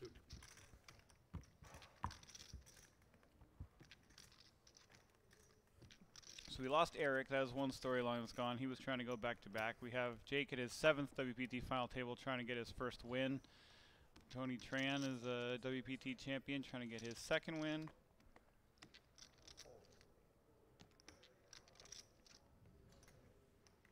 Kevin folds. 105. Jake raises to 105,000. Jake going up to 105 with his ace jack of spades. Nice hand for him on the button. Robert in the big blind going to come along. Makes a call of 105, up to 105 with his 8-6 off and a 6 in the window, but a queen and a 10 also dropping out there. So a little bit of something for everybody. Jake with plenty of possibilities, and Robert with the best of it with that pair of 6s. Jake's going to lead out here with 100,000 after Robert's check. Robert makes the call, pair of 6s. There's the turn, it's a 9. It's an interesting card for both. Sure is. See Robert's pair still holding strong right now, but Jake with plenty of possibilities. Jake could bluff at this, but I doubt he will. Oh, we're not going to even see that because Robert's going to fire into it. 180,000 from Robert. Pretty strong move with a pair of 6s there, huh? Yeah, he does have the gut shot to go with it. Jake's going to make the call, so just going to call. 845,000 in the center, and there is the 7. Robert is going to complete his straight.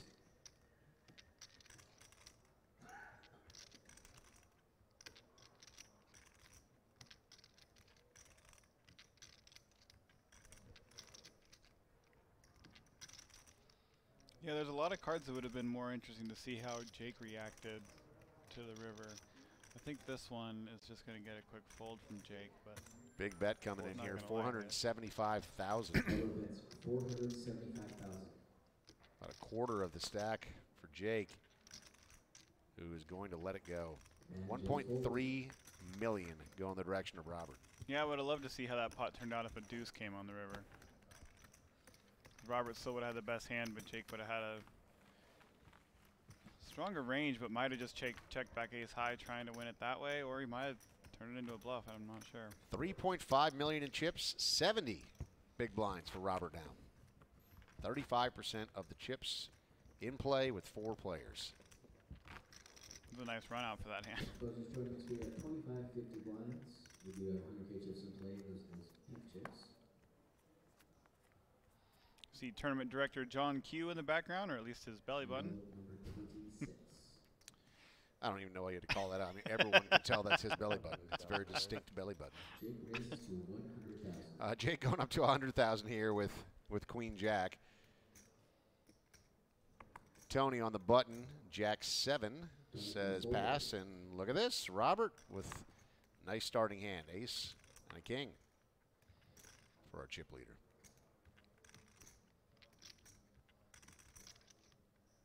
I think we're probably going to see around 375 here from Robert.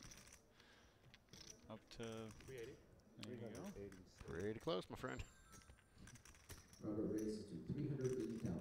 380, the 3-bet from Robert, and Kevin quickly out of there. Let's see what Jake decides to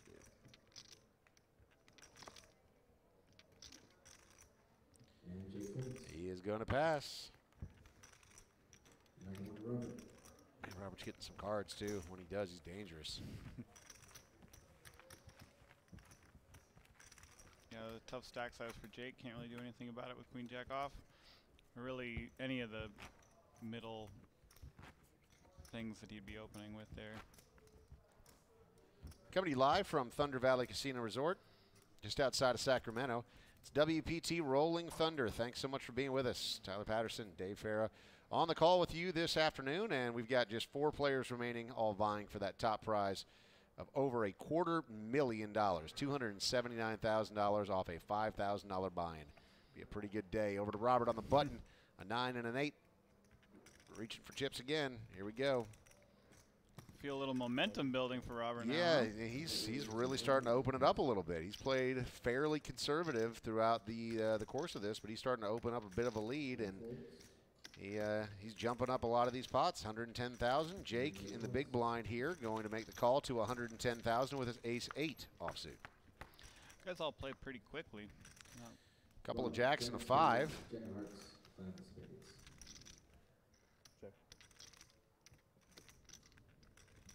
And Robert again reaching for chips. 295 in the center. There's just a small bet of 70,000. Jake's not going to be folding ace high on this flop, at least not yet.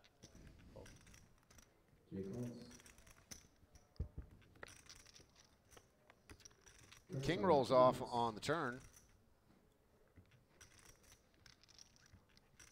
That card is about equally likely to hit each player. Probably maybe a little bit heavier towards Robert's hand. So Robert might use that to bluff, especially his stack does threaten Jake's a lot.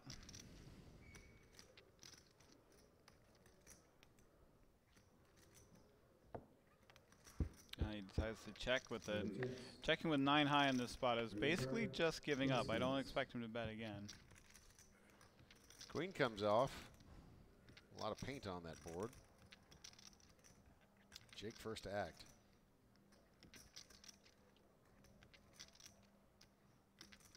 Jake is considering bluffing, but not really.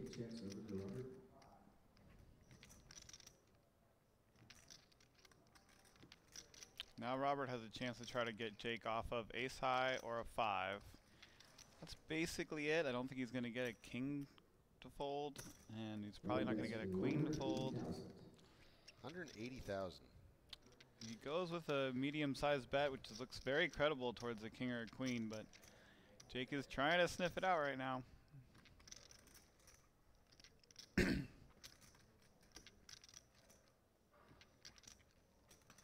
knows Robert would check back a decent amount of king highs on the flop. And he's not bluffing with ace high very often. He lets it go. Man, talk about that momentum building for Robert. And 615,000, not a monster pot by any stretch of the imagination, but just good play and showing that he's very willing to take risks when he thinks he's able to move his opponent off of a better hand. Yeah, exactly. I mean, It's all good. just those cards rolling off were a little bit more in Robert's range than Jake's. And for the first time at this final table, we have somebody knocking on the door of having 4 million chips. A big part of that is also just Jake's stack size. It's even if Jake didn't really want to believe Robert there, he wanted to make a stand, but it's just such a big part of his stack. 110, and yeah, you heard a comment. I don't know who said it, but Robert's trying to win every hand. And woke up with a pocket pair here, and he just used his standard raise up to 110. Yeah, I think it was Tony. Seems most likely. Yeah, Tony said he was hoping Kevin was going to do something about it. So a 4 and a 3 and a call from Tony. Out of position. Suited connectors, not too bad. It's a little small, but you're getting a really good price, so I'm going to continue. The twos hold up here for Robert. Tony, the first act with his 4-3, going to make the check. Over to Robert. Reaching for chips again, 100,000. Tony quickly folds, and Robert keeps his streak going of winning, I believe, every hand since we came back from the break. Yeah, that's the truth. Yeah. They were talking about chicken wings and pizza on the break. I wonder if Robert ate something that made him a little fired up. I guess so. He got some of Frank's famous wings.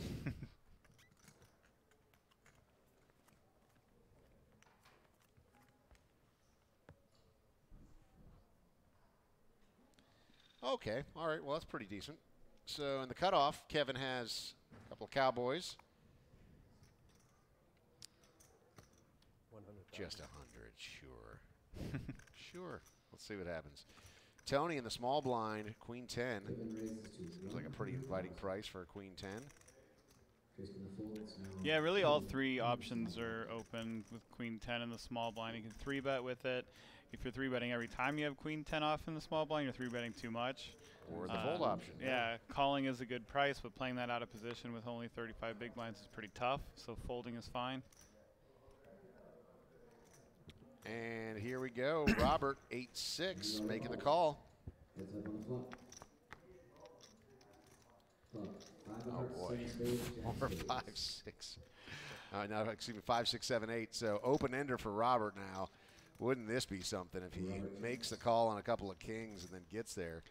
Well, it looks like this tournament's going to be over soon. Robert's just going to win every pot. Yeah. 75,000 from Kevin, who's, again, trying to play coy, but it's going to work here. Well, Robert's going to at least call, but he actually could raise here, and if he does check raise here, he will represent spades if they come in. 280,000, so another 205 back over to Kevin with his kings. It's an interesting spot for Kevin. They're pretty deep. I don't know if he's going to want to just try to shut him out and end the pot. I think they're probably a little too deep for that, especially with some other short stacks. He doesn't want to punt off that much. And we say ICM, you know, just the value of the cash value of his place in the tournament, not just the chips that he has. So I think he's just going to call. Any spade is probably going to do it for Robert. I think he's going to make a big bet and win the pot. Another jack. That's an interesting card. I don't know if Robert's going to continue bluffing with that card.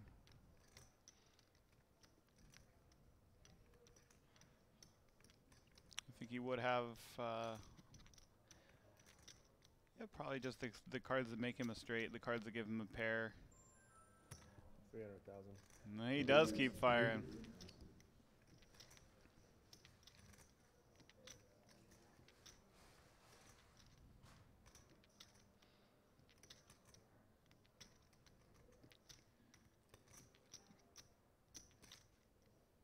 A jack is certainly possible in Robert's hand, so Kevin doesn't love it.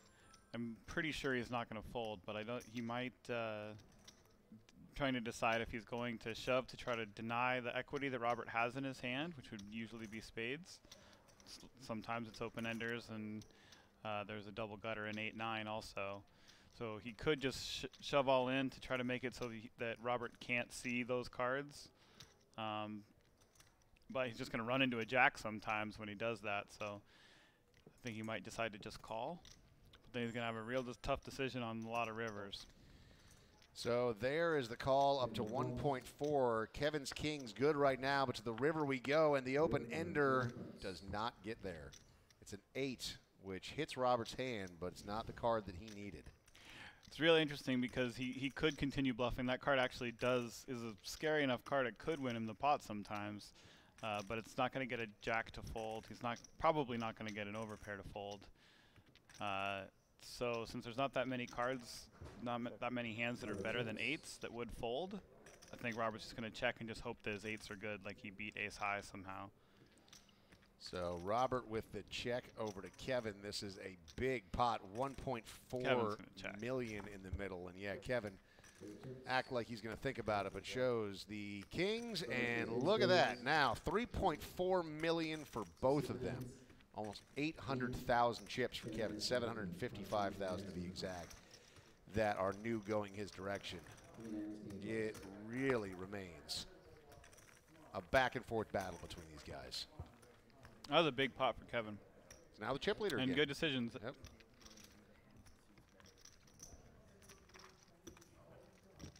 Was that almost a smile? Kevin's giving some smiles. Not a lot of words, but he's giving some smiles.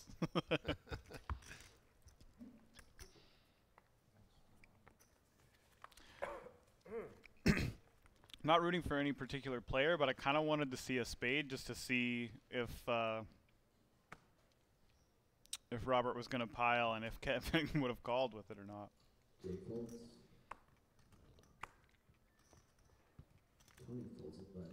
Kevin's 30 years old. I would have pegged him as like 25 based on his looks. Yeah, these guys are all pretty similar in age. Eric's a little older than the rest, I think, but not much. I think they're all very close.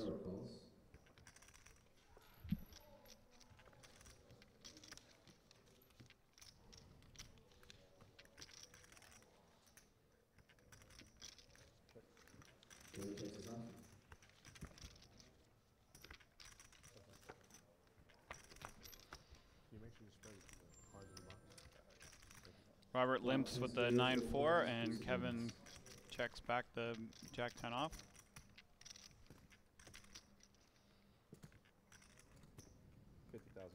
Robert bets 50,000.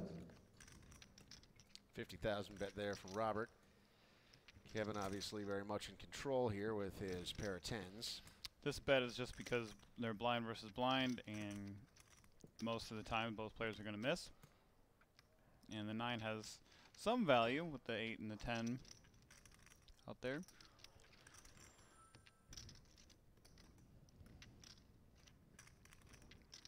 Kevin going to raise his top pair for value and just to be fine with getting the hand over with. Kevin raises to 165,000, and Robert folds.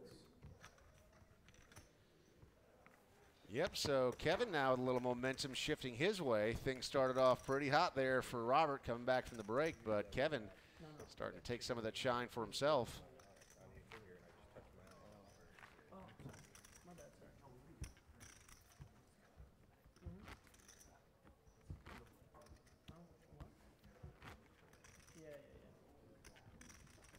Just toss it over in there, Frank, if that's okay.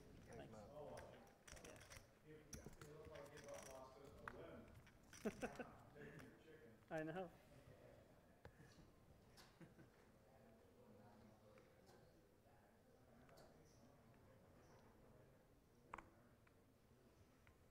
Who's up first is going to go and fold.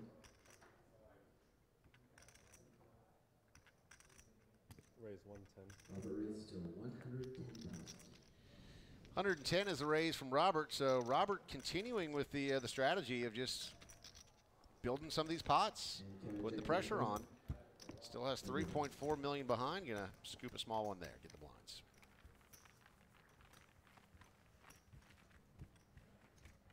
It seems like that's kind of bugging Tony a little bit. Tony doesn't like that Robert's running him over. Well, that's his game. Yeah. What are you doing? Right. How much you got now? 1.5? No, for one hand. This hand right here. Frank is I believe that's Frank. Instructing him to turn his hat around. The old 76ers cap. The rally cap. Let's see what happens. Kevin, an ace and an 8 of spades on the button, so he's got position. It hardly seems fair. I mean, the rest of the guys don't have caddies on the rail telling them about how to wear their hats. It's a distinct advantage. Just wish I had somewhere in general in life just to tell me what to do with my hair. I know. Ever been good at selecting hats? I don't feel like it really look that good on me. I just can't really do the flat bill thing. I just. You look like a fedora guy. I feel like you could. You're in Vegas. I will punch you right next to you. I will hit you. Who says that to you? Take it back. Call my mom. Mom, did you know that you made a guy that looks like a fedora guy? Ugh. Jesus. I thought you're a Vegas guy too now, buddy. Yeah. 10 rolls off, so that's quite good news for Tony there. Looks like the rally cap is working. He's going to play coy. He'll check it over to Kevin. Still looking to get something going here with his ace-8, but not much going. Going to need one of those aces to drop off here in order to save this hand for him. Small pot, just 275,000 in the center end. There's the ace. Rally cap didn't work. No, this is actually going to be an interesting spot for Tony too, because it's just a pretty good bluff run out for the guy in position. So I think Kevin might bet this without the ace. Tony might end up deciding the hero call here.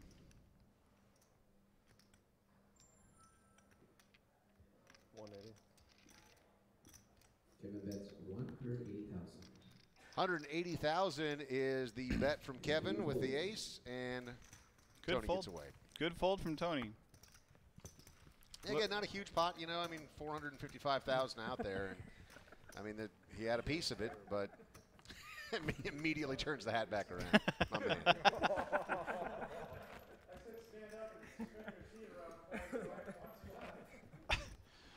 Lots of advice from Frank out there. I think I'm getting a double up between you guys. The Final Four, it's March Madness going on here. Who do you think's going to win the tournament this year? You have any predictions? I haven't followed closely enough. I'm a Northwest guy, so I kind of always root for Gonzaga. Okay. See that. Zag's looking pretty good. It's interesting that Kansas San Diego State won so many games, but they probably won't be that competitive when it comes down to it. It's always the question of quality of competition, right? I mean, you wouldn't see somebody like a Baylor or a Kansas, in my opinion, losing to UNLV. Right. You know, and yeah. San Diego State's obviously a very good team, and everyone has, you know, bumps in the road and everything else. But I do like how wide open it is this year. It's not just, you know, the Dukes and Kentuckys of the world that are going to dominate everyone. There's really kind of anyone could go in there and win this thing. It's still very wide open. To the flop we go. It's a 9, a 6, and a 7, all hearts. No hearts in either of the players' hands. There is an 8 that's sitting there for Robert, and Jake did hit a 7. Very close right now, and a queen rolls off, so Robert now getting the better of the pairing as well as having the open ender. Check. Robert checks.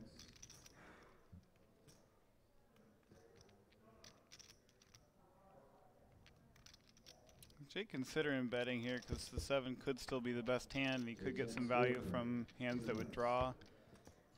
Oh man, it's a scary looking card, isn't it? So Sure is. Robert gets there with the straight. Not that he really needed it at that point, but he gets there. But man, that's ugly. I think Also it's straight.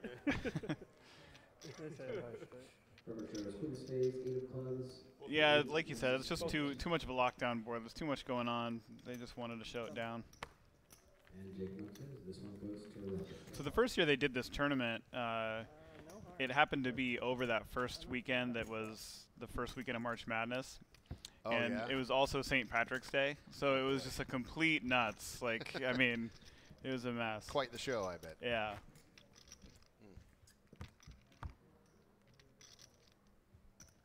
I feel like that's a lot to compete with. Yeah, it was. We had good times here. I mean, there's a couple of cool places to drink and hang out here at Thunder Valley too. So it was pretty fun. Was St. Patty's Day a big thing in your hometown? Sacramento does a thing. They don't do a ton. Seattle, there's some Irish pubs and stuff, but it's not like a big parade town or anything. Like Chicago does a big thing. Right. Savannah, Georgia. When I lived in South Carolina, Columbia, it was like a big to do. And then I moved to Vegas, and they're like, yeah, no, we kind of do this every day. Yeah. Yeah, no, I've always personally liked it just because I don't know, like beer and Guinness and Irish things in general. Yeah, so yeah. I always like Frolicking St. in the Patrick's. streets, yeah. Exactly, yes. Crappy bands that have one hit. Absolutely, yeah. I'll do it. Is that 7 Mary 3? Awesome. We went to a bar here in this area called the Boxing Donkey, which is perfect. Based on name alone. Perfect for the Sign me up. For St. Patrick's Day, and we watched exactly what you said, like a crappy '90s cover band, and it was really fun.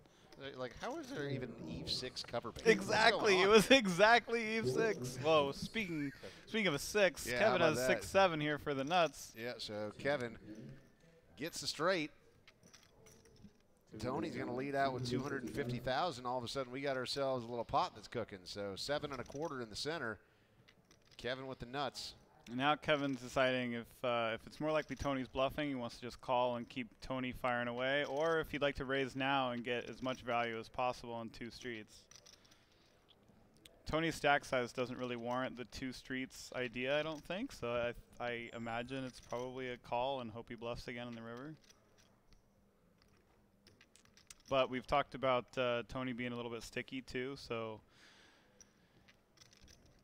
raising and putting Tony in a tough spot to decide if he's going with the king or not might be the better play also.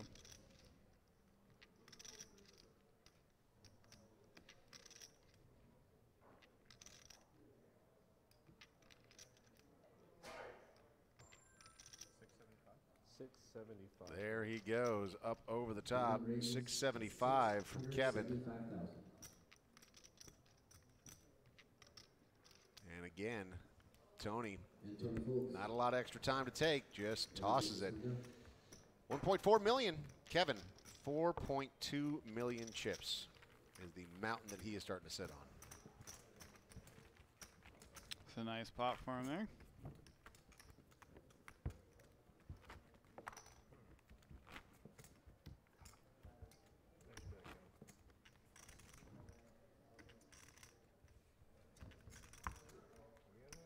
Yeah, I think Vegas gets a little more excited about March Madness than they do about St. Patrick's Day.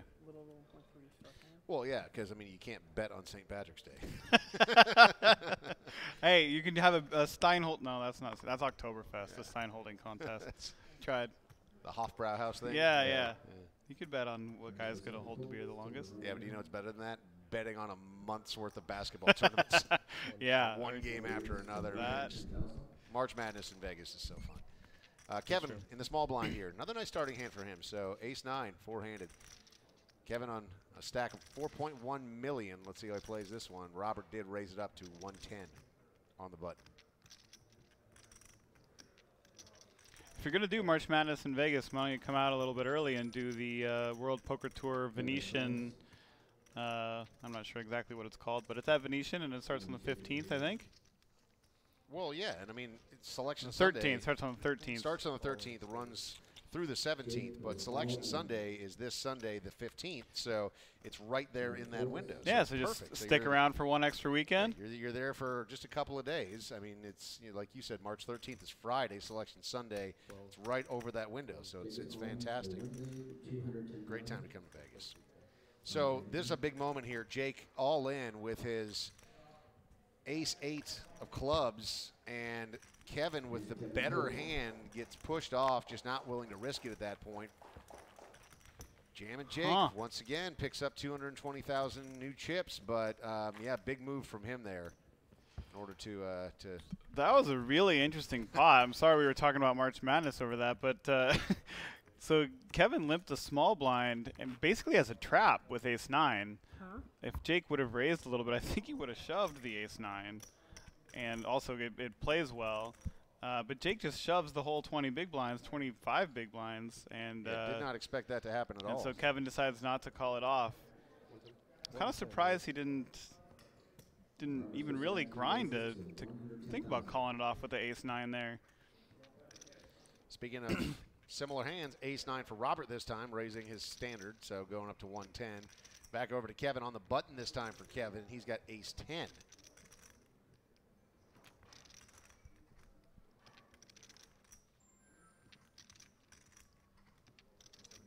Raise 275.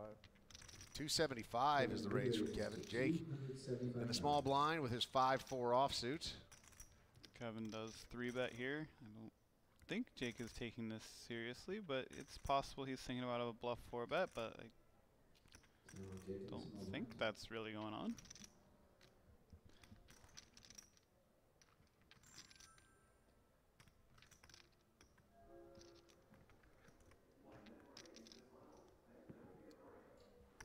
He does burn time extension, Chip.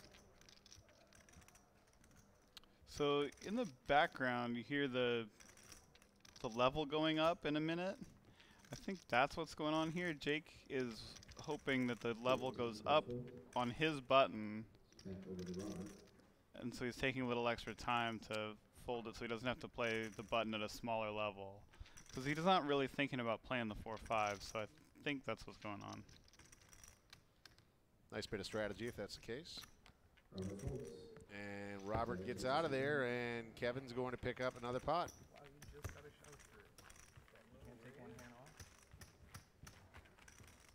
I just want to know if it would have worked.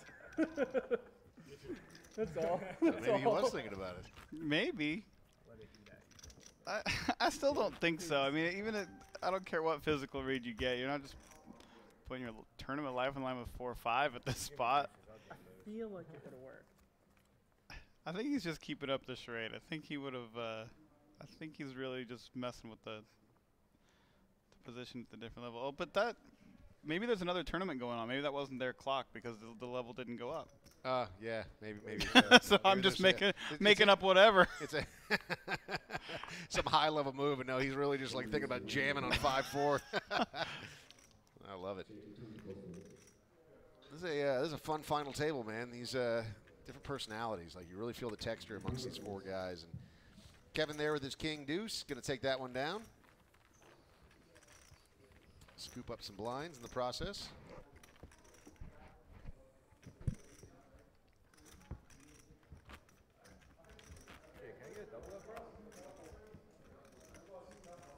You realize I'm like your third, yeah. Let them take it off. I love that he targets you. He goes straight. I mean, it is best for him to double through me.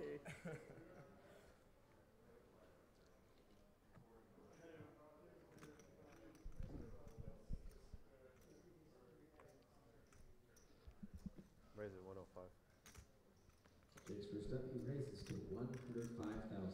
Jake going up to 105 with his 9-8 of clubs in the cutoff. Tony's going to get out of the way. Robert in the small blind, not much going on there with that starting hand. And over to Kevin in the big blind, also not much cooking with his 5 deuce.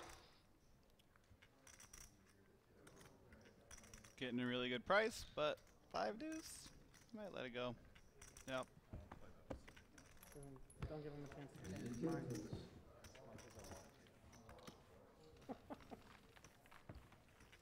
Was it 5 deuce off? Panda? 5 deuce off? It's known as You can't even call? He made it. Not all of us have the balls you do with 6 high, pal. It wasn't even a min raise. It was a small pot. So expensive. To a min raise, though. He's in that. Tony's ripping him for not defending with the 5 deuce. I wonder if I really get that much and you have 2-5, are you folding? Faster. He's folding faster. Tony with 910,000 and ace 7 off. He could just open here. He's going to just rip it instead, so he doesn't have to make a decision facing anything and a little more fold equity that way. Tony with the move here, all in for 910,000, ace 7. Yeah, it doesn't look like he's going to get any takers on this one. No, he's certainly not. Easy. Getting to a very interesting point in this tournament, right, where Tony is willing to jam them all in when he sees a hand that he likes, including an ace rag, and same thing for Jake. We saw that a couple of hands ago. So four-handed. Appreciate you being with us. If you're just tuning in, thanks for joining the broadcast. My name is Dave Farrell alongside Tyler Patterson, and we're hanging out here, Thunder Valley. It is season number 18's WPT Rolling Thunder Final Table. 250 people entered this tournament at $5,000 each for the buy-in, and we are down to our final 4 participants. Next person to walk out of here is going to be walking with $85,800, followed by all 3 of the finalists that go out will get 6 figures, but it is a steep scale here. 122, 177, and $279,000 up top. Been a hard-fought battle between these guys so far. Real chess match, some great poker that we've seen, very few mistakes, a lot of really excellent reads and laydowns. So if you're just joining us, it's a good group of guys. They battle it out here for that top position. Yeah, it's some high-level poker going on, and we should probably shout out Shankar Pillai got what do you have, 45,000 for 6th place. 45,390. Yep. And that's his 3rd WPT final table. And Eric was trying to go back-to-back. He got $61,685 for 5th. Yeah, Eric Yilmaz was the winner of the this event last year, and so it would have been a historic thing if he was able to pull off the back-to-back victories. The first time we ever would have seen that, but had a pretty rough hand cripple his stack, and that was all he wrote. But still, a nice payday for him off a $5,000 buy-in, $61,685.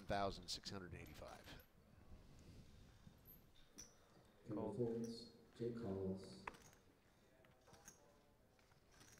Eric was the last of the local Sacramento angle. He did live here for quite a while. Now he's out in Philadelphia there with Tony Tran, I think. Cool. Recently got married? Yeah. Yep. Yeah, So his bride is out here. Making the move all the way across the country. Yeah.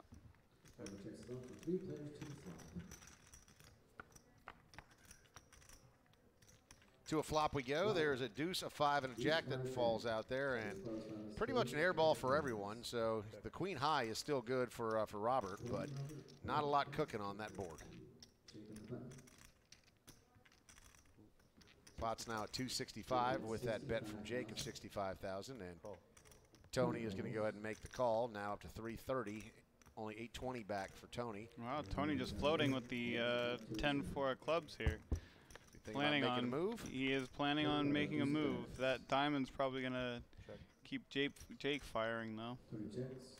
Yeah, so 4 to the flush now for Jake, and if Tony does make a move, I imagine it's probably going to be pretty difficult to get Jake off that with the ugly board like this, but we'll see if Tony's willing to come all the way over the top or not. So Jake, 1.3 million back, Tony with 820,000 back, and Jake going to lead the action here after Tony checks to him 165,000, so about a $500,000 in the center right now.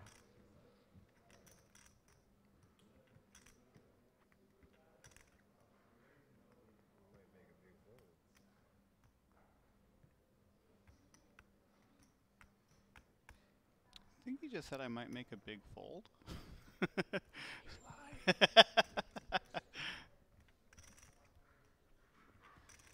qualifies as a big fold? Going folds. You're bluffing.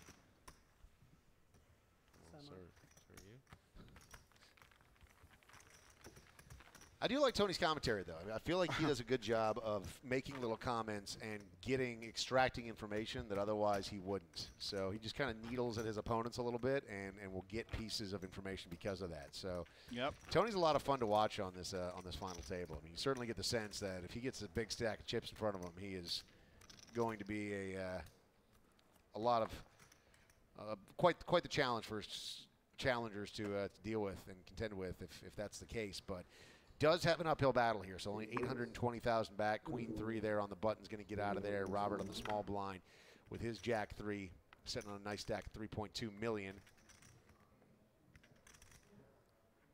So he's going to make the call. And Kevin, ace 4, big blind.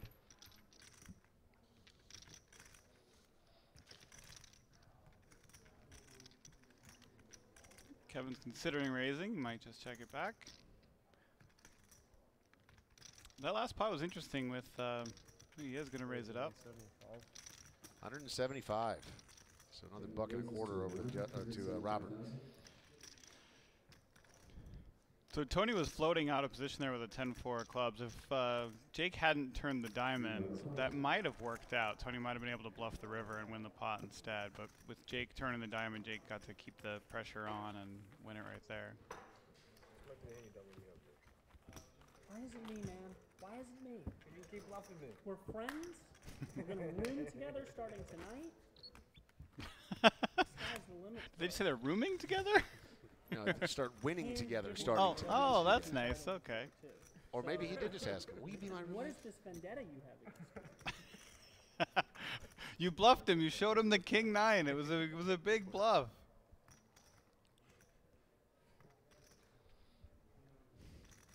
Tony here in the cutoff. Couple of 9s. Let's see if he moves. 820,000. Doesn't even say all in, just, oh boy, we could get some action here. So Robert on the button looking down at a couple of 6s. So I guess you're asking yourself, what is that range that Tony is going to jam? And how much is it here? It's 820. Wow, that's pretty interesting.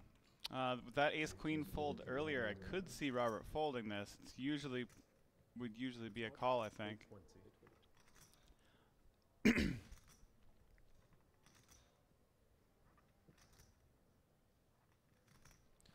it doesn't have anything invested in the pot at all, not even blinds. Just going to get out of there on the button. Kevin in the small blind, and over to Jake here, queen 7. It's a great fold from Robert, even if it is a little bit ahead of Tony's jamming range, which I think it is a little bit. You still have 2 people with bigger stacks behind you. You could really run into something bad.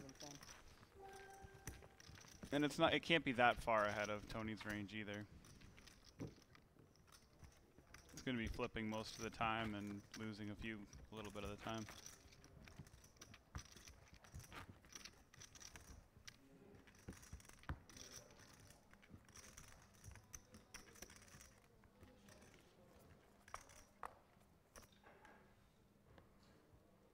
Seven Days to Vegas, starring Vince Van Patten in the World Poker Tour family. 7 Days to Vegas screened at the 22nd Annual California Independent Film Festival, where it won their award for Best Comedy. The film premiered to rave reviews from film critic Richard Roper and others, now available for purchase on iTunes and Amazon.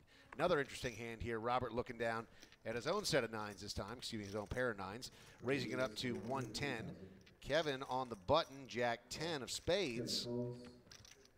Jake out, Tony out on the big blind, we think, maybe. Nope, he's going to come along. A 4 and a deuce. 405,000 in the center right now. 3 players to the flop, and it's an 8, a 7, and a 3. Check. 9's still good right now for Robert. Tony quickly checks.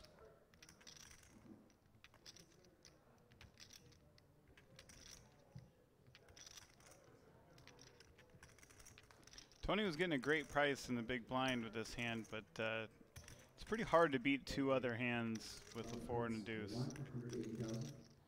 Robert going to 180,000. Now the total pot size at 585. I don't think Kevin's going to go anywhere with the overcards and a gut shot here. Can be a raise, can be a call. Got some really bad news for his gut shot, though. Robert's got 2 of them. That is true. So a call there from Kevin. You're right. He's not going anywhere, but Robert right now with an overpair. Got his 9s on this board. Let's see. The turn comes to 6. Now all of a sudden that gets more interesting, right? Yeah, absolutely. It's another card Robert can beat, get some value out of, gives him an open ender. So let's see what Robert, who's got 2.9 million in his stack, decides to fire here, and he's going to check. Wow. So maybe he wants to put it on Kevin.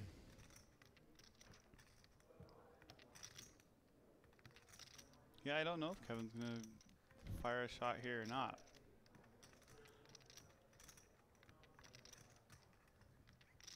I would expect Kevin to bet this situation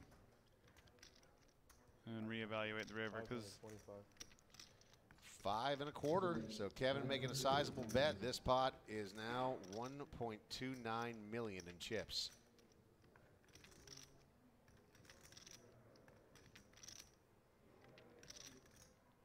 If Robert just calls here, he's going to have a really interesting decision on the river. He knows that. He really could jam, but putting himself at risk when he has so many more chips than Tony and Jake is not great either, so he's just going to call. Here's the river. It is a 10, so that breathes a little bit of life into Kevin's hand, at least in his opinion, but Robert completes his straight with that, and he is going to check it over to Kevin, who led out with 525 on that last one. 1.8 million already in the center. This is a huge pot. There could be a lot of situations where Kevin would go for value with this 10 here, but this stage of the tournament and this pot is so big, he's just going to check it back. There's just no way he tries to bet for value and the here. Third club falling out there. Exactly. Sure. I mean, he could try to bluff his opponent off of queens or something too, but I don't see him doing it. Gonna take a little time to think about it. I think there's just too much at stake, and you beat a lot of hands at showdown anyway. I'm pretty sure he's just going to check.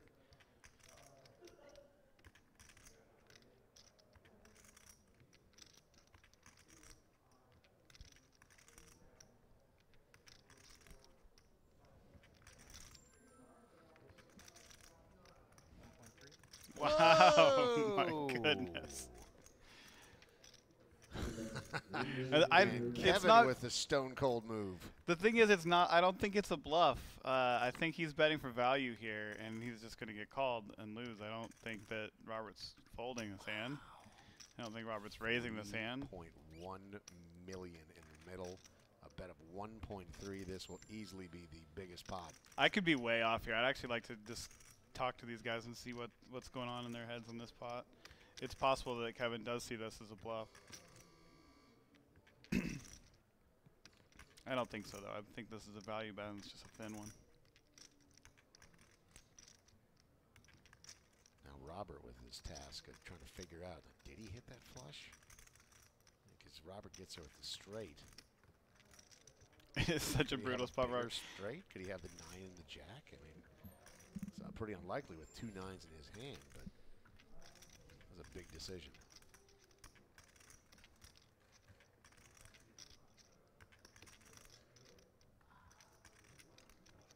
Seen Robert make some big laydowns, but almost all of them have been the correct laydowns. Yeah, sometimes you get jaded by seeing the cards too. It does, to me, it looks like an easy call right now, but and I mean I would hate it, but I just don't think you have any other recourse. You're not going to raise, you're not going to fold. But when you're sitting in that spot, maybe fold does look more appealing when it's almost all your stack. Well, and yeah, you have 2.4 million still. I mean, you're talking about these payouts, you know, that are big jumps, and you get this wrong, you're now one of the shortest stacks at the table. Yeah.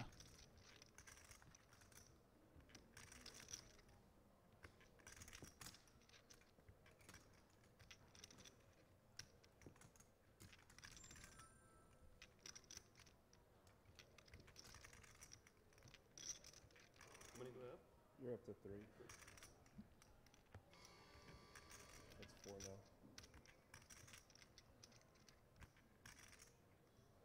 Longest tank that we've seen from Robert.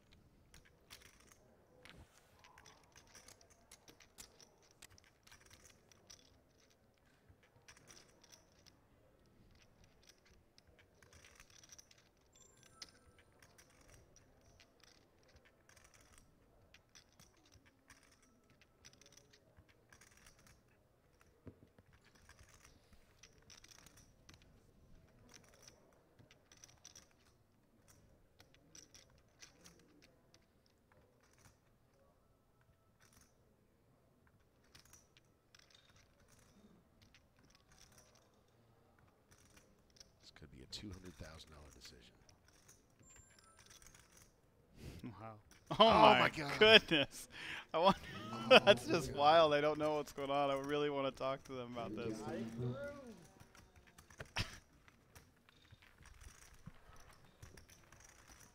on, it'd be insane to have a buck. Wow. What a fold. I can't wait to So, we're gonna need to take you a hear, group for you hear the commentary from Kevin there. I cannot wait and run over to the screen. to see what that was, or excuse me, from Jake rather. But man, what an unbelievable hand there, and just an enormous one for Kevin. Yeah, I get the feeling I might have been just way off there, and that was just a total bluff. No one would have considered value betting there. I don't know. 5.3 million now for Kevin. Ace-4 spades in the cutoff. 100,000. What a wild hand. That was a Jake's really out big there. laydown. Tony is going all in here with his 10-8 clubs.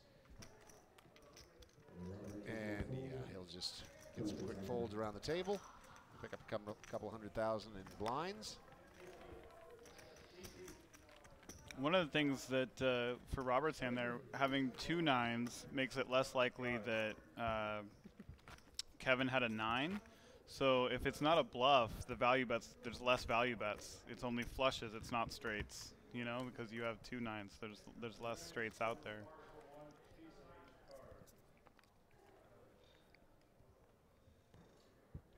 Were they rubbed together the chicken wings there? Yeah. Is that what that was? Yeah, Tony's back to rubbing chicken wings together. All right. He's still in it. Raise 105. Jake raised 105,000. Tony's gonna hold.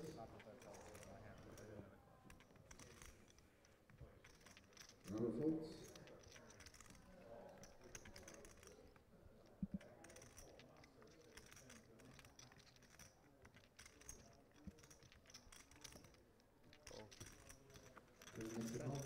Heads up to the flop. To a flop we go. A lot of spades. Let's see what we get. There's a jack, there's a king, there's a deuce. No spades in that, but there is a jack, which is good for Jake. See the percentages there. 95%. Jake checks. To the turn, there's a 3. Okay, so now we got an open ender for Kevin all of a sudden.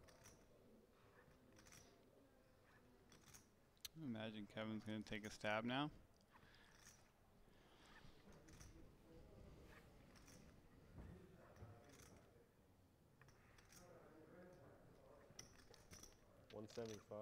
Kevin bets 175,000. 175,000 is the bet from Kevin.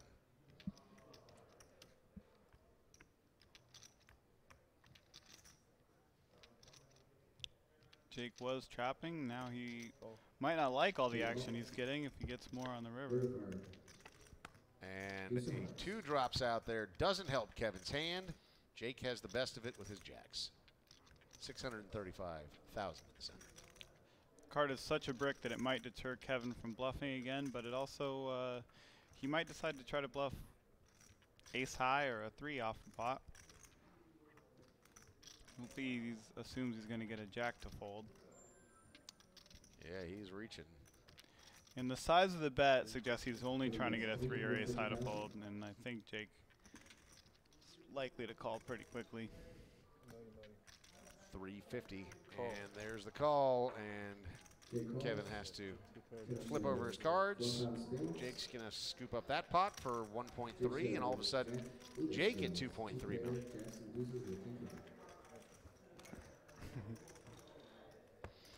I kind of expected this. In the comments, we're getting some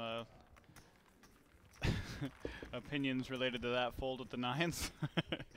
What are they saying? What's the take? We got folding those 9s was god awful. We have still would have been third position with 1.1 million left, even if he folds. Easy. Someone else is defending him, saying it's easy to say when you can see the cards. At least we finally got some interaction here. That hand made people a little more excited. Well, look, I mean, that was a crazy hand. I feel like I'm sweating from just calling that one. You know, I mean, that was yeah. You could feel the tension there for Robert having to try to figure that one out. He ended up choosing the wrong fork in the road, but we know that because we can see the cards. Robert here with the raise up to 110, and maybe some bad news for him here. Kevin in the small blind, ace queen, great starting hand for him in this four-handed play. But yeah, I mean it's pretty easy to sit on Facebook and talk about how awful somebody's fold was, but when the third flush card comes out there and everything else, you know, these are high stakes decisions. Like I said, you know, the next person to walk's getting 85,000 and 279,000 is up top. How about this? Jake also waking up here with an ace deuce for him, and on the flop it's a king, an 8, and a 5. Ace queen for Kevin, still good. So check back to Robert. I'm really looking forward to picking Kevin's brain through that hand. Queen drops. Kevin going to win this one, assuming that he sees it through. He's just going to trap. Will anyone make a move, or they're all just going for showdown value? Check from Jake. Seems like a showdown value situation. All the hands that they have make it so that their opponents are more likely to have something. And a deuce comes out. So Jake gets a deuce on the river, but not going to do him any good with that queen that came on the turn. Kevin, again, first to act here. He can get some value now out of other queens, possibly 8s. Maybe even a 5. Make a call here since they checked it down. 275. Good fold from Jake. A couple of good folds there. And blinds are going up, so the pressure on the smaller stacks gets more and more real. Season 18's WPT Rolling Thunder final table. We started with 6. We are down to 4. Blinds are now up 30-60 with an ante of 60. Average stack size 2.5 million, 42 big blinds, but as we know, it is lopsided. So Kevin all the way up there with 80 big blinds, 4.8 million, followed by Robert with 35. Also with 35 is Jake and Tony. The short stack right now, less than $1 million in chips, 16 big blinds, 985,000. Robert in the cutoff here, Queen Jack, nice starting hand, four-handed. He's gonna go ahead and raise it up. 130 this time is the move that he makes. Kevin on the button, 9-8 offsuit. Robert's momentum got slowed by Kevin there a little bit, but he's still going to fire away. This could be interesting. Jake here, an ace and a 9. Diamonds in the small. 35 big blinds is an interesting number here. If he 3-bets, he's at risk to have to put it all in, and he doesn't really want to. I think just calling keeps some bad aces in the pot too, so I think just calling is the best play. A 10 and a couple of deuces, 2 diamonds out there. Jake 4 to the flush, the nut flush at that. Check from him, check from Tony, over to Robert. Doesn't get much on that flop that's going to help him with his Queen Jack. And I don't think you're going to get very many king and ace highs to fold if you bet here, so well, nope, never mind. He's just going to fire away anyway. 130 is the bet. Pot's now at 580. Back over to Jake. He's not going anywhere. No, he's not. He's not going to get better to fold, so he's just going to call. He's basically trapping with ace high here. I know he also has the flush draw, but he's not just drawing to a flush. Tony steps aside. Turn is a 7 of hearts. Card's not too threatening to Jake. Check. Jake checks.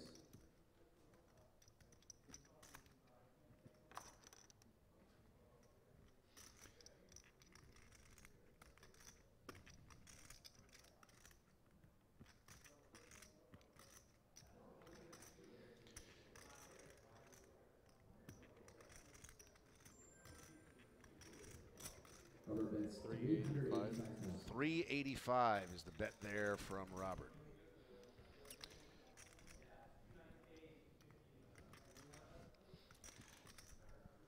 Jake could shove here, and maybe he could get a few better hands to fold, like pocket 3s through 7, 3 through 8s maybe.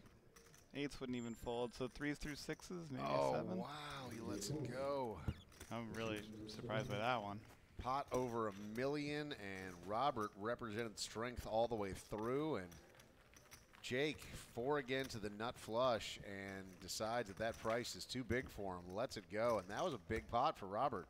He really was, yeah. Yeah, he really had his momentum slowed down over the course of the last half dozen hands, and really needed that one, and it came through. I mean, if Jake felt like he was just drawing to a flush, then yeah, it's definitely a fold because the board's paired and it's a big bet. A lot of your stack, it's a bad price, but just the ace high and the ace or a 9 are pretty good. Higher. I guess one of the things that's making these guys really tighten up is Tony's short stack, because there is a big pay jump next out, you know. So yeah, almost $40,000. Right. So 85,000 to 122. It's significant. So when someone has a really short stack, you don't want to go broke with, 3 times as many chips as they have.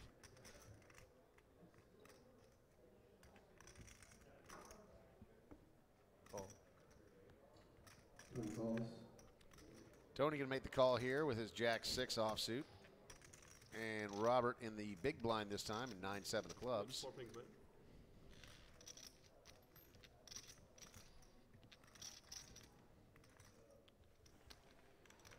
All right, so we'll check it out. To a flop we go. Heads up. And there's a jack right in the window for Tony, so that's looking good. 4 and a king also come out. Nothing going with those clubs for Robert. Nothing connecting. Tony in a good spot right now. There's a 7 for Robert, though. That's going to give a little bit of life to his hand. There is 3 spades out there. Tony does have a 6 of spades in his hand. Tony going to bet 125,000.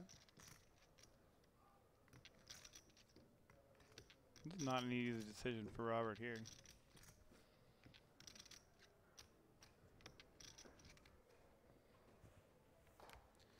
And Robert lets it go, so now Tony inching back up. Really good fold from Robert there.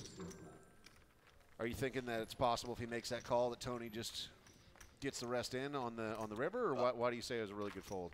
Well, Tony had a jack, right? He had him beat. I'm just I was just surprised that he had a 7. He folded, folded second pair, or I guess it's third pair, and just in a pot like that. Most of the time, third pair is going to be the best hand. So. He might have been, yeah, that might have been a big part of why he folded, is he didn't want to face the next bet, even if he did have the best hand.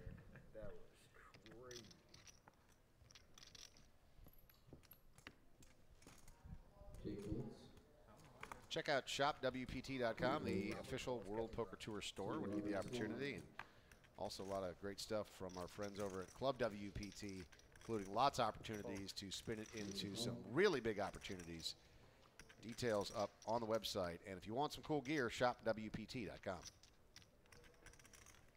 Robert with his king 10 makes a call to 60,000. Kevin, the big blind, going to check with his 8-4, and a little bit of something for everyone here. So Kevin, 4 to the flush, gets a pair of 8s as well. Middle pair for Robert with his kings. It's not often you see the percentages at 50-50 when the flop's already out there.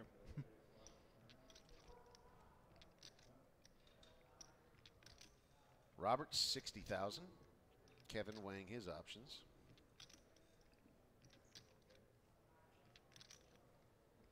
Yeah, you can leverage the situation about Tony having the short stack here. So he could decide to raise, but it's pretty tough to get people off of a king or an ace. 200,000. Kevin's going to raise to 200,000.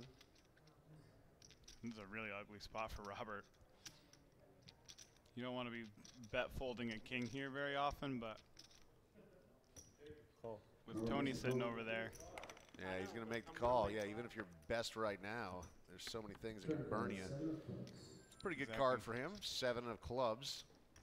But that's another reason why it's going to be pretty tough, being out of position the rest of the way through. Are you going to call all the streets? Even if you have the best hand, are you really going to make the hero call? I don't know.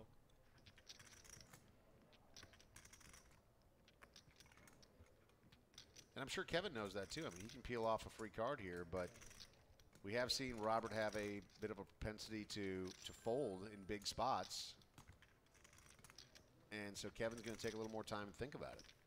Right, I think this is a standard check back usually, but once again, the idea of the next $40,000 jump, I think keeping the pressure on might be what Kevin decides to do. He also doesn't want to get check raised all in, so he doesn't want to have to he would not get to showdown if he did that. 450 is the bet here from Kevin, and Robert quickly folds. Awesome play by Kevin. Good move. 5.1 million now for Kevin. Pot there in total of over 1 million chips.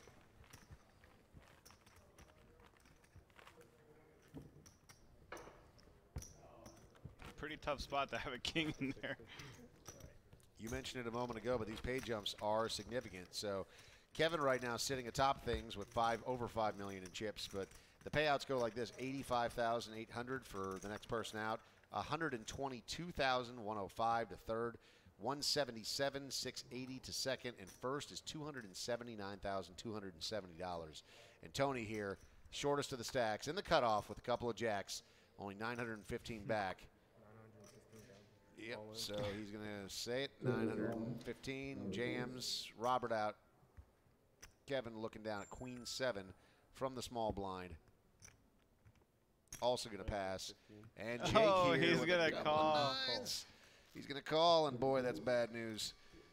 So, yeah, that range is pretty wide, I would imagine, for Tony to get them all in, and that's about as bad as it gets for Jake. So, as you see, 81% for Tony, 18% for Jake.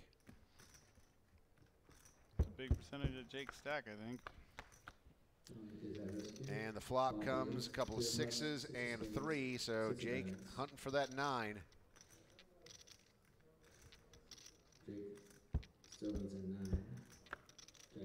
And the turn, it's an 8. One more opportunity for Jake here to peel off a 9, otherwise he is going to be crippled. And Tony very much back in, and it's a 7. Just, I mean, surrounding him. And Tony, tournament life on the line, survives. 1.9 million for Tony now, and Jake is the one with less than 900,000, 855. That total pot size, 1.92 million, and Tony survives yet again.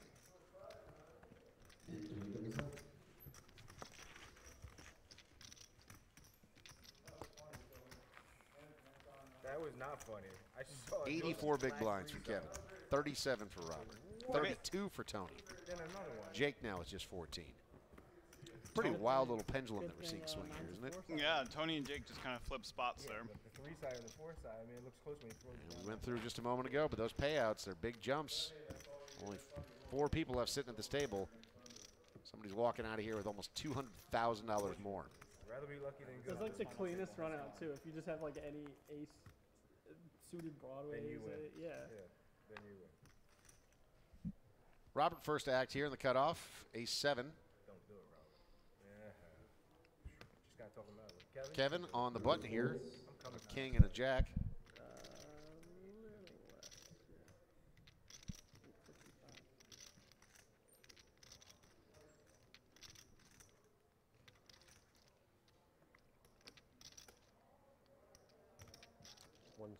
$120 is the raise from Kevin. Jake out of there with his 10-9. And Tony in the big blind, a 5 and a 4. I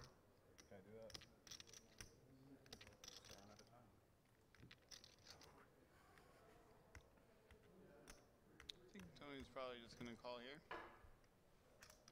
Don't expect him folding very many hands for min raise. Call 120.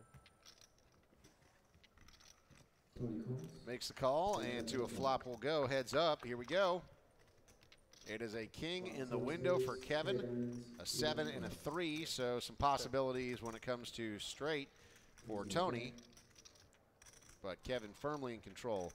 Top pair with a good kicker. 100,000. I don't think Tony's going anywhere for that amount. He's going to stick around with his gut shot. Possibly make a little bluff. He did, yeah. Check raise to 300,000. So Tony gets a couple of chips, and let's see what happens, right? Up to 300,000 now, and I can't imagine that Kevin's going to get pushed off this as the chip leader with the top pair. No, I don't think so, but it's got to be alarming for Kevin because there's not a lot of draws to make this play, so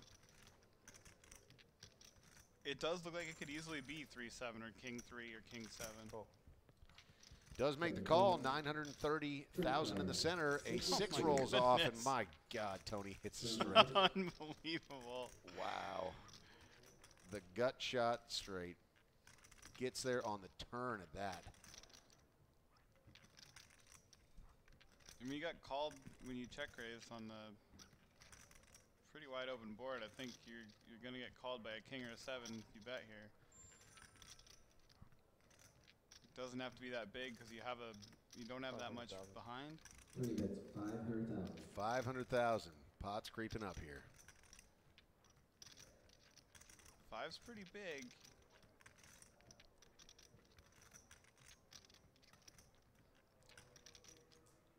I don't see Kevin getting away, but he could at this point. There's alarm bells.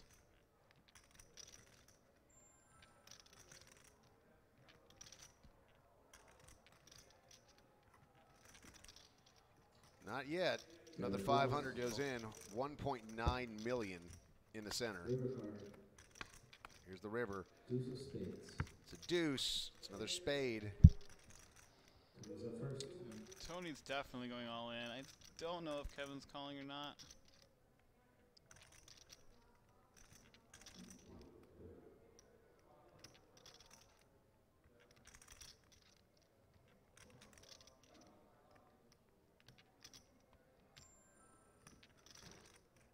All in, stated.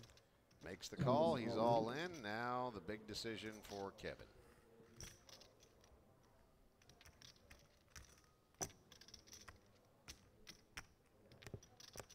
$940. He's all in for 940,000.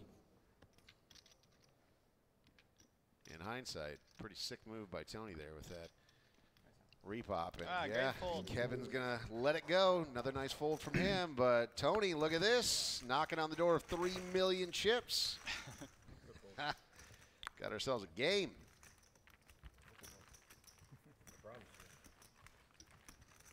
Now second in chips. 48 big blinds. Doesn't seem like that long ago that he was just jamming it in. Yeah. Every opportunity. Trying to double.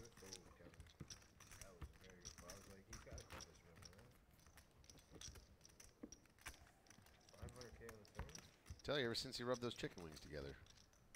The luck has I don't know, man. He's been doing that all day. 60.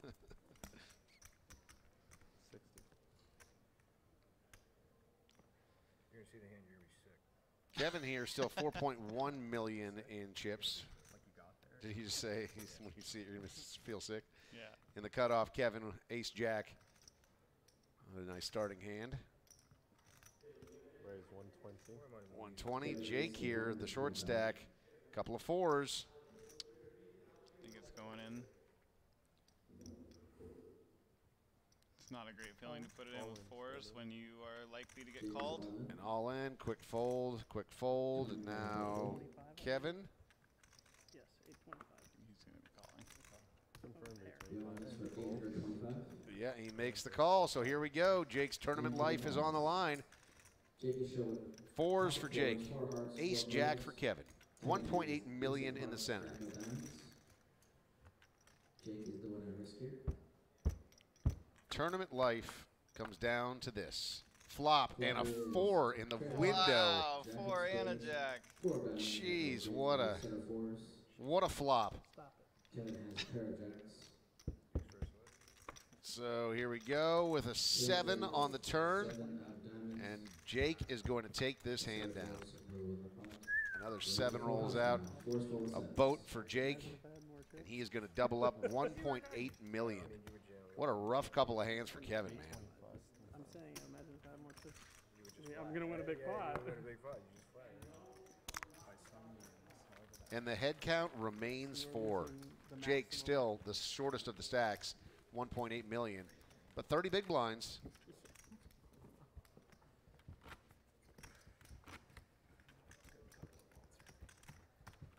Kevin lost all of those chips in those last couple of hands, and it's still the chip leader. That's how even things are now. Yep. In a big way, buddy. 4 or 5 suited. How'd you know? That's my guess. 4 or 5 wouldn't tilt me. That was at least you turned that. I got there twice, didn't I? Jake in the cutoff, a couple of 8s. Had some crazy shit and then rivered the flush. That would make me upset. Come on. Can you just tell me you had 4 or 5? You had it on the I had 4 or 5. Yeah? Nice. 125. 125 from Jake. Tony telling him what he had on that hand. Still trying to be a short stack building and get chips off them? Shit. He's out of there. Robert, small blind, gonna pass. Kevin in the big blind. 7-4, couple of spades. I feel like the camera hasn't been on Robert for about an hour. Yeah, just he was on such a roll there, and then things have just cooled off. He's quick folds. Kevin's gonna make the call. 340 in the center to a flop. There's a 7, a 9, and an ace. Check. So Jake's still with the best of it with his 8s, but bottom pair there for Kevin. He's gonna check. Jake gonna bet 100,000. Probably gonna get at least a call from Kevin. Looks like Kevin's considering raising. Calls. Makes the call. 10 of diamonds. 10 of diamonds comes out. Quick checks.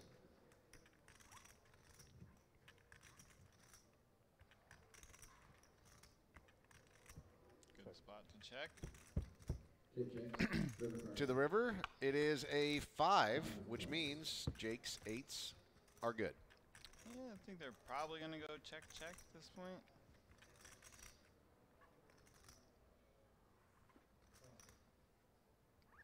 Kevin surprised me a few times though. He could try to bluff him off of a hand like a 7 or 8s or a 9 or a 10.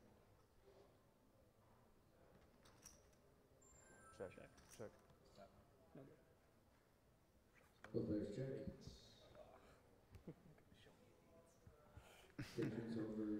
And another pot He hates not it going the way of Kevin. Kevin's really thinking about trying how to win every pot. He really doesn't like that he just gave up and gave him Come on, that one. what was it? It's not fair. He had a straight. You had 10 jack. Wow. Oh, they just God, got the news. Kevin's crying. What did I say? They just got Oh, the news that on that fold? Yeah, they just got the news about the his 9s. It's always interesting when this news comes out. You know, Yeah. when they find out from the broadcast what happened and how it affects play as well at the table. Yeah. Let's see if this tilts Robert. Yeah, he's the one crying. I knew it. I said, Rob, you're going to be mad. I knew it. Robert on the button here with ace-3. Pretty steamed up, I imagine. He's going to raise it up. 130. Everybody at this final table likes folding 9s when they're good. It's pretty weird. Who folded 9? I did 9s earlier. I'm saying he folded 9s and it was a winner. Very first hand. Yeah, very first Robert hand. takes it down. It was a raise. You just folded 9s? Yeah. First hand of the day. Yeah, I just the champ raised and I was like, forget it. Oh shit, I actually needled myself in that. Oh, you I thought wish you I were folded 9s. It was like a tiny pot. Well, it was Yeah, nothing. it was very It was Jack high board. He doubled it.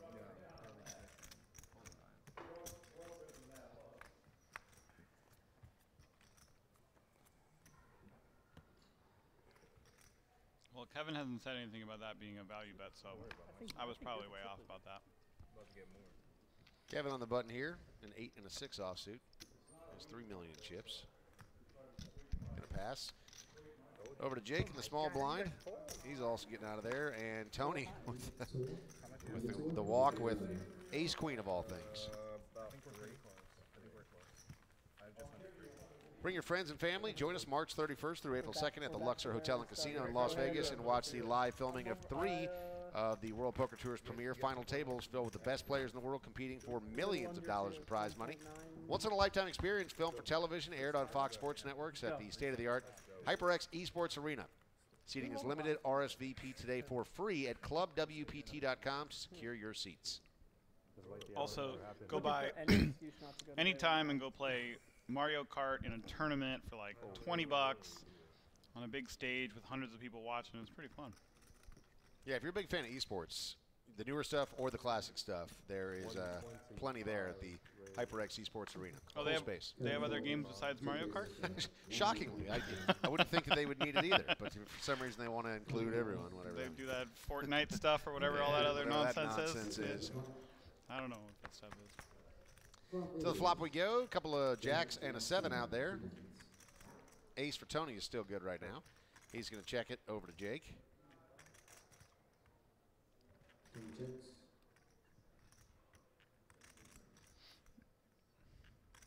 Check. Check back. Turn, queen. Turn card, queen clubs. Still good for Tony. Check.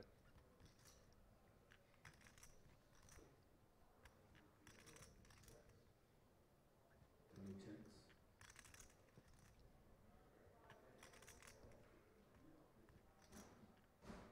Seems like another spot where they both just want to get the showdown. River card. River card comes. It's 6. Tony's hand is good. Tony checks. Show. Ace high. Tony shows ace of diamonds, tray of clubs, card ace high. Small pot there, and Tony is going to scoop it up, but Tony is quietly building quite a little tower over there. You want me to say that? Just felt it. Nice timing. What did you show? Ace 3.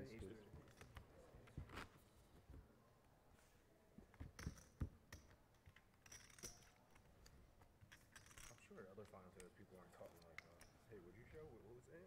What was that? I mean, it's dumb if they're not, in my opinion. We're a cool bunch anyway. Jake's out of there on the button. Tony, an ace and an 8. Raise 125. Jake folds, Tony raises to 125, or Robert in the small blind. Robert folds.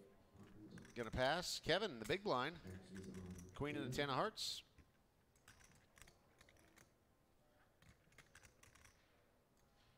It's a great hand for just calling. Gonna call his hands up to the flop. And these two Flop. evenly matched when it comes to their chip stacks, and a 10, an 8, and a 9 come out there. So top pair for Kevin with a nice kicker. Does have 3 to the flush right now, so some work to do there. Tony does hit his 8 with an ace kicker, and Kevin checks. Tony's going to bet out at 115,000.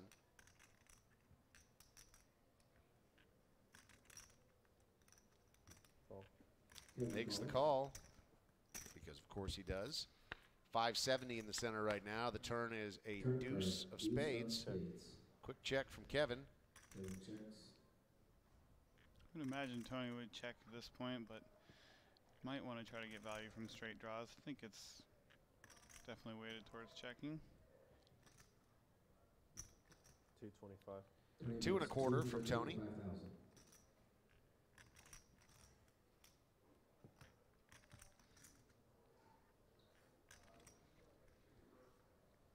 Kevin won't be going anywhere here.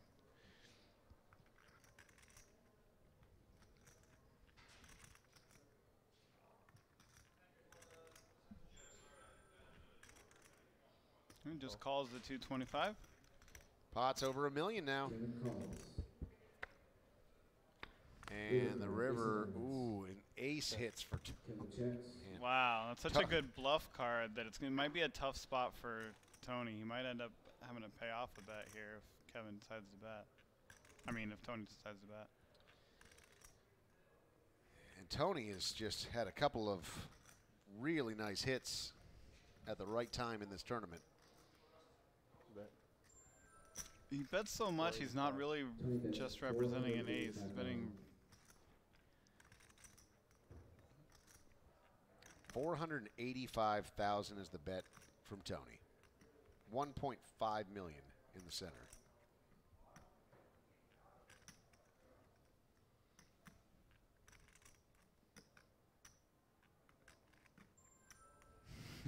Really interesting spot for Kevin. Yeah. He makes the call, almost 2 million chips, and they're all going the way of Tony. 4.2 million for Tony, who was nearly eliminated from this tournament multiple times. Kevin down to just 2 million in chips himself. A couple of bad breaks there for Kevin, but nice play by Tony. Yeah, it was a bad break, but it was a really good sizing by Tony there. He got a lot for that. Recognizing that it looks like a bluff card, so he's going to get called pretty light. You did it to me, Tom. I usually Yeah, look at the dealer, tears bro. streaming down his face. Just, I can't handle it.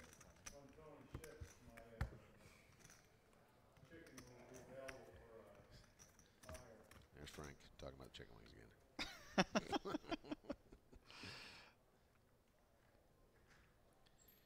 Tony in the cutoff, first to act, Queen 9 spades, now 4.2 million in chips. Like you said, Tony, get some firepower. He's probably going to do something with it. Reaching for it here.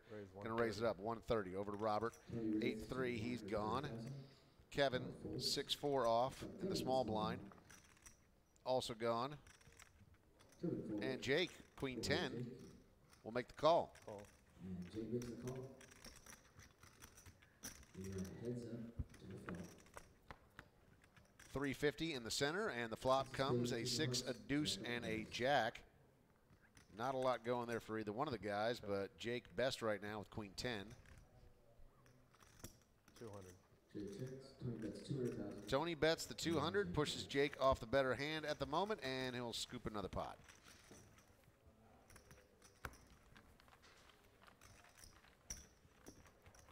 Tony Tran, our chip leader, 4.375 million in chips, 73 big blinds, nearly half of the chips in play with 4 players still remaining on this final table. Already a WPT champion. Yep. He won the Best Bet Jacksonville, same one I won. The Bounty Scramble. 130. 130, right? Robert with a nice starting hand here. Going to jump it up to 130 with ace jack off. Kevin on the button, 8-6 of clubs. Going to pass on that over to Jake. King 5 no go. And Tony will make the call with his king deuce of hearts.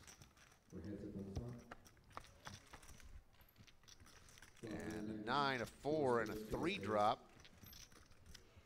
Ace high still good for Robert. Tony checks to him. And Robert's going to fire 125 out there with his ace jack. Tony quickly out of it. Tony folds, and that one goes to Robert.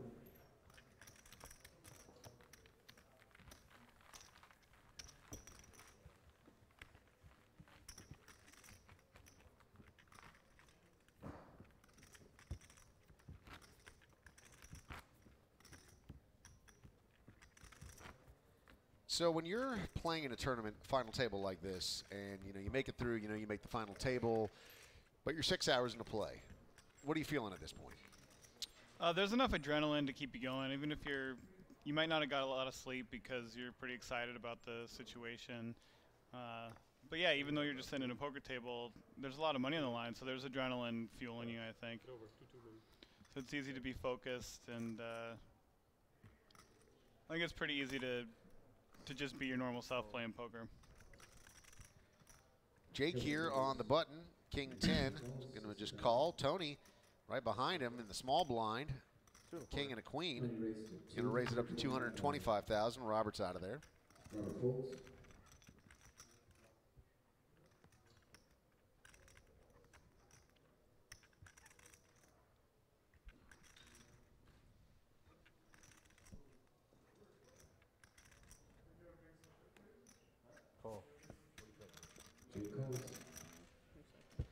Wow, Jake called the 3-bet with the King 10 off in position. And the flop comes a jack, a deuce, and an 8. So Tony with the best of that one and has a lot more chips to work with. Check. Tony with a check. Tony checks.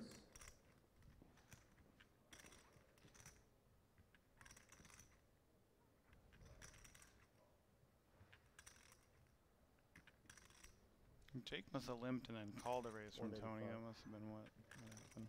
Jake bets 185 is the bet there from Jake.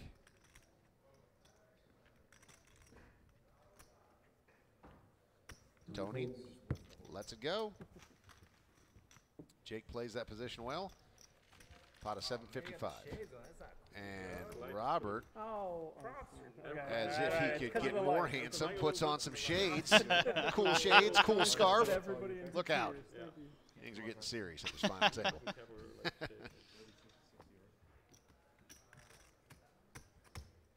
30-60. Oh, you look great, bro. You obviously look sweet. You always look sweet. Oh, sweet, like he can't. No, European swag. Oh. I hate the word swag. I feel like the word swag makes it unswag. Sweet, it's like, yeah, he's a little B-I-T-C-H. It's a little straight against this guy. I'm terrible. I thought you put on sunglasses too for a second. I was like, that's just not fucking you at all. Hey, language. So you know the guy you were talking about that, This is on the internet, you guys. You can't swear on the internet. Man, that guy's sweet. Dave Farah, Tyler Patterson, thanks for being with us for this final table. We started with 6, we're down to 4. Next person to make the walk, $85,800. And, man, there's been a lot of close calls, but this thing remains really even. I heard you were getting into it. Tough to say who's going to walk away with the victory here. You know, sometimes you get a sense of, hey, man, these guys are playing exactly right. They're getting the cards. Everything's going well. But there's been a lot of that from all 4 of these guys. Right, yeah, there's been some different key moments, you know, when Jake got that bluff through against Tony, it was pretty special. Tony picked up a couple of really big hands that were good. A huge bluff from Kevin and the big laydown from the 9s from Robert. Robert had his little run for a little while. Felt like he was just going to steamroll his way to victory.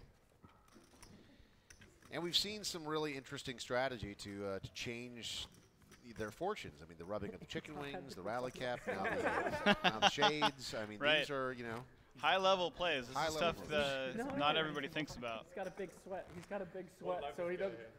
We can't. What? Him? No. Sitting there, making money. He's just printing. So I'm getting bluffed. 50 you call. Told you were gonna cry if you folded that. Oh. He said I was gonna cry if he called. But he folded. I thought he said he Robert folds. Oh. Robert folds. Is this going to be 2 walks in a row? Maybe. The mood's really lightening up around here. Ron Kevin, who's got the small blind. Call. Who'd you start with? He calls. So Kevin calls. Jake here with a pretty nice starting hand. King and a jack in the big blind. And they both have right around 30 big blinds.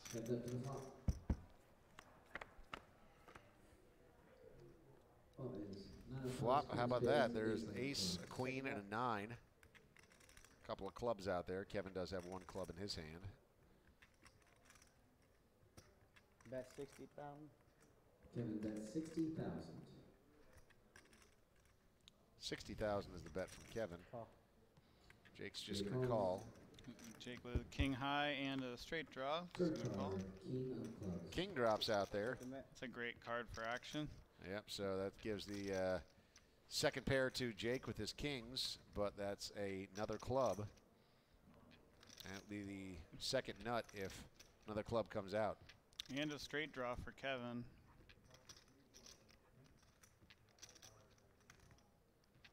Usually when you turn a lot of equity like that, it's a good spot to keep bluffing. Bet 225. There's not a lot of hands that he can make fold that would have called on the flop. Kevin bets 225,000. 225 from Kevin, so this pot's starting to creep a bit. 5 1/4 out there, and 2 shorter stacks trying to battle it out, get back into this thing. And Kevin's going to make the, Jake's going to make the call here. So 750,000 chips in the middle. This one's meaningful. River card, 10 of hearts. And there is a 10 of hearts, and Jake gets there with the straight.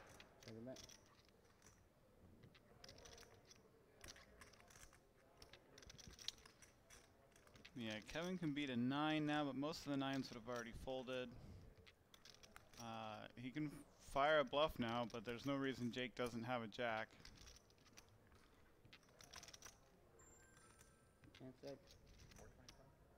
Bet 425. Call. Showdown. 425 insta-call from Jake, and Jake going to grab that pot. 1.6 million chips, and Kevin down to just 1.2 million. That one looks a little rough because we can see that Jake had a jack, but if Jake had a hand like, I don't know, they were blind versus blind, so he could have had king 5, and that would have been a really tough spot for him to call, or queen 5 would have been a really tough spot for him to call. So it might look bad on the surface, but Kevin's bluff there actually does work a decent percentage of the time.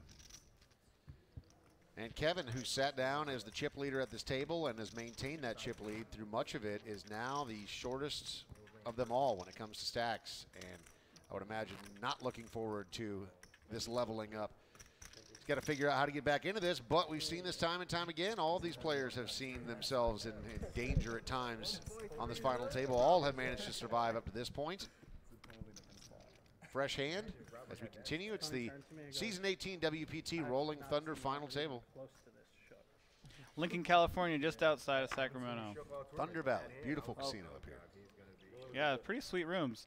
You know, regular on the World Poker Tour, Anthony Zeno, loved the beds so much in this hotel that he looked up where they got the beds from and bought that bed specifically. Couple of jacks here for Kevin. Where do you look that up?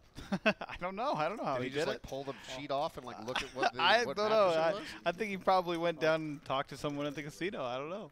Like, who would you even talk to? You like ask the concierge? That's a good question. That's a really good question. I think you just pull the sheet back. I think you're just like, what is this mattress? An ace, a 9, and a deuce roll off. So Kevin in good shape here with his jacks. Check. Go check. It's on check now.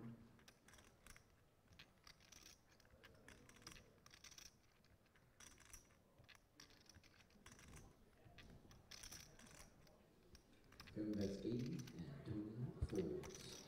80,000 to bet from Kevin, and Tony just hops right out of the way. Small pot there for Kevin. I hear you. And you're pretty good at that.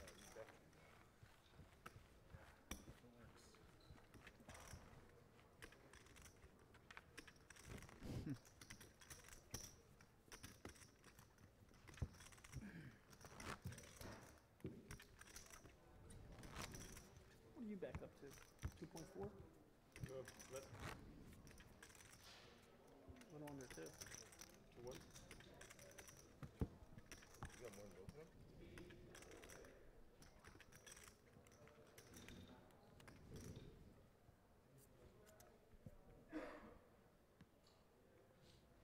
What's that? Fold.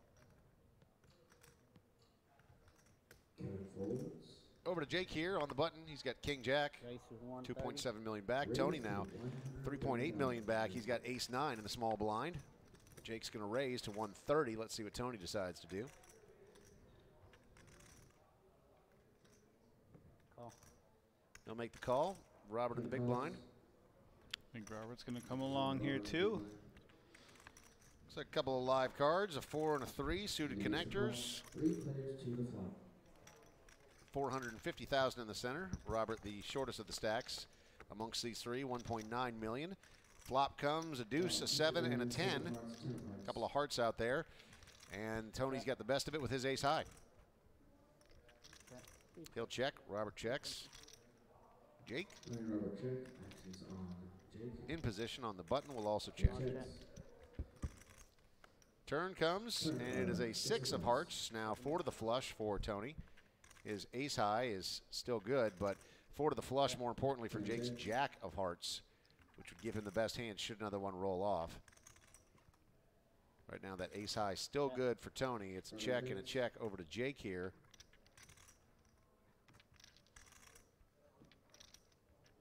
He'll also check. And an 8 comes off on the end. Tony's hand is going to hold up as ace 9. Manages to get there with that straight.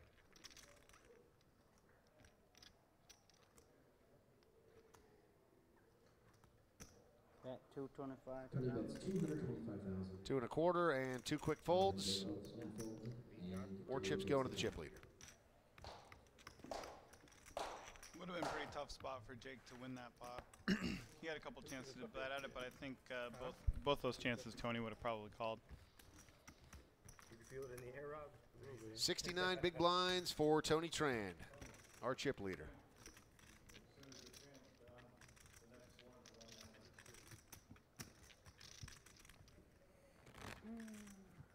I forgot which one, but just give me a thumbs up. They're playing Oh, we saw that already. Yeah, we saw it already. They're playing our hand right now. I saw your 5-4.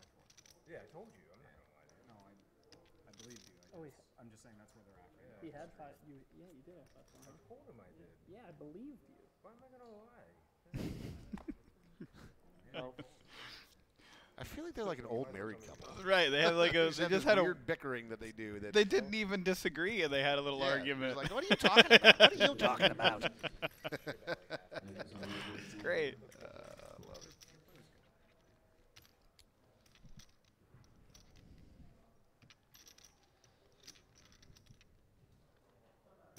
Race 200,000. It is pretty great watching them realize what happened in real time.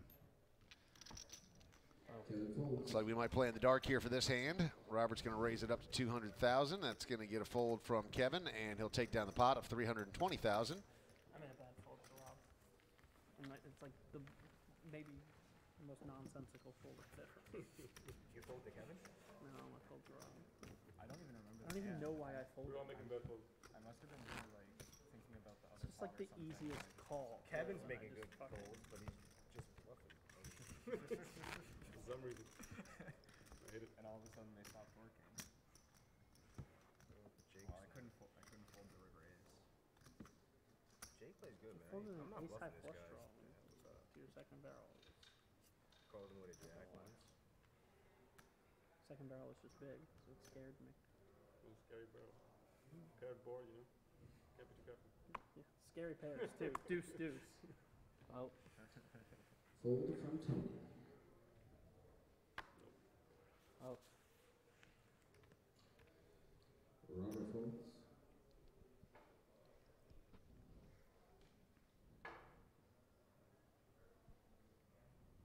Call. Kevin from the small blind calls a 60K with King 3. Jake in the big blind, suited connectors for him. 8 and 5 of diamonds. Heads up to a flop.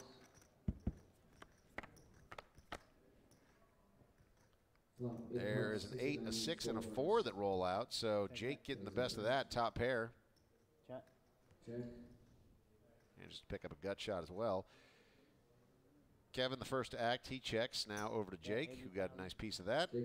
80,000 is the bet there. Think that probably should do it. Yeah, not a lot of room to improve there with the King 3 off. He'll send that, and Jake will win himself another pot. Now at 2.6 million.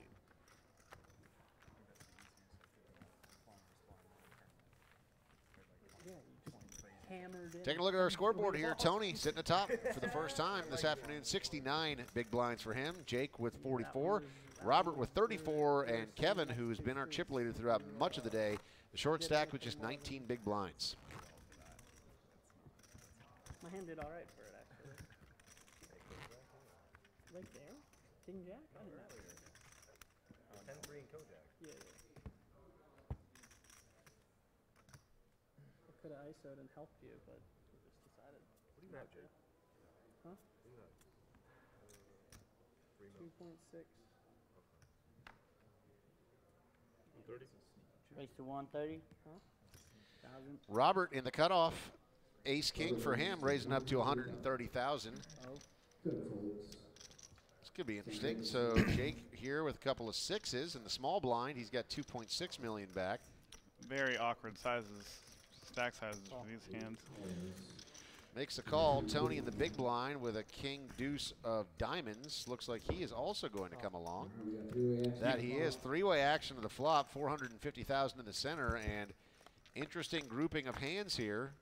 To the flop, there's a queen, oh boy, how about that for Robert? Nice. Flops Broadway. Robert needs a little recovery. Yeah, he needs a little love here. So Jake just going to check those sixes. Interesting, though, for Tony's hand, because he's got a king, so he's got an open ender. he doesn't know is that he doesn't want to get there. That's a pretty strange lead from Tony. It's an ambitious bet. In a three-handed pot, that board's going to connect with somebody pretty often. So 175,000, and Robert, yeah, just a smooth call. And Jake's like, only sixes. Feels good.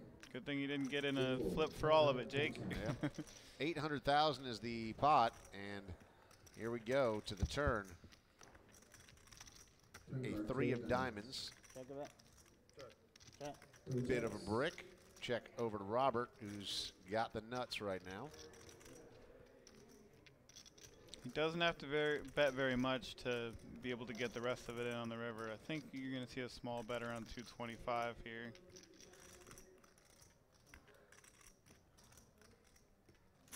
Oh, we went a little bigger. 375.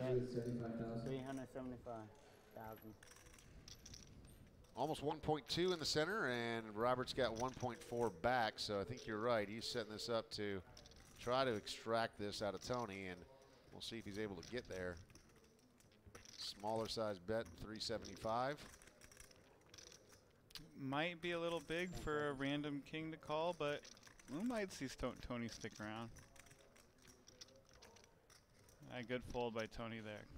Tony's going to step out of the way. Robert increasing his stack up to 2.5 million. I think Robert saw Tony's lead into the field there as pretty strong, so he didn't think he was going to get a fold too often. That's why he went for a slightly bigger sizing.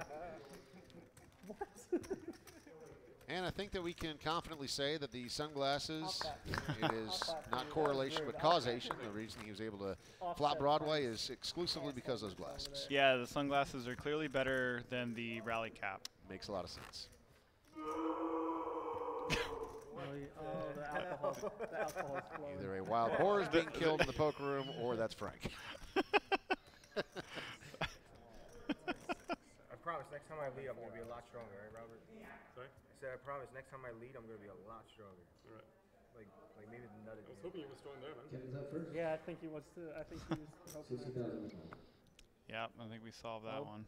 Or he could Good just be playing big. folds. You know the lead out's supposed to be lead. So we're turning a small blind. Small blind here for Tony with a Jack 6 of diamonds. All right, we're going to test this theory out. See how that's good. Call. Looks like this will be the last hand of this level. Heard the announcement there, and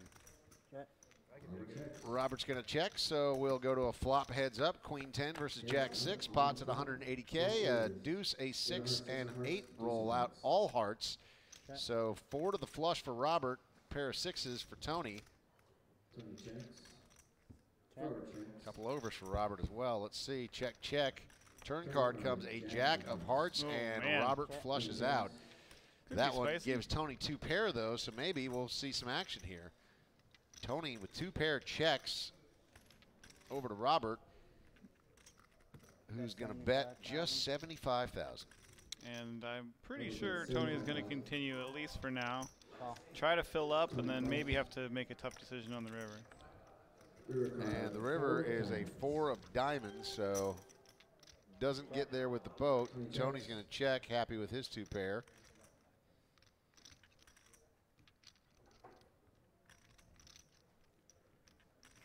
There's only 3 cards that beat Robert. The downside is there's not very many things that would call. 2 pair, definitely one of them. There are a couple straights out there. I think you could try to get some action. You'd have to bet pretty small. 275 is the bet, so the pot was only 330, so you're not going to see sizing much more significant than that. And yeah, another nice fold from Tony, so he lets it go. 605,000 total pot size, and Robert's going to win himself another one. As we take a break, it is up in the air. Who's going to win this one? 4 players remain at the Season 18 WPT Rolling Thunder final table here at Thunder Valley. We'll be back shortly.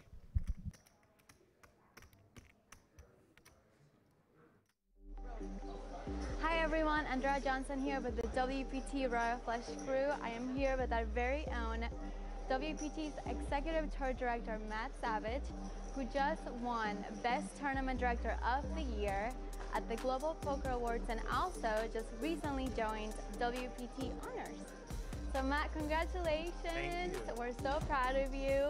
How does it feel to have won Best Tournament Director of the Year? It's great. It's quite an honor. You know, I feel the most honored because it's amongst my peers, you know, people that I work with and see throughout the year. And so, yeah, it's a great honor.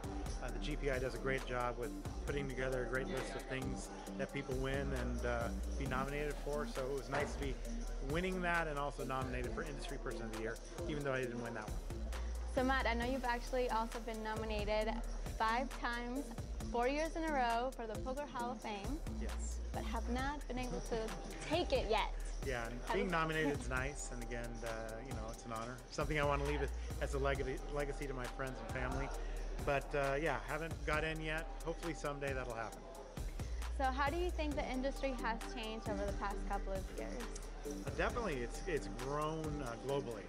You know, with World Poker Tour, we do a lot of things all over the world. We're doing India and Asia, and you know, I think global expansion of the World Poker Tour and global expansion of the poker game itself has been a major impact and the biggest change to poker.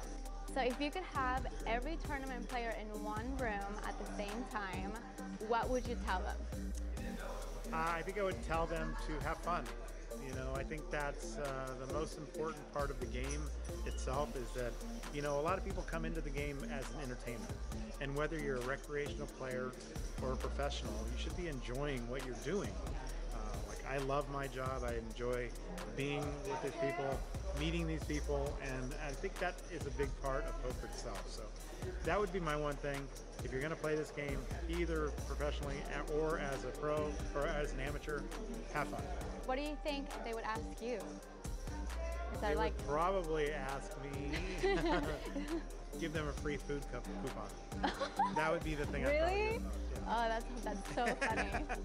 So I know we often see you with your beautiful wife and other half, Mary Ann. Yes. We love her so much. What does it mean to you to be able to just travel the world with her? It's so much fun. We love seeing you guys together. Well, as I said the other night when I was nominated or won that award for TD of the Year, she's my biggest support. You know, her and my kids have always been there supporting me, whether I'm on the road or not. So, you know, I'm not where I'm at today without them. Definitely not here today without Mary Ann, because she's been pretty much my strongest supporter, my biggest fan, and, you know, always out there rooting me on no matter what I'm doing, and definitely giving me everything I need so that when I do come home, you know, I feel like it is a home, even though I'm on the road so often. And I don't think we've talked to you about the WPT Honors. What does that mean to you, Jordan? Wow, that was quite a night. You know, I had all my friends and family and a lot of people from the industry there. And the whole thing, the way it's put together, Adam Pliska and the whole WPT family really surrounds you that night. And it's, I cheered up that night. It was actually, it meant a lot more to me than I thought. It was quite a night. It was so much fun.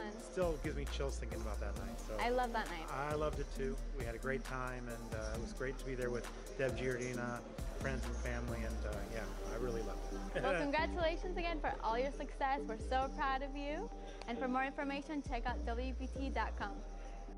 For nonstop poker action at home or on the go, sign up today at ClubWPT.com, where you'll never lose a dime playing poker, guaranteed.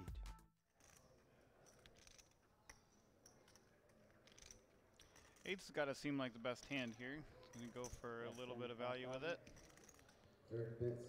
Pop it up for 75,000. Now $250,000 chips in the center. At the same time, this 6 got to look pretty good for Kevin too. I assume he's going to at least call. There's the call. River rolls off a 4. Check from Kevin. It's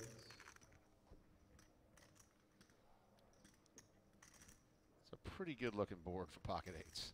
It is, yeah, but that 4 does actually hit a lot of the things that would have called there on the turn. Would have made some 2 pairs and in straight with anything that had a 3 in it. Eric going to put 200,000 new chips into the center. It's a decent sized value bet, and it's really only targeting a few hands, just a single pair of 4s, 5s, and 6s.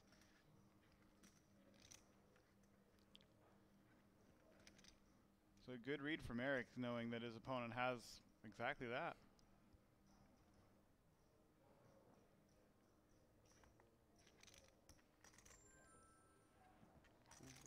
Tough spot for Kevin. I wouldn't see him getting away very often. I'll use one of his time extension chips. There's not very many worse hands that would value bet, though. Once again, we're just in a call a bluff situation. Does that 200,000 amount seem bluffy to you? Not really. It's very fitting. The pot was 300,000, 325. He bets 200. It's a merged sizing, so it's going to be both, meaning it's both bluffs and value bets. And Kevin kind of reluctantly makes the call and gets the bad news. Doesn't love it, but decides to call. It's not a one-to-one situation. You are getting 525 to 200. So that ends up being a pretty big pot. And it's a 4 of diamonds. It doesn't get there. Tony's ace is going to hold. Check. Check from Jake.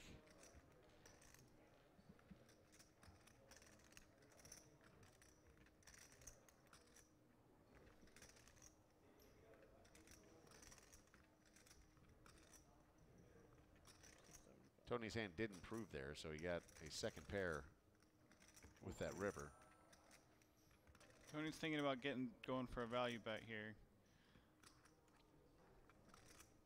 Bet 125,000. Buck and a quarter, 405 in the center now, and you see with the stacks that these guys have behind, there's a significant pot. Absolutely is. Jake's considering bluffing all in here. Against Tony, you don't want to get looked up light. There's no reason Tony doesn't have a 5. He does go for it. Does. He jams. Oh man, this is Boy, really that's ugly for strong. Tony too, because you got 2 pair, but there's so many ways to be beat here. Yeah, and it's for almost Tony's whole tournament life. Tony's, I don't know, he's probably the stickiest at the table. This has got to be a pretty scary spot for Jake. You can see him breathing pretty hard. Tony wants to call so bad.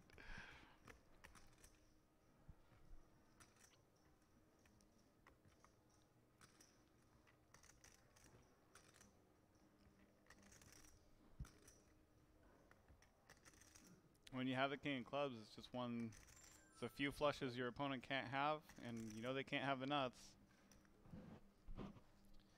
And you're right, you can see that adrenaline flowing right now for Jake. He's breathing pretty heavy. Tony's trying to decide if Jake would do this with a 5 or if he would just call. If he doesn't think Jake would do this with a 5, I think Tony ends up making the call because there's just not enough cards. He's picking up the chicken wings, trying to get some table talk going.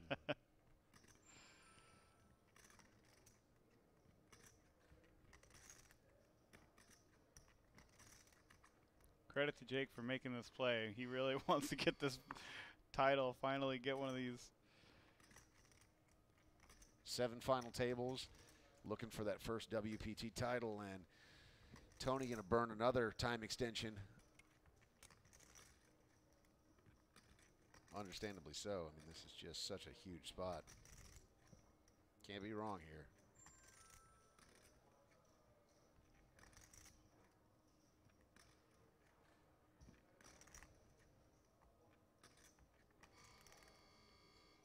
And Tony already made one incorrect hero call. That might be in the back of his head. I don't know if he wants to do it again, especially for almost all of his chips. I mean, basically all of his chips.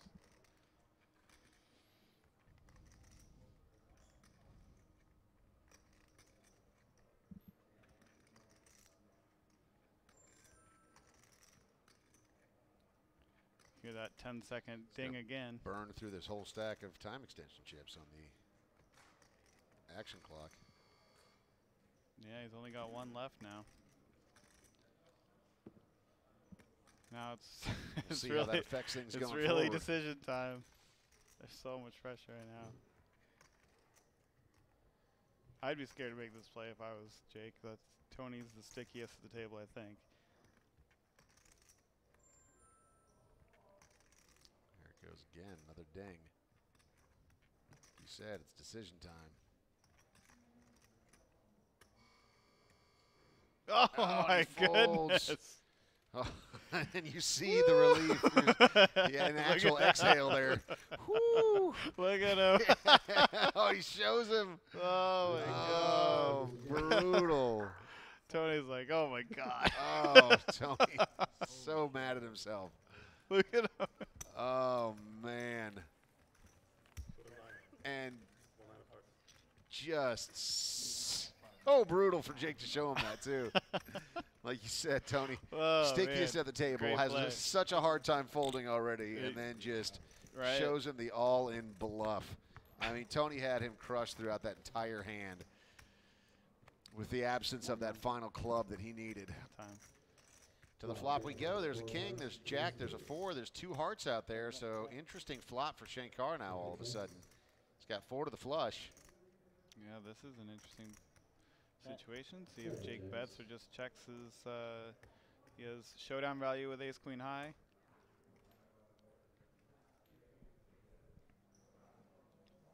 He decides to bet, and I'm pretty sure Shankar is going to shove here.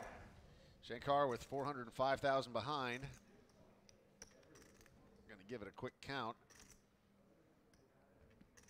Jake could be bluffing with all sorts of things he can fold here. Being in position, last act. Already nearly 300,000 in the middle, only 400,000 back, and he'll just make the call. So he wants to peel one. He decides Jake has too many hands he's actually going to call, so just goes for the call instead. Heads up to the turn. Shankar looking for another heart, and there it is. Hits his flush. Quickly checks. See if he's able to get some value out of Jake here. Jake could try to make a 4, or I guess it would just only be a 4 to fold. Check, check. And the river rolls off a 3. Check him back.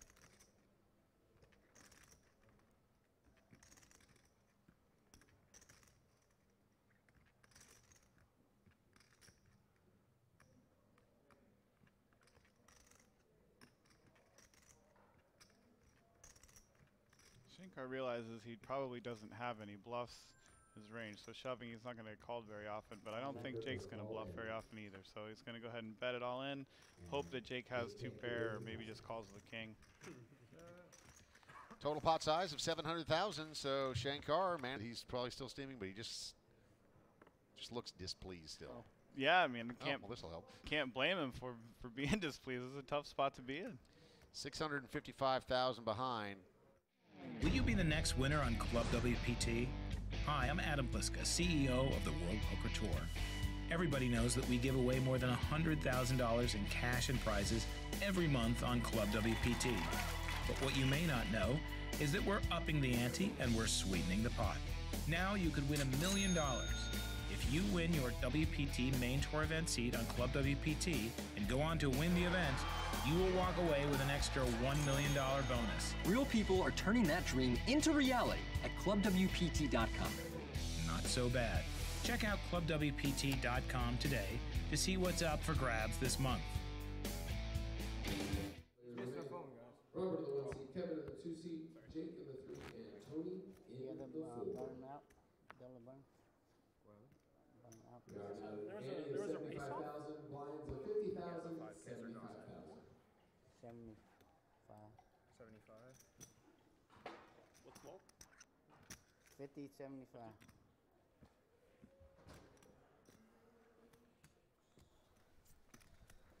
Welcome back. Thanks for being with us. 4 players remain on this final table, and the payouts are steep. So if you're just joining us, it's a good time to be tuning in. 85,800 going to the next person eliminated. 122,105 is to third. 177,680 is to second, and first place $279,000.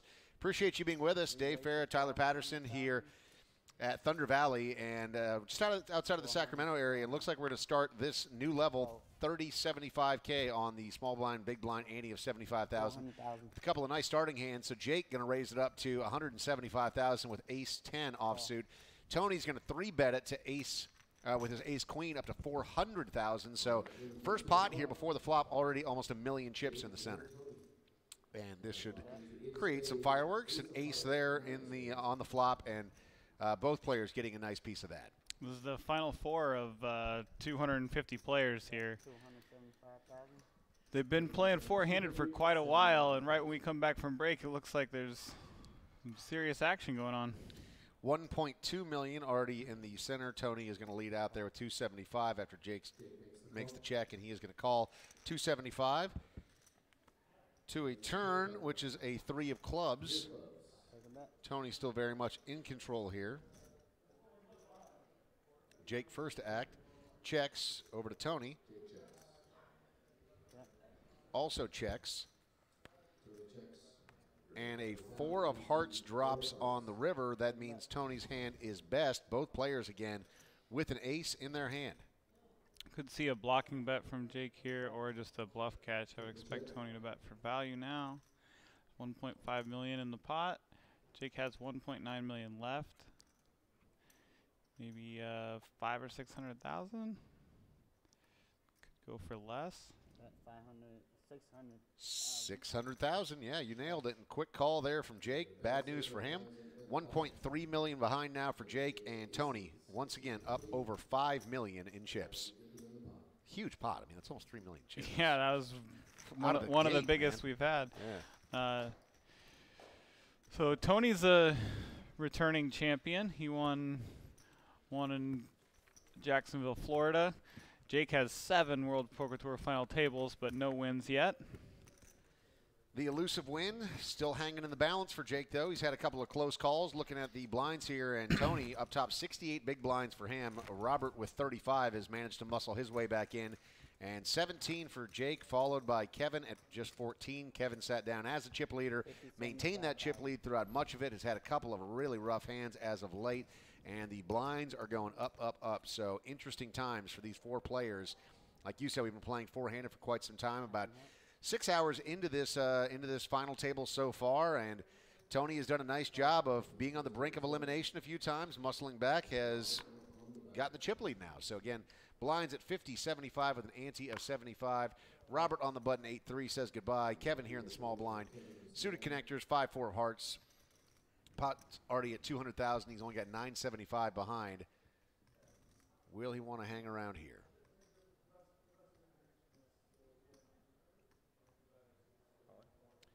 Sure does. Says all in with 5-4 of hearts. And Jake is going to step out of the way, and Kevin is going to scoop up those blinds, which are significant at this point. That puts him in third, almost 1.2 million in chips, 16 big blinds. Not a lot of room to work, though, with 16 big blinds. So we'll see how long we remain four-handed, but it feels like it's coming down to it, doesn't it? It really does, yeah. That was a nice win with 5 high, though. pretty good.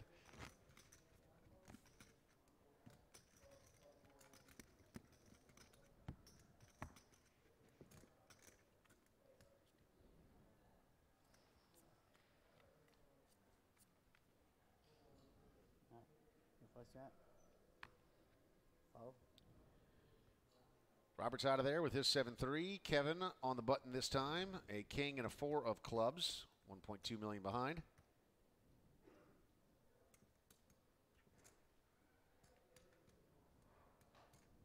Looks like he's thinking about another move. And he sure does. Goes all in again. Jake with not much going, and he is going to get a look up here from Tony with his ace-jack, and boy, that's just about as bad news as you can get if you are Kevin. All in here for his tournament life. 2.4 million chips in the center, almost 2.5. So Kevin manages to pull out a miracle here, and he'll be right back in this thing, but going to need to dodge a major bullet. Ace-jack of clubs for Tony. To a flop we go. Heads up. And a jack and a couple of queens in the window. That is just not great news. So Kevin looking for that king, and only the king at this point. King or running straight, that's really all he's got, or a couple of 4s. And here we go. There's a 9. So some hope there. There's 10s now that are in place, 7 outs, kings and 10s. Final card to come. Will this be it for Kevin? A jack on the river, and that's going to do it. It's a boat for Tony, and Kevin is going to walk in 4th place with $85,800. Great performance by him. Just had a couple of big hands not go his way, Tyler. Yeah, there was a couple of really cool ones from him, too. That Jack 10 bluff was pretty awesome. He made a couple of good laydowns. And, yeah, he played really good today, really well. So Kevin Robichaux going to walk in 4th place with $85,800 off just a $5,000 buy-in. And now we are to the final 3. Everyone walking with at least 6 figures. So 3rd place, $122,000, followed by $177,000 and $279,000. And Tony way ahead here with $84,000 after he takes the remaining chips from Kevin. Robert with 35 still in the mix, and Jake going to need to make some moves here with just 14 big blinds remaining for him. You can see the cup glowing in the background there. They're all trying to get their name on that WPT trophy. You bet. The cup awaits, and only 3 players remaining, starting with 250 in this tournament. And as you've mentioned a couple of times on this broadcast, but it bears repeating, that Kevin has been at 7 WPT final tables. No, Excuse me, Jake has been at 7 WPT final tables, and he has yet to win himself a championship. So even though he's a short stack right now, he's played really well at this final table. So gets a couple of hands to go his way, and he's certainly right back in the mix. Yeah, he's got the coolest storyline. But Tony Tran also, he's a former WPT winner, so he's going for his 2nd. And he's had all his chips a couple of times in the center. Right. And Robert coming over here from Germany for a little West Coast swing trip, checking out LAPC and steal all of our women. I wasn't going to go that far, but yeah, maybe. I know what he's doing here. He got to see a little bit of the national parks. He was telling me he saw Yosemite. 6 figures, playing poker for whatever reason. To a flop we go. It's a 7, a 5, and a 3. So Tony right now still has the best of it with his 10-9. Got shot there for Robert. That's a pretty good spot to bet for Robert.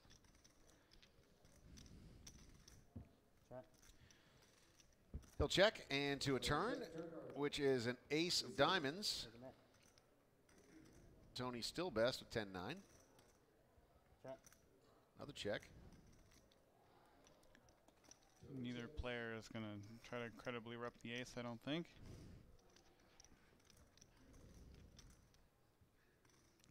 Well, I got both of Robert's actions wrong on this hand, so that's good.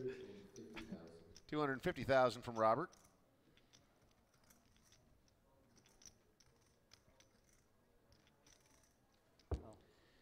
Well, it'll work. $725,000 is the scoop there. So yeah, don't think that that's totally insignificant for Robert and his stack, as he continues to try to navigate his way back into contention to potentially get 2 heads up here.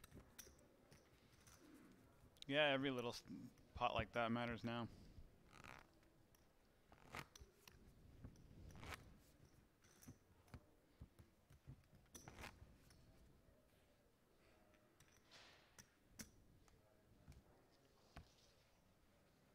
$122,000 is the next one out. Not too bad. Yeah, it's a pretty nice payday, right? I mean, you think about $5,000 to start, and not such an unmanageable field with 250 people starting this tournament out, but turning $5,000 into $122,105, that's pretty good stuff. And you see why these guys are at this final table. And let's not forget, Tyler, for those that are just tuning in, you were close to this as well. You actually went out in 10th, and I know that you're not going to brag on yourself, but I mean that's an impressive run for you too, man. Yeah, it was close. Thanks. Tony got me in 10th, so kind of makes me feel like if Tony wins, it kind of feels like second. Like the best team. Only the best team could beat me. When your team in football loses, but then that team that beat you goes on to win the Super Bowl. You're like, see? Yeah. We could have won it. Could have easily could have won. Yeah. Just ran into that buzzsaw. Granted, we only had 3 wins in the season, but still. Well, what team are we talking about?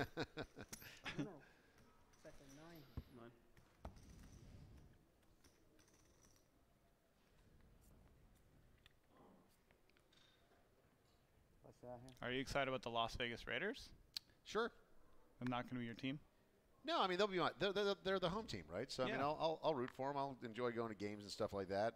My team that I grew up rooting for is the Minnesota Vikings. So you're talking about 2 different divisions and, conferences and everything else. There's plenty of separation there. So that's easy. Yeah. Oh, so this could be interesting. So Robert's going to raise it up to 175,000 with his King Jack, and Jake sitting here with 850,000 back. Looking down at a couple of jacks. Yeah, it's certainly going in. It's just there he goes. Makes the call. He's all in. Tournament life is on the line. Tony quickly out of there with his 9-3. And Robert could grab these chips from Jake. So this is significant. 1.95 million in chips in the center here. This would bring us to heads-up action. And unfortunately, potentially end this run for Jake, who has been at so many final tables for the WPT, hasn't managed to get that victory just yet, but obviously an enormous accomplishment, even if he does go down here, but it's not over yet. He is currently leading in this one with his jacks right now, so let's see what happens. 67% that Jake's jacks are going to hold. To a flop we go. There's an ace, there's a 9 and a 4, and Jake's still good, potentially going to double up, and him and Robert would have virtually identical chip stacks if that's the case. Robert's going to need a king and a king only in order to stay alive. A deuce falls on the turn. No help there, just 3 outs left for Robert. Otherwise, Jake going to be right back in this thing. Final card to come. Here it is. It is a 10, and double up for Jake. Now has 2 million in chips. And Robert down to 1.9. So that would have made things real interesting had Robert scooped that pot, and then would have been heads up between him and Tony because would have evened things out. But again, 3 players very much in this thing, and Jake with 2 million chips. Still plenty to play, and big win there for him in order to stay alive in this tournament.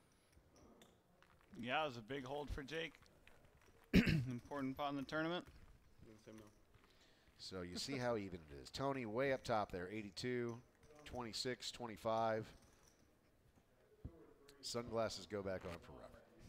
Were they off there? Is that what happened? Yeah, straight up. What was he thinking? Dancing on my own.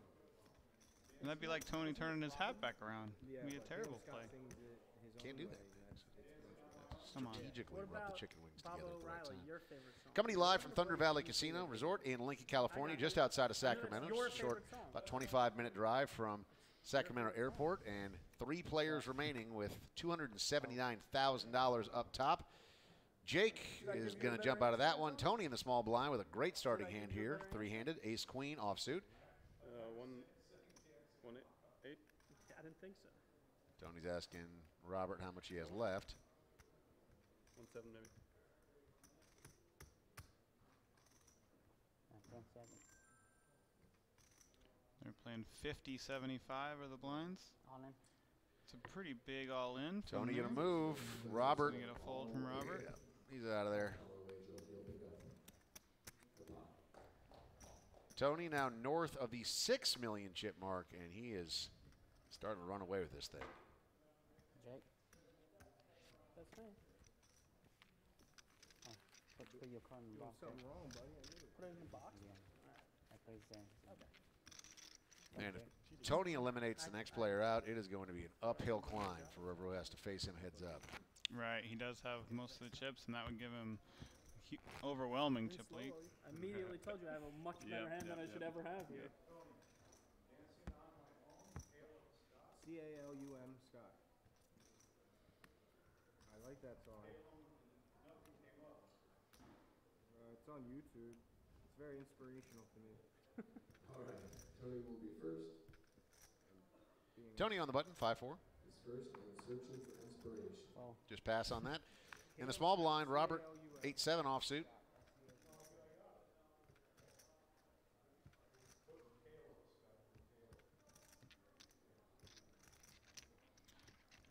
Kind of an interesting dynamic with the 2/3 of the big blind, small blind. makes that happen a lot more. You can't really fold, so you're going to be limping a ton, so you might want to limp some of your good hands too. Robert with the call there. Jake with his 10-4 off in the big blind.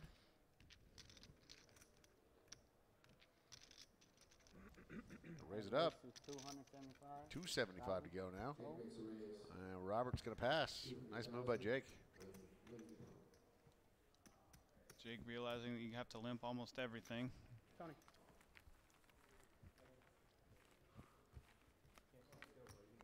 I know.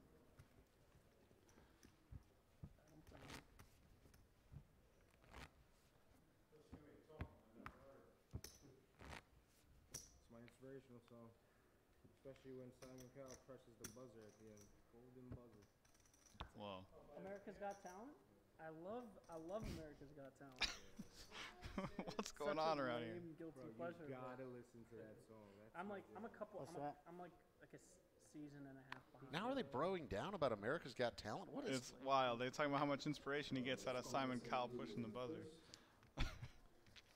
I mean, don't get me wrong. They do a good job with the editing of that show, but it's always like, you know, someone comes out on stage that had the odds stacked against them, and they managed to overcome, and it's beautiful. Robert making the move here all in with his, oh boy.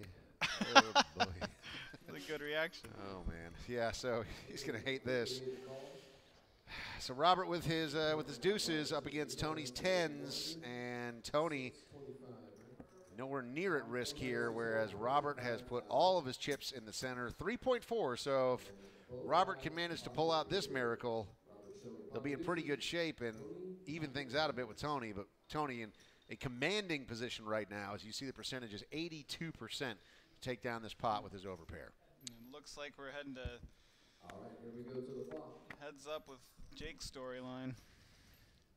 An 8, a 9, and an ace. That means Robert has a deuce and only a deuce that can help him at this point. A 3 rolls out. Very close. Close. That doesn't count in poker, does it? Well, we need a black deuce. He needs a black deuce, not a red one.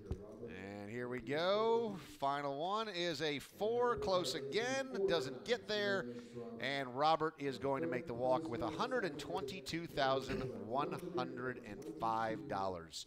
And it is down to 2. And like you said, the storyline remains. Jake, who has never won himself a WPT despite 7 final tables, will have the opportunity to do just that. But this final table run has been great for him, but what a challenge he has in front of him, with Tony having so many chips. Big uphill battle going up next. Who is going to win the $279,000 top prize? We find out next.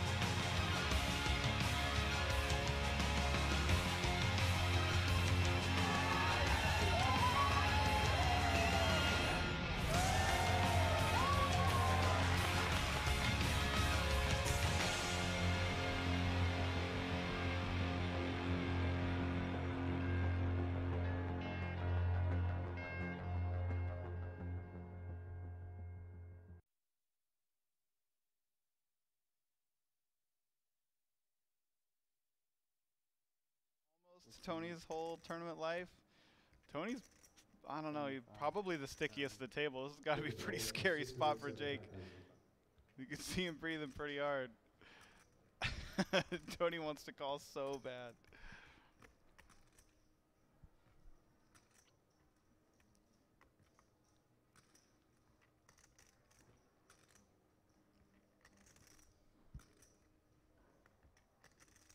When you have the king of clubs, it's just it's a few flushes your opponent can't have, and you know they can't have the nuts.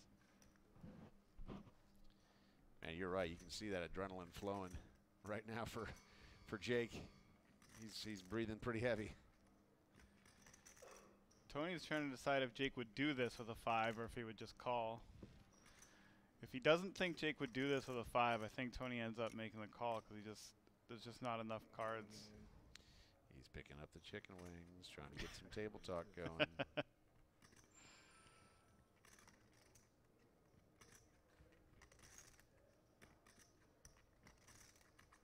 Credit to Jake for making this play. He really wants to get this title, finally get one of these. 7 final tables, looking for that first WPT title, and Tony going to burn another time extension. Understandably so. I mean, this is just such a huge spot. Can't be wrong here.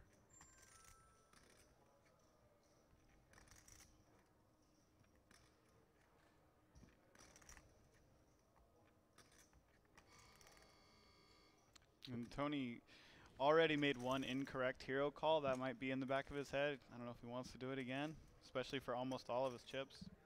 I mean, basically all of his chips.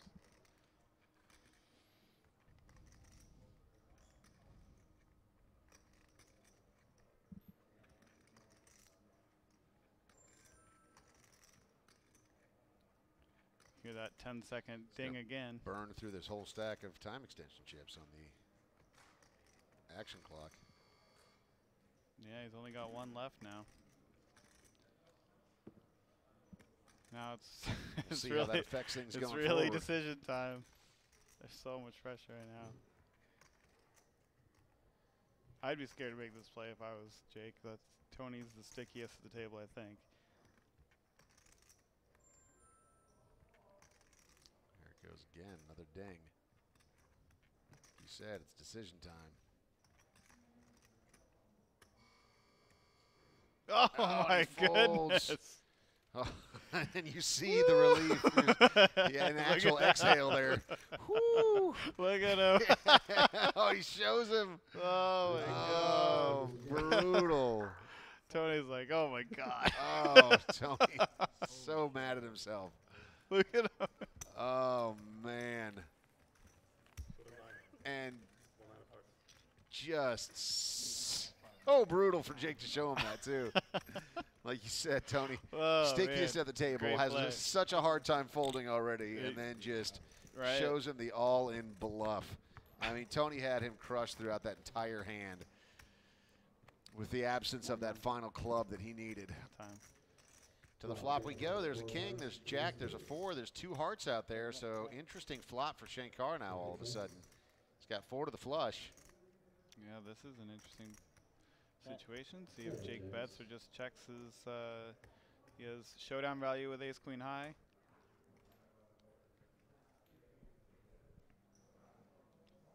He decides to bet, and I'm pretty sure Shankar is going to shove here. Shankar with 405,000 behind. Going to give it a quick count. Jake could be bluffing with all sorts of things he can fold here. Being in position, last act. Already nearly 300,000 in the middle, only 400,000 back, and he'll just make the call. Shankar so he wants to decides, peel one. He decides Jake has too many hands he's actually going to call, so just goes for the call instead. Heads up to the turn. Shankar looking for another heart, and there it is. Hits his flush. Quickly checks. See if he's able to get some value out of Jake here. Jake could try to make a 4, or I guess it would just only be a 4 to fold. Check, check. And the river rolls off a 3.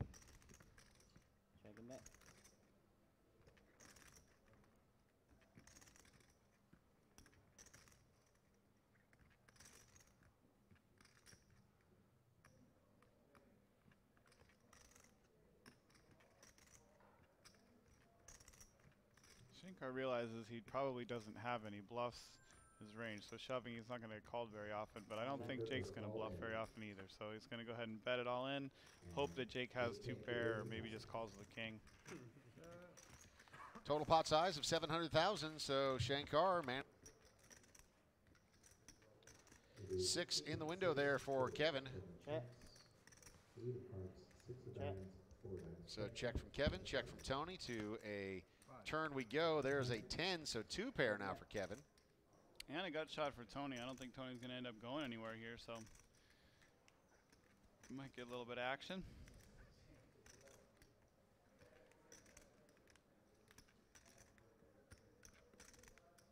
Bet 80,000. 80,000 is the bet there.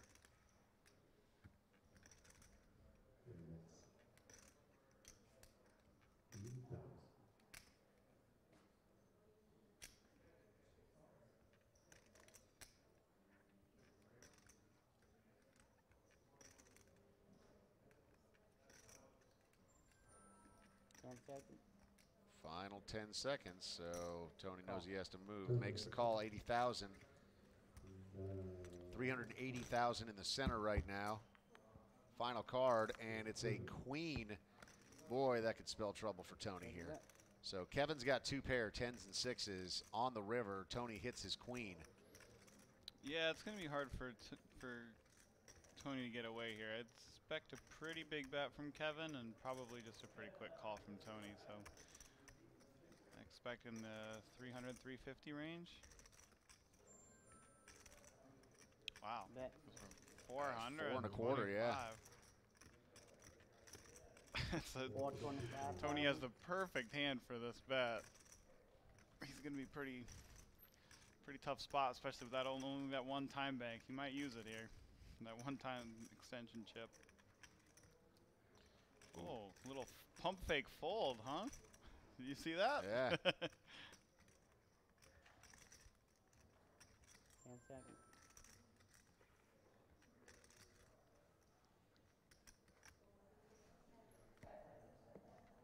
Makes the call. He's going to see the bad news. Total pot size of 1.2 million. Chip in the way of Kevin now. 3.1 million for Kevin. Starting to pull ahead a little bit here, and Tony south of $1 million in chips in his stack once again. What a great bet from Kevin. The mood lightens for a little bit, and then we just made an extra $15,000, $20,000, $30,000, and then it's then an hour back goes to the by, grind. Yeah. and then they start to tense up again. Kevin in the hijack here, Jack 10. Going to go up to 80,000. Jake, one of the smaller stacks out of the way, and a couple ladies here for Tony on the button. Looks like he's just going to call. Ooh, oh, man. Real sneaky from Tony. Yeah. And now Eric with a couple of jacks right behind. He looks a little weary of Tony's. Hi everyone, Andrea Johnson here with the WPT Royal Flush crew. The players have spoken, and WPT Rolling Thunder at Thunder Valley Casino and Resort is one of the players' favorite stops of the tour.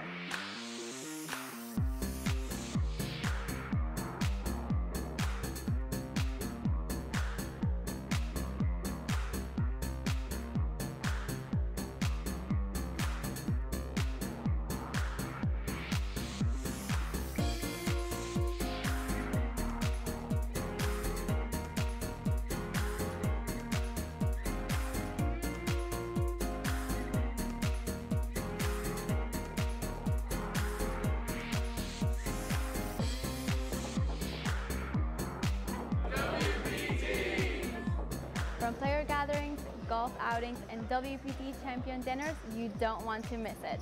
For more information, check out WPT.com. Non-stop poker action at home or on the go. Sign up today at ClubWPT.com, where you'll never lose a dime playing poker, guaranteed.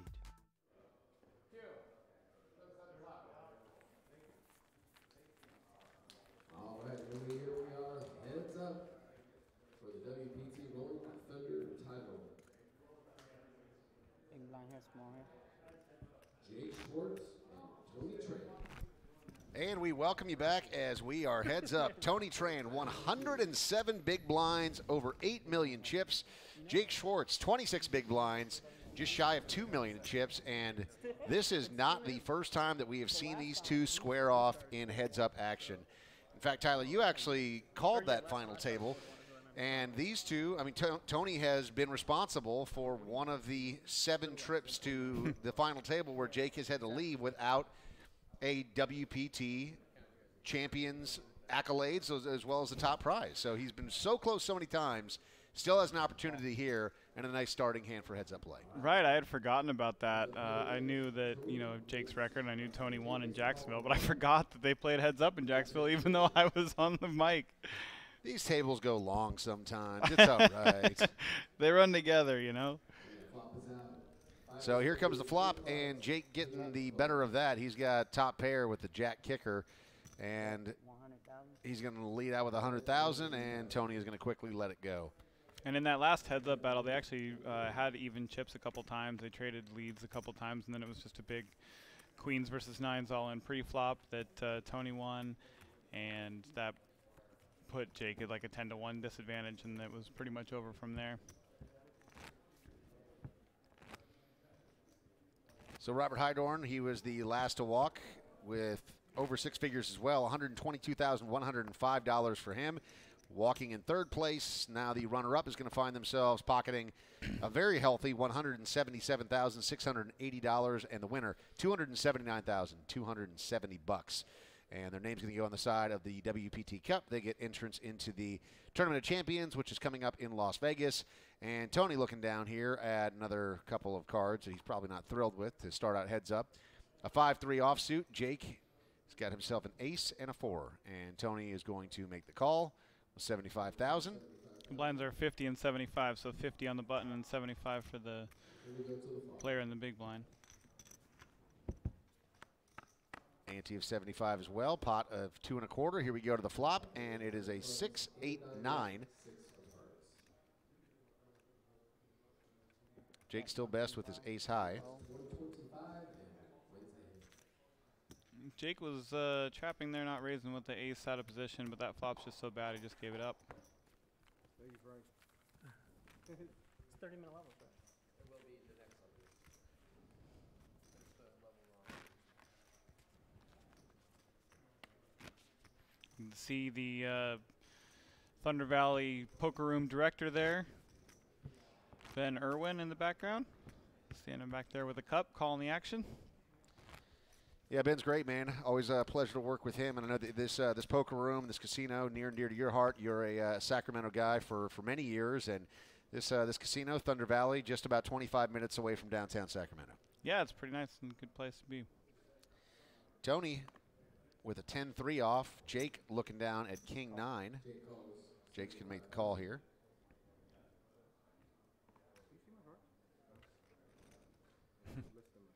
No, man, I'm all the way over here.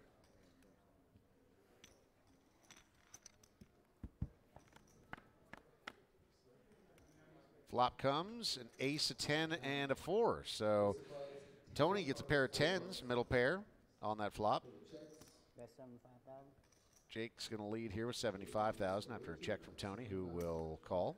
Just because King 9 is likely the best hand and every pot's important, so Jake's going to try to win it here.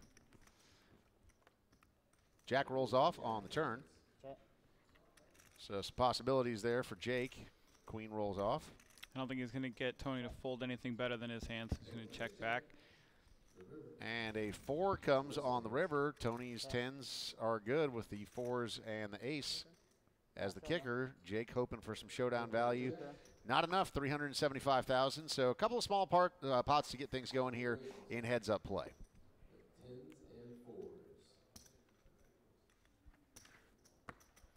We talked about their dynamic with the bickering and the buddy, you know, the frenemies, you know, dynamic, and I forgot that probably stems all the way back from Jacksonville.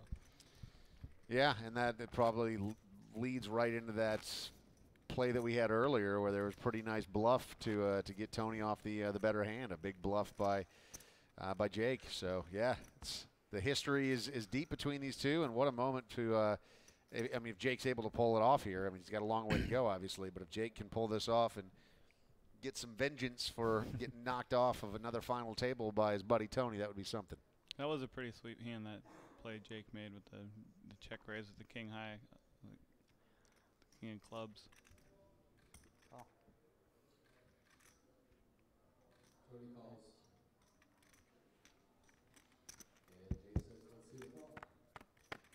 Jake with just over 20 big blinds. Going to check back. 6 of diamonds. A 9, a 6, and a deuce roll out there on the flop, and a check from Jake. Tony checks as well. Jake's king still good at the moment. A 5 comes out.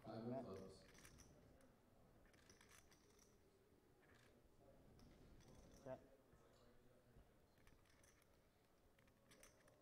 150,000? 150 is the bet from Tony. Oh. Jake will check out. Tony takes down another pot, albeit a small one. Every chip you win now, heads up, your opponent loses also. So even these small pots are pretty important.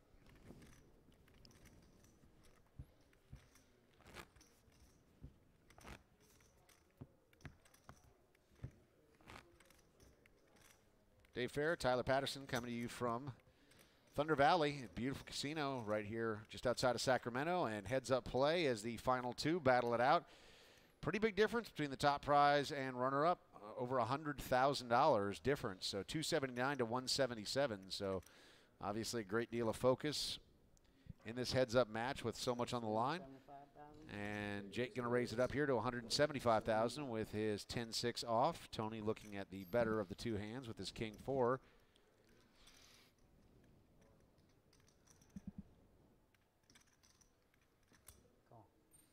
Does make the call. Pot at 4 1/4. To a flop we go. A 9, a 9, and an 8. King's still good right now. Jake does pick up possibility for a straight if a 7 manages to come. Jake's going to lead the action here with a bet of 100,000 after Tony checks. Tony will make the call. A deuce rolls off on the turn. Good call, a king high there from Tony. He checks again. Jake will peel one off. River card is a 5 of clubs. That means that Tony's king high. Gonna hang.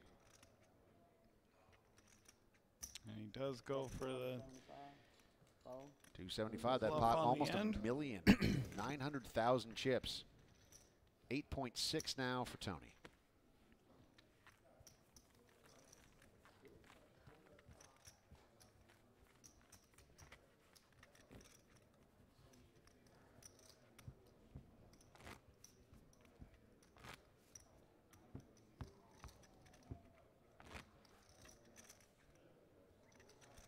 $115 big blinds, 86% of the chips. But as you mentioned, things can change quickly in heads-up play.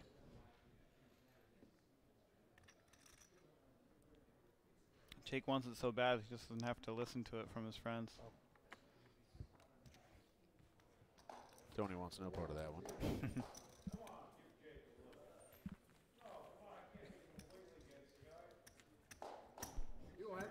Hey, I rooted for you at the one you won. I'm serious, Tony. You can't be greedy.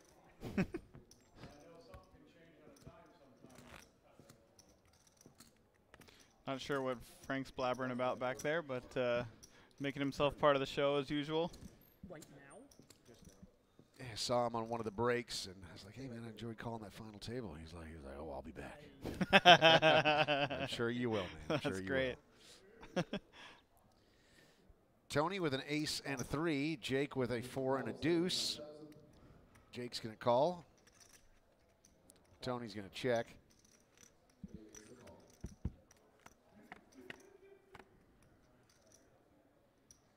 Couple of 10s and an 8. Ace still good for Tony. Bet 75. That's a mind-blowing right? fold there Right. from Tony. I'm not sure what happened there.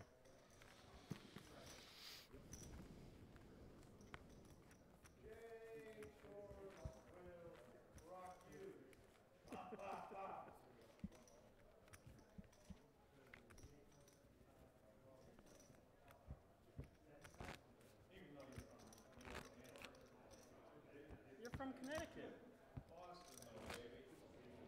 Should be jamming wine, huh? What? Yeah, go for it. See how, let's run that strategy. Let's see how that works. Yeah. What's that? Could be Urquhart in the call blind. I'd enjoy that. 6-3 for Tony. Queen 9 for Jake. Awesome. Check. We'll see a flop.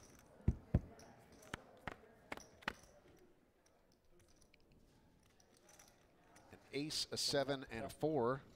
Couple of hearts. Check. No check.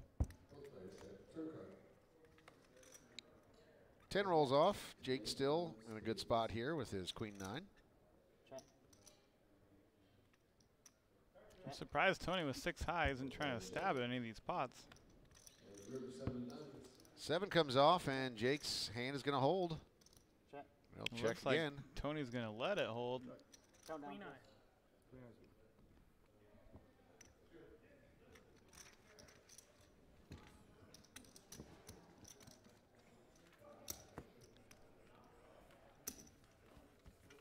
Sometimes in early stages of a heads-up battle, you can earn a little credibility by limping some hands and checking some hands that might otherwise bet. I wonder if that's With ever Jake's happened before. chip stack. 2 people played heads up for a WPT. Twice. I don't think so. Twice. I really doubt it. These 2 guys are patting themselves on the back again. I would bet no. I'm just kidding. That is actually a really cool story, and I don't think it has happened. I've sent it out there looking to some of the WPT historians to see if it's ever happened, and so far it doesn't look like it. Haven't heard it. Jake here with an ace deuce, going to make the call. Tony, Queen 7, going to check. See another flop. Haven't really seen these 2 mix it up much here. Heads up just yet. An ace in the window and a Queen 9 to follow, so both of them getting a piece of that. Jake with the ace, Tony with the queen. 75,000.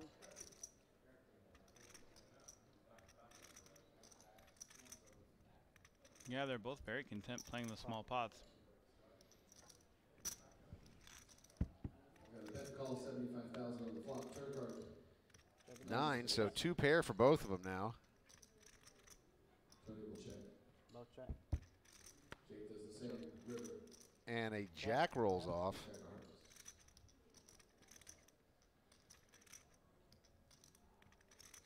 Tony's still trapping. I don't think he's going to Bet fold. 125,000. I mean, Jake just such only a small goes- pot for Yeah. 2 hands like this heads up.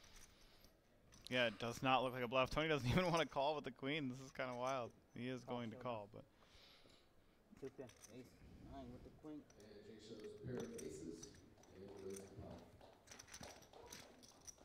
I understand why Jake wants to keep all the pots small, but I don't understand why Tony doesn't want to smash it up. Yeah, sure. There you see the WPT Champions Cup. The winner of this gets a bottle of water and their name on the side of that cup. Sweet hands there by Tony. No kidding, man. Yeah. Is that Fran Tarkenton in the audience? Like, what happened there? No. That was kind of a whizzed bullet. it in there. Yeah. Seriously. They have Cafe Patron. They have Cafe Patron. Fran Tarkenton, huh? You're going to bring in the old Vikings? Yeah. That's where you go? Cafe Last good quarterback we had. You had Warren Moon for a little bit. Yeah. Cafe Patron. How many Super Bowls did that Cafe win us? Patron. It's not chocolate. It's About good. as many as Trust Fran me, it's good. Tarkenton did. It tastes like coffee. I He hate got a If you great don't cup. like You it, guys if are you pretty don't close like to it. Wow. I don't like coffee either. WPT rolling I'm Thunder telling main you. event final table down to heads up. Ben Irwin there in the background, and you see taking it all in. There is a lot of money at stake here, and Tony, our big stack, Tony Tran, ace queen offsuit. Great starting hand. Jake with a not so great starting hand, and Tony is just going to jump it up. He's just going to make a call here. Wow, 75,000.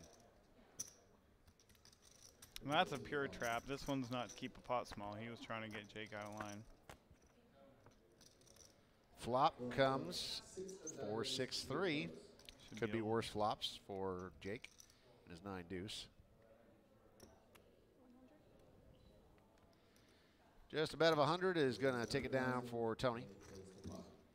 I would expect Jake to bet that most of the time, but I think he Frank has thinks completely changed Tony's sides. going to fold very He's often. completely changed sides. You know, the momentum might swing. Like, you don't want to do that. I think that the 2 guys that are heads up and playing for over $250,000 are concerned about who Frank is clapping for.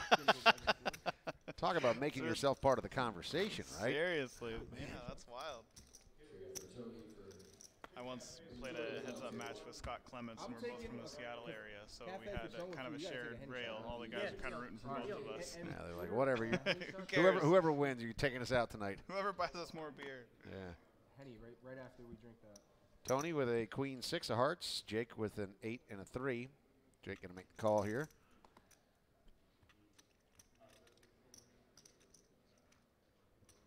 And Tony's going to raise it up. 2 1/4. That'll do it. I don't have a handle on their hand selection for raising yet.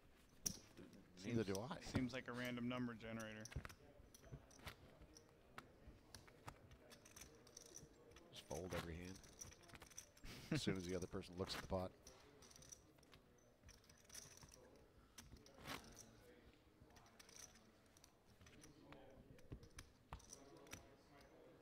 I definitely like that raise from Tony. Queen 7 for Tony this time in the small blind. I think it puts a lot of pressure on Jake if Tony were to raise every button, even for 2x or more.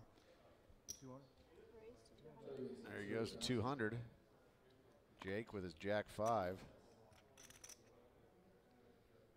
Okay. Makes a call there. Pot at 475. Flop is a king, an 8, and a 5. Jake hits the 5. So bottom pair back over to Tony now after a check from Jake. They both check. Go to a turn. It's a 9 of diamonds. No help for Tony there. They both have some mild showdown value, so I understand both those checks. Tony with the worst of it's going to bet 225, and Jake, seeing the value in his hands, going to hang out. He's got a bottom pair. Yeah, Tony's bet doesn't make a lot of sense there unless he's going to fire again, because it's not going to get anything better to fold. 3 of clubs. Tony, action goes to him, and he'll check. And almost a million chip pot, 925,000.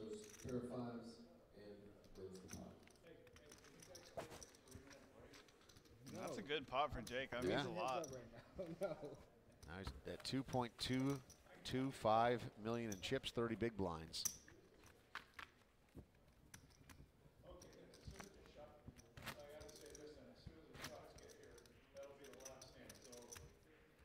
It'll just be done? Wait, why will it be over?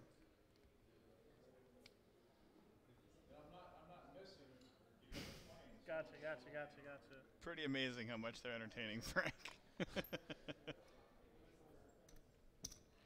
I mean, it's a free show, right? Yeah, absolutely.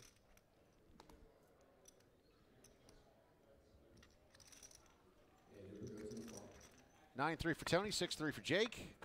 2 1/4 in the pot. Here we go. There's a 9 right in the window. An ace and a 4, all hearts. No hearts in either player's hand. Tony at 92% to take this one down. Jake's leading the action though with 75,000, and looks like Tony is going to test the waters a little bit here, see how serious he is about that 75,000, raising it to 250. Yeah, there's just no way for Jake to win if he doesn't bet, so he takes a little stab. Tony has middle pair, recognizes the best, and doesn't want to face any more heat, so he just wants to end it right there. And takes it down.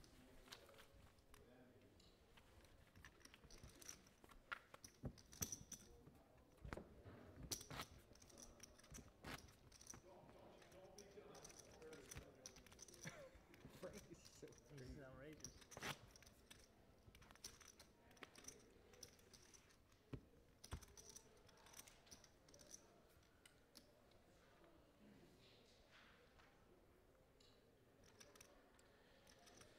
Okay, this could be interesting. Tony with queen 10 of clubs. Jake, king 7 offsuit. 250 out of the gate from Tony. Certainly a call from Jake.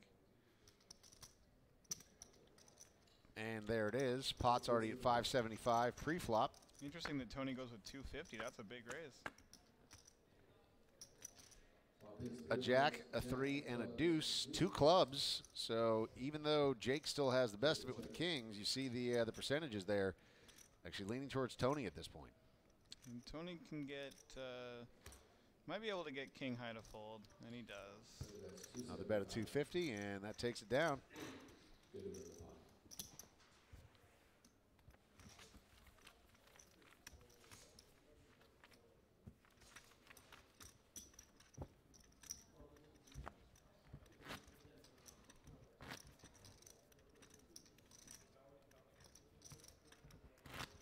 That kind of sizing puts a lot of pressure on Jake to make a hand.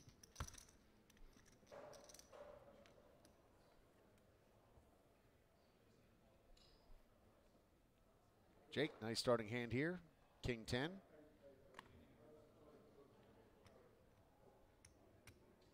You're folding 0 hands on the button, right? I don't know yet. I haven't seen one that I want to fold. Just want to make sure. With the 50-75 structure and the big blind ante, folding the button without limping first would be a terrible mistake. Check from Tony, so Jake with the better of it right now. To a flop we go. There's a queen, a 7, and an ace. King 10 still good right now for Jake. It's so good that you might bet it for value, but I think it's better as a trap. Here comes a 9. No improvement for Tony's hand, though. Tony could stab with the limp on the button. Jake is not going to fold. Tony bets 1 pink chip, 100,000.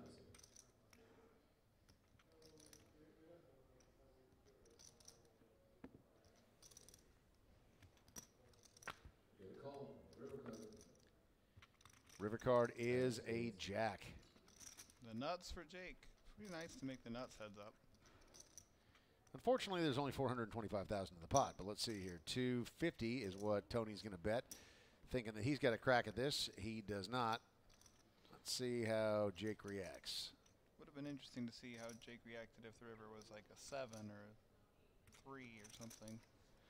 That card, it's pretty easy for Jake. All in. And he just goes for it just in case Tony has anything. All in, and Tony says, how much?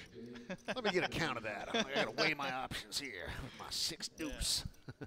Playing the board. 75,000. Jake will pick up $500,000 new chips, 2.25 total. Decent sized pot there for Jake.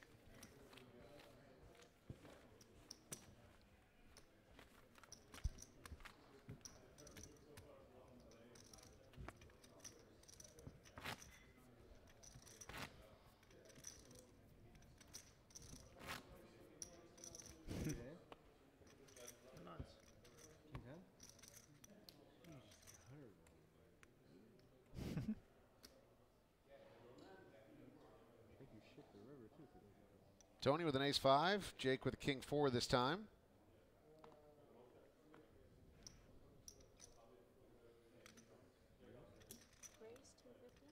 $250 is the raise from Tony, and Jake will come along here with his king-high. $575 to a flop. And it's a deuce, a 10, and a 9. Nowhere near either of them. Tony has position and the better hand. Jake checks, Tony bets 300. Quick fold from Jake. And Tony takes it down. Tony can trap there with ace high and just check it back, but there's a lot of bad cards when there's a 10, a 9, and a deuce out there. You don't know what's good, so just taking it down at that point is nice. And every bet is tough for Jake out of position with his shorter stack.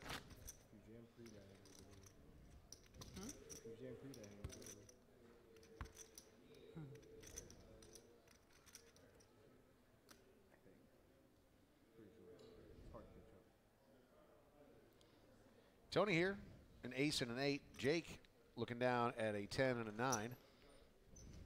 Jake makes the call.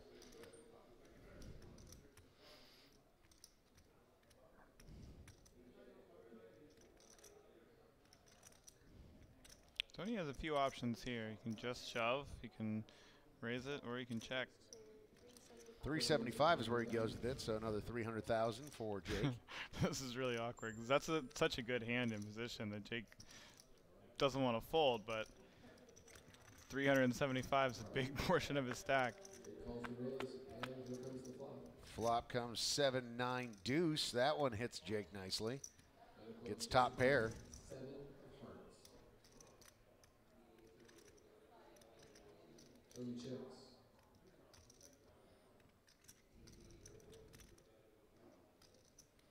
$8.25 in the pot. Now goes over $1 million with that bet, and whoa, 250,000 all in, and oh man. So looks like a potential double here. 85% for Jake to double up. Wow, that just happened really quickly. 3.9 in the middle. This changes things pretty dramatically if Jake is able to take this down, if his cards hold. So 3 aces is what Tony is going to need to find unless he gets some runner help. This is such a great spot for Jake. I don't know why he's sweating so hard. It's so good for him. There's a queen that comes off on the turn, so now it's down to just a couple of aces for Tony. Ace coming though. He's calling. Black ace. Give him a black ace. Red ace. Here it comes. Last card. It's a 3 of clubs, and that means that a double up here for Jake, getting to 3.9 million in chips. Tony at 6.1, losing $2 million from his stack. Significant swing, and we talk about this all the time, right? Heads-up play, single hand like that can change the entire dynamic of heads-up action. It's already a pretty big difference now. No better time than now. And did you order the Henny shot? Yeah, he wants to. Wait, are they doing shots now? Yeah. Tony needs a Hennessy shot after that. He said Hennessy? That's what he's drinking? Yep. Tony. Absolutely. All right. So 39% of the chips now for Jake. He's got 52 big blinds. He's got some room to maneuver. Here, take, yeah, shots. I did say shots. Sit down so we can get in some hands. Jake does not want the blinds to go up. He wants to. Why are they getting in a coffee mug? Hennessy in a coffee mug? Who's just carrying around coffee mugs full? Tony, sit down. He's got a whole coffee mug full of Patron. Did you see how much he did drink that? We need a shot, not a full. Sorry. He's got a full mug of Patron. They're like, sir, can you get your mug of Patron off the table, please? This is my kind of final table. Oh, jeez. Things are getting wild. Well, with 30-minute levels and the stacks aren't super deep, they know they aren't playing for very long. Tony here, 5 deuce, couple of spades. Jake here, 9-3, couple of clubs. Tony will go up. Well, now these 225 raises aren't nearly as much pressure. With Jake having this many chips, he can just play poker. It's not a constant sweat for your stack. A queen and 9 and 7 roll off, so good for it for Jake there with middle pair. Couple of spades though, with queen 7 out there. So Tony drawing to a potential flush. Very spicy flop. Seeing some action. Tony fires out $250,000. You can see just by the way Tony releases the chips, he is a steamer. I mean, he knows how to play it up, you know? He's not like just going to completely lose his mind. Over $1 million in the center. Here comes the turn. Another spade. Tony hits his flush. But Jake just hit his second pair.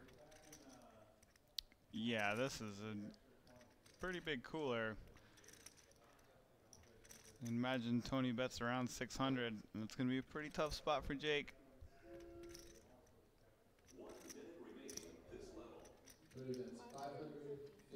$550, spot on with the analysis of the sizing, and Jake here with a decision now. This is really in the ringer.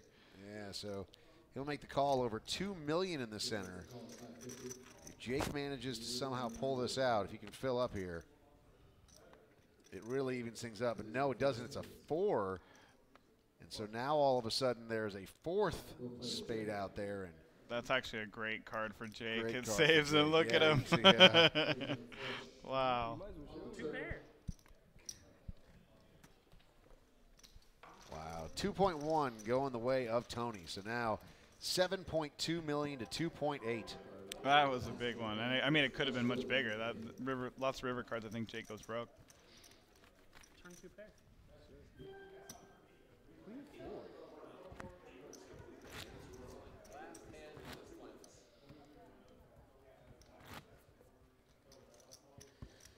It might be time for another pull off the old mug.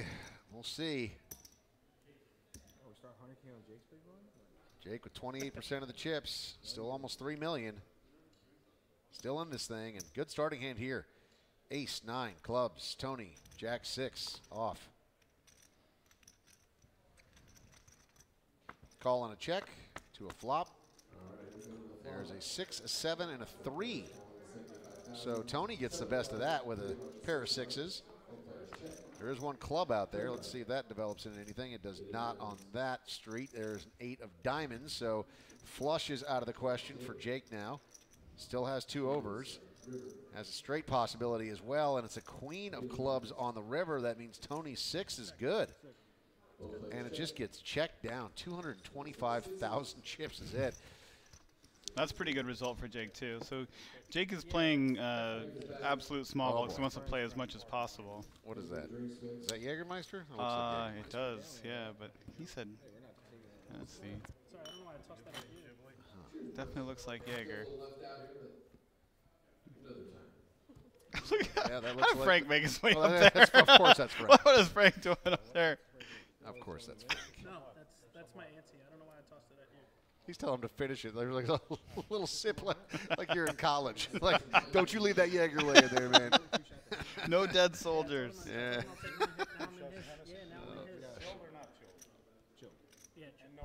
Heads up action here. It's Season 18's WPT Rolling Thunder Final Table. Thanks for being with us. Dave Farah, Tyler Patterson on the call. It's been a fun final table, and I feel like this heads-up match is going to get even more fun here now that they're doing shots of Jägermeister and whatever else that thing that Frank had was. Coffee mug full of Patron. Boy. I mean, it's not like there's, over $100,000 in difference between second or first or anything. And here we go. Jake all in with his ace, 8 of hearts. Wow, Tony limped. If 2.65.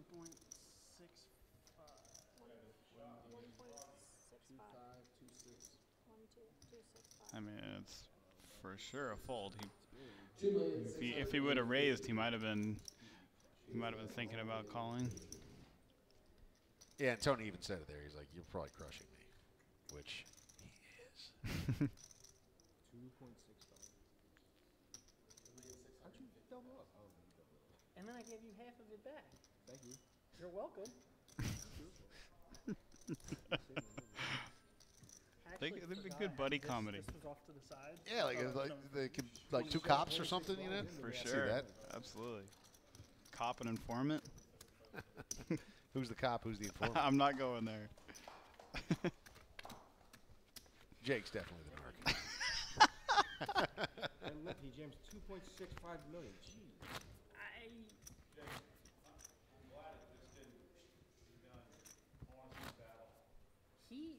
We were done last time somehow in like 30 minutes, and I started with 4 to 1. Let's see how many hours this can go on and how many shots you guys can do. That'll be fun. And now Frank is coaching them from the rail. Oh, man. Both with a 9 and a 3 in their hand, and, yeah, neither of them want any part of that. Finally folding a button? I got to show you it's possible. Now that it's 50-100 instead of 50-75, folding the button with the absolute worst hands is acceptable. I think 50-75. I don't think it is. I just want you to know it's not out. It's in the realm of possibility. We actually love each other. Yeah, we're actually friends. In fact, we're rooming together tonight in San Jose. Maybe he really did ask him to be rooming earlier. They really are rooming together in San Jose. Guys, somebody's winning $280,000. You can afford 2 rooms. Well, and the other one's winning $177,000. I feel like you they guys don't can have to afford split 2 a rooms. room. Dang. Oh, that's hilarious. Every angle. But of course, this just plays right into our buddy comedy movie. So Right. I thought you were going to burn through the last time bank in that spot, and I was just like, what is going on? Win $450,000 collectively and just Jack 7 deuce. shack up in Motel 6 together. Perfect. A queen, a 9, and a 4 on the flop, and the ace for Tony is still the best of it. Jake with the check, Tony with the check. And a 3 rolls off on the turn. Still ace high is good. Jake, check, Tony, check. And the river is a king of clubs. Tony's hand is good. And Jake will fire, and it's 150. And Tony just folds his ace. Yeah, scooped it up. Okay.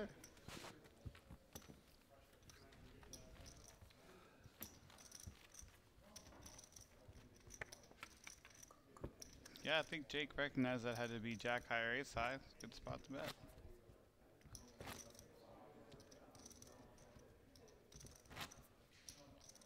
Cards being shuffled there. That's Faded Spade, the preferred playing cards of the WPT. Interestingly, we were talking earlier about the action clock by Protection Poker, and we thought that the lack of the time extension chips would maybe be a factor as this whittled down, and it really hasn't for Tony. He's had one since that huge tank early on in this final table, and since then hasn't really needed him. Yeah, there might have been 1 or 2 spots that he reacted quickly because of it, like at that 10-second whistle. But otherwise, yeah. But yeah, mostly it's been maintain still having that one. Right. And they're both playing so fast heads up. Not coming into play at all. 3.1 million chips now for Jake, who is, again, riding this really wild storyline. 7 WPT final tables, never getting the victory and getting the heads up before and actually getting eliminated by Tony Tran. How about that? Pretty unreal. He wanted to trade hats with me. He's like, let's just wear it. Worth mentioning that Tony, who is our pretty okay, 9-8, so this maybe will be interesting. We'll see. Tony sat down at this final table, the shortest in chips, 875,000 when he entered this final table. Oh yeah. Now sitting with 6.9 million. He's going to raise it up to 275. Goes with the bigger sizing with 8-9 suited. This is going to be a tough spot for Jake. A king, and a 7 come out. Jake with the check. Tony checks back. 6 comes out. 6, 7, 8, 9 for both of them. I mean, I hate Tony's check back there. 125,000. And Tony's going to go up to 400 now. What a terrible spot for Jake.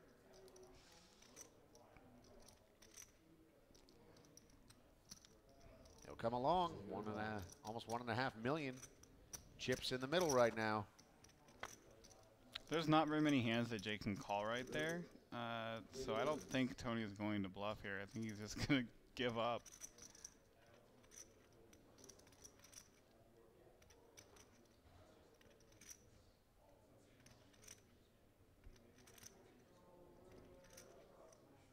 He did it. 675, and he'll take down the pot of 2.1 million chips. Oh, that was a pretty strong one. I mean, that would have been terrible for Tony to give up, but it's just you don't get called on the turn very often from Jake without him having a 6 or 7 that he's willing to put it in. Do you want me to start Hollywooding? Do you want me to start Hollywooding? Oh, Frank's back. Oh my God, the shots are. Those are in quick succession. He gave one to Ben too. Or he just hold. Oh, Ben's like, yeah, I can't have this. Well, then enjoy it slower. Enjoy it slower. Half. I could have done. Is it alright if we put it right here? Not on the table now. Mine's on the floor. Great job, Frank. Keep it up. Also worth noting that while Tony came into this final table with 875,000, Jake was just barely north of $1 million. So, you know, had Kevin, who went out in fourth, had almost a 3-to-1 chip advantage over Jake, and had a huge advantage over 2 million chip advantage, or right about that. over Tony. And these two have muscled their way through a pretty crowded field of some really excellent players to get the heads up. Yeah, that's pretty cool. Gives you hope coming in as a short stack. At 125 and a call.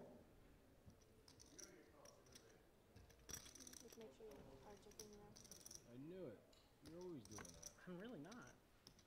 Clearly. Turn card, 9 of clubs. 9 comes off on the turn.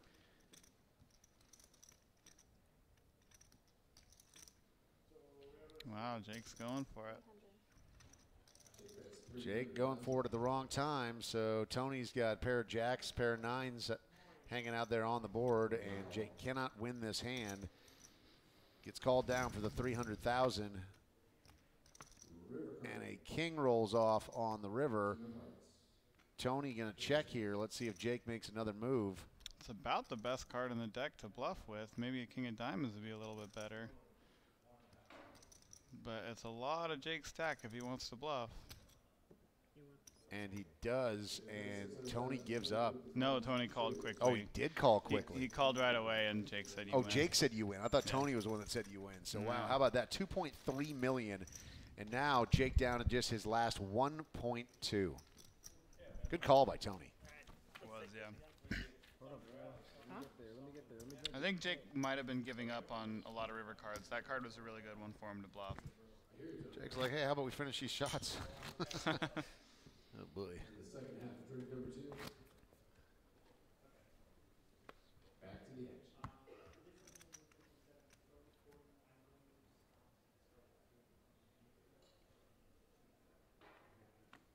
I didn't mean to be disrespectful when it's not though. I know if it was disrespectful. Tony's over here apologizing. Jake's like, what? How could it be disrespectful? I told myself I was Yeah. Love these two. Far from disrespectful. I wasn't trying to be. What do you mean? You weren't being disrespectful. It's disrespectful that you think you were disrespectful. How dare you say that you were disrespectful to me? Don't disrespect me like that. Just talked about not bluffing me. Coming to you live from Thunder Valley Casino, Lincoln, California, just outside of Sacramento. Thanks for hanging with us. Wasn't a bluff? Couldn't have been a bluff. Over 100,000 separating the first and second prize, and Tony now knocking on the door of 9 million chips. 10x what Jake has. A jack, a king, and a 4 rollout. Jake good right now with his queen high. Tony's gonna bet 100,000, and he's gonna go ahead and make the move there, and that'll quickly get Tony out of the mix. Increases his stack to 1.3 million. I thought he said emotional raise by Jay gets in the pot. I was like, what?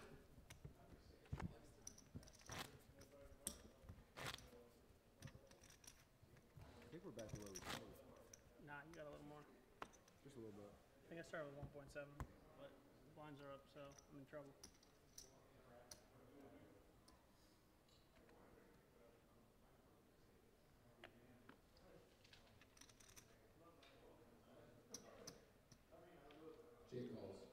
Jake calls with the 4 high, and Tony checks it. A lot of clubs hanging around.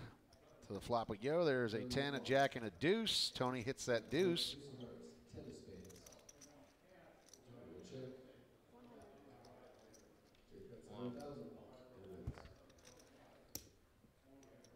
Jake will take it down. Yeah, Tony surprises me sometimes. There's a couple of interesting folds heads up.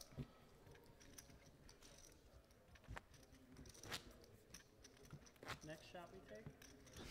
Ben has to decide. Ben's picking what they're drinking now. No, whatever. Pick a shot for in the moment, you can take a shot. me in. I'm like, I'm here. In the moment, if you could take a shot, what would it take? We'll take it in your honor. I mean, we're gonna wait like 5 or 10 minutes. Yeah, we'll be good. We need a way to double up or a double up or a bust.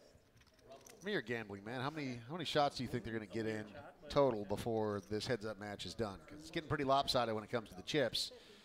But it seems like Jake's pretty adamant on jamming the gas and getting a couple more shots. It seems unlikely they get one. Jake has to win these all-ins. Well, here we go. Oh, Jake's in bad shape here.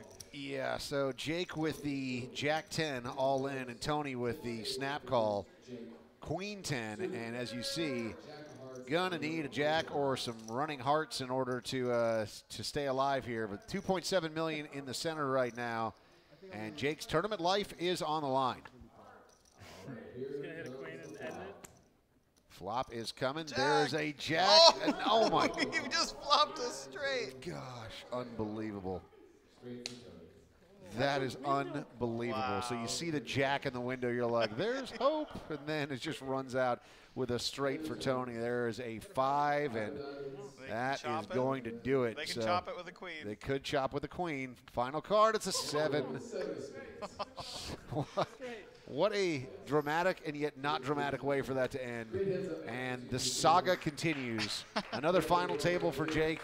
Doesn't quite get there, and it's his good buddy Tony Tran that stops him before he can get his first win on the WPT Tour, and a consolation prize of a hug from Frank and $177,680. Pretty good run. Congratulations to Jake Schwartz.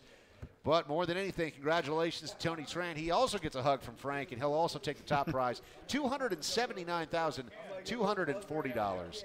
Tyler, take us through it. I mean, what really stood out to you as the highlights from this table? There was a couple of great ones, and it's fun to watch Jake and Tony battle, knowing each other. They have a good handle on each other's ranges. This is the highlight for me. Forget all of that great poker that we just saw. Yeah, how do I talk about strategy when that's going on? There was some great play today. Well, congratulations again, Tony Tran, nearly $300,000, and his bunk buddy that he's going to be sharing a room with tonight, Jake Schwartz, $177,680 for him. This has been Season 18's WPT Rolling Thunder, coming to you from Thunder Valley alongside Tyler Patterson. My name's Dave Farah. Thanks so much for watching the World Poker Tour. Thank you.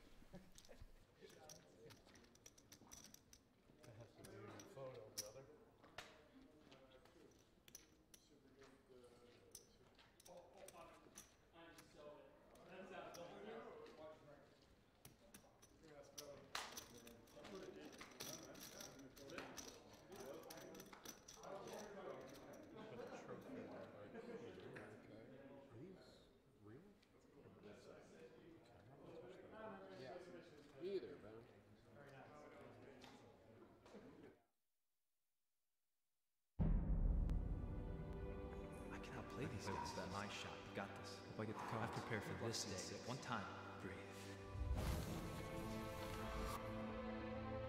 You never know when your time is going to come. To rise above the rest.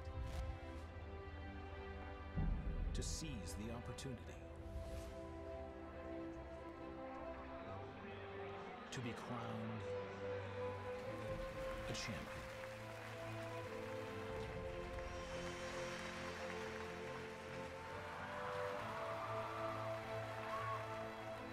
Is it time for your story to be told?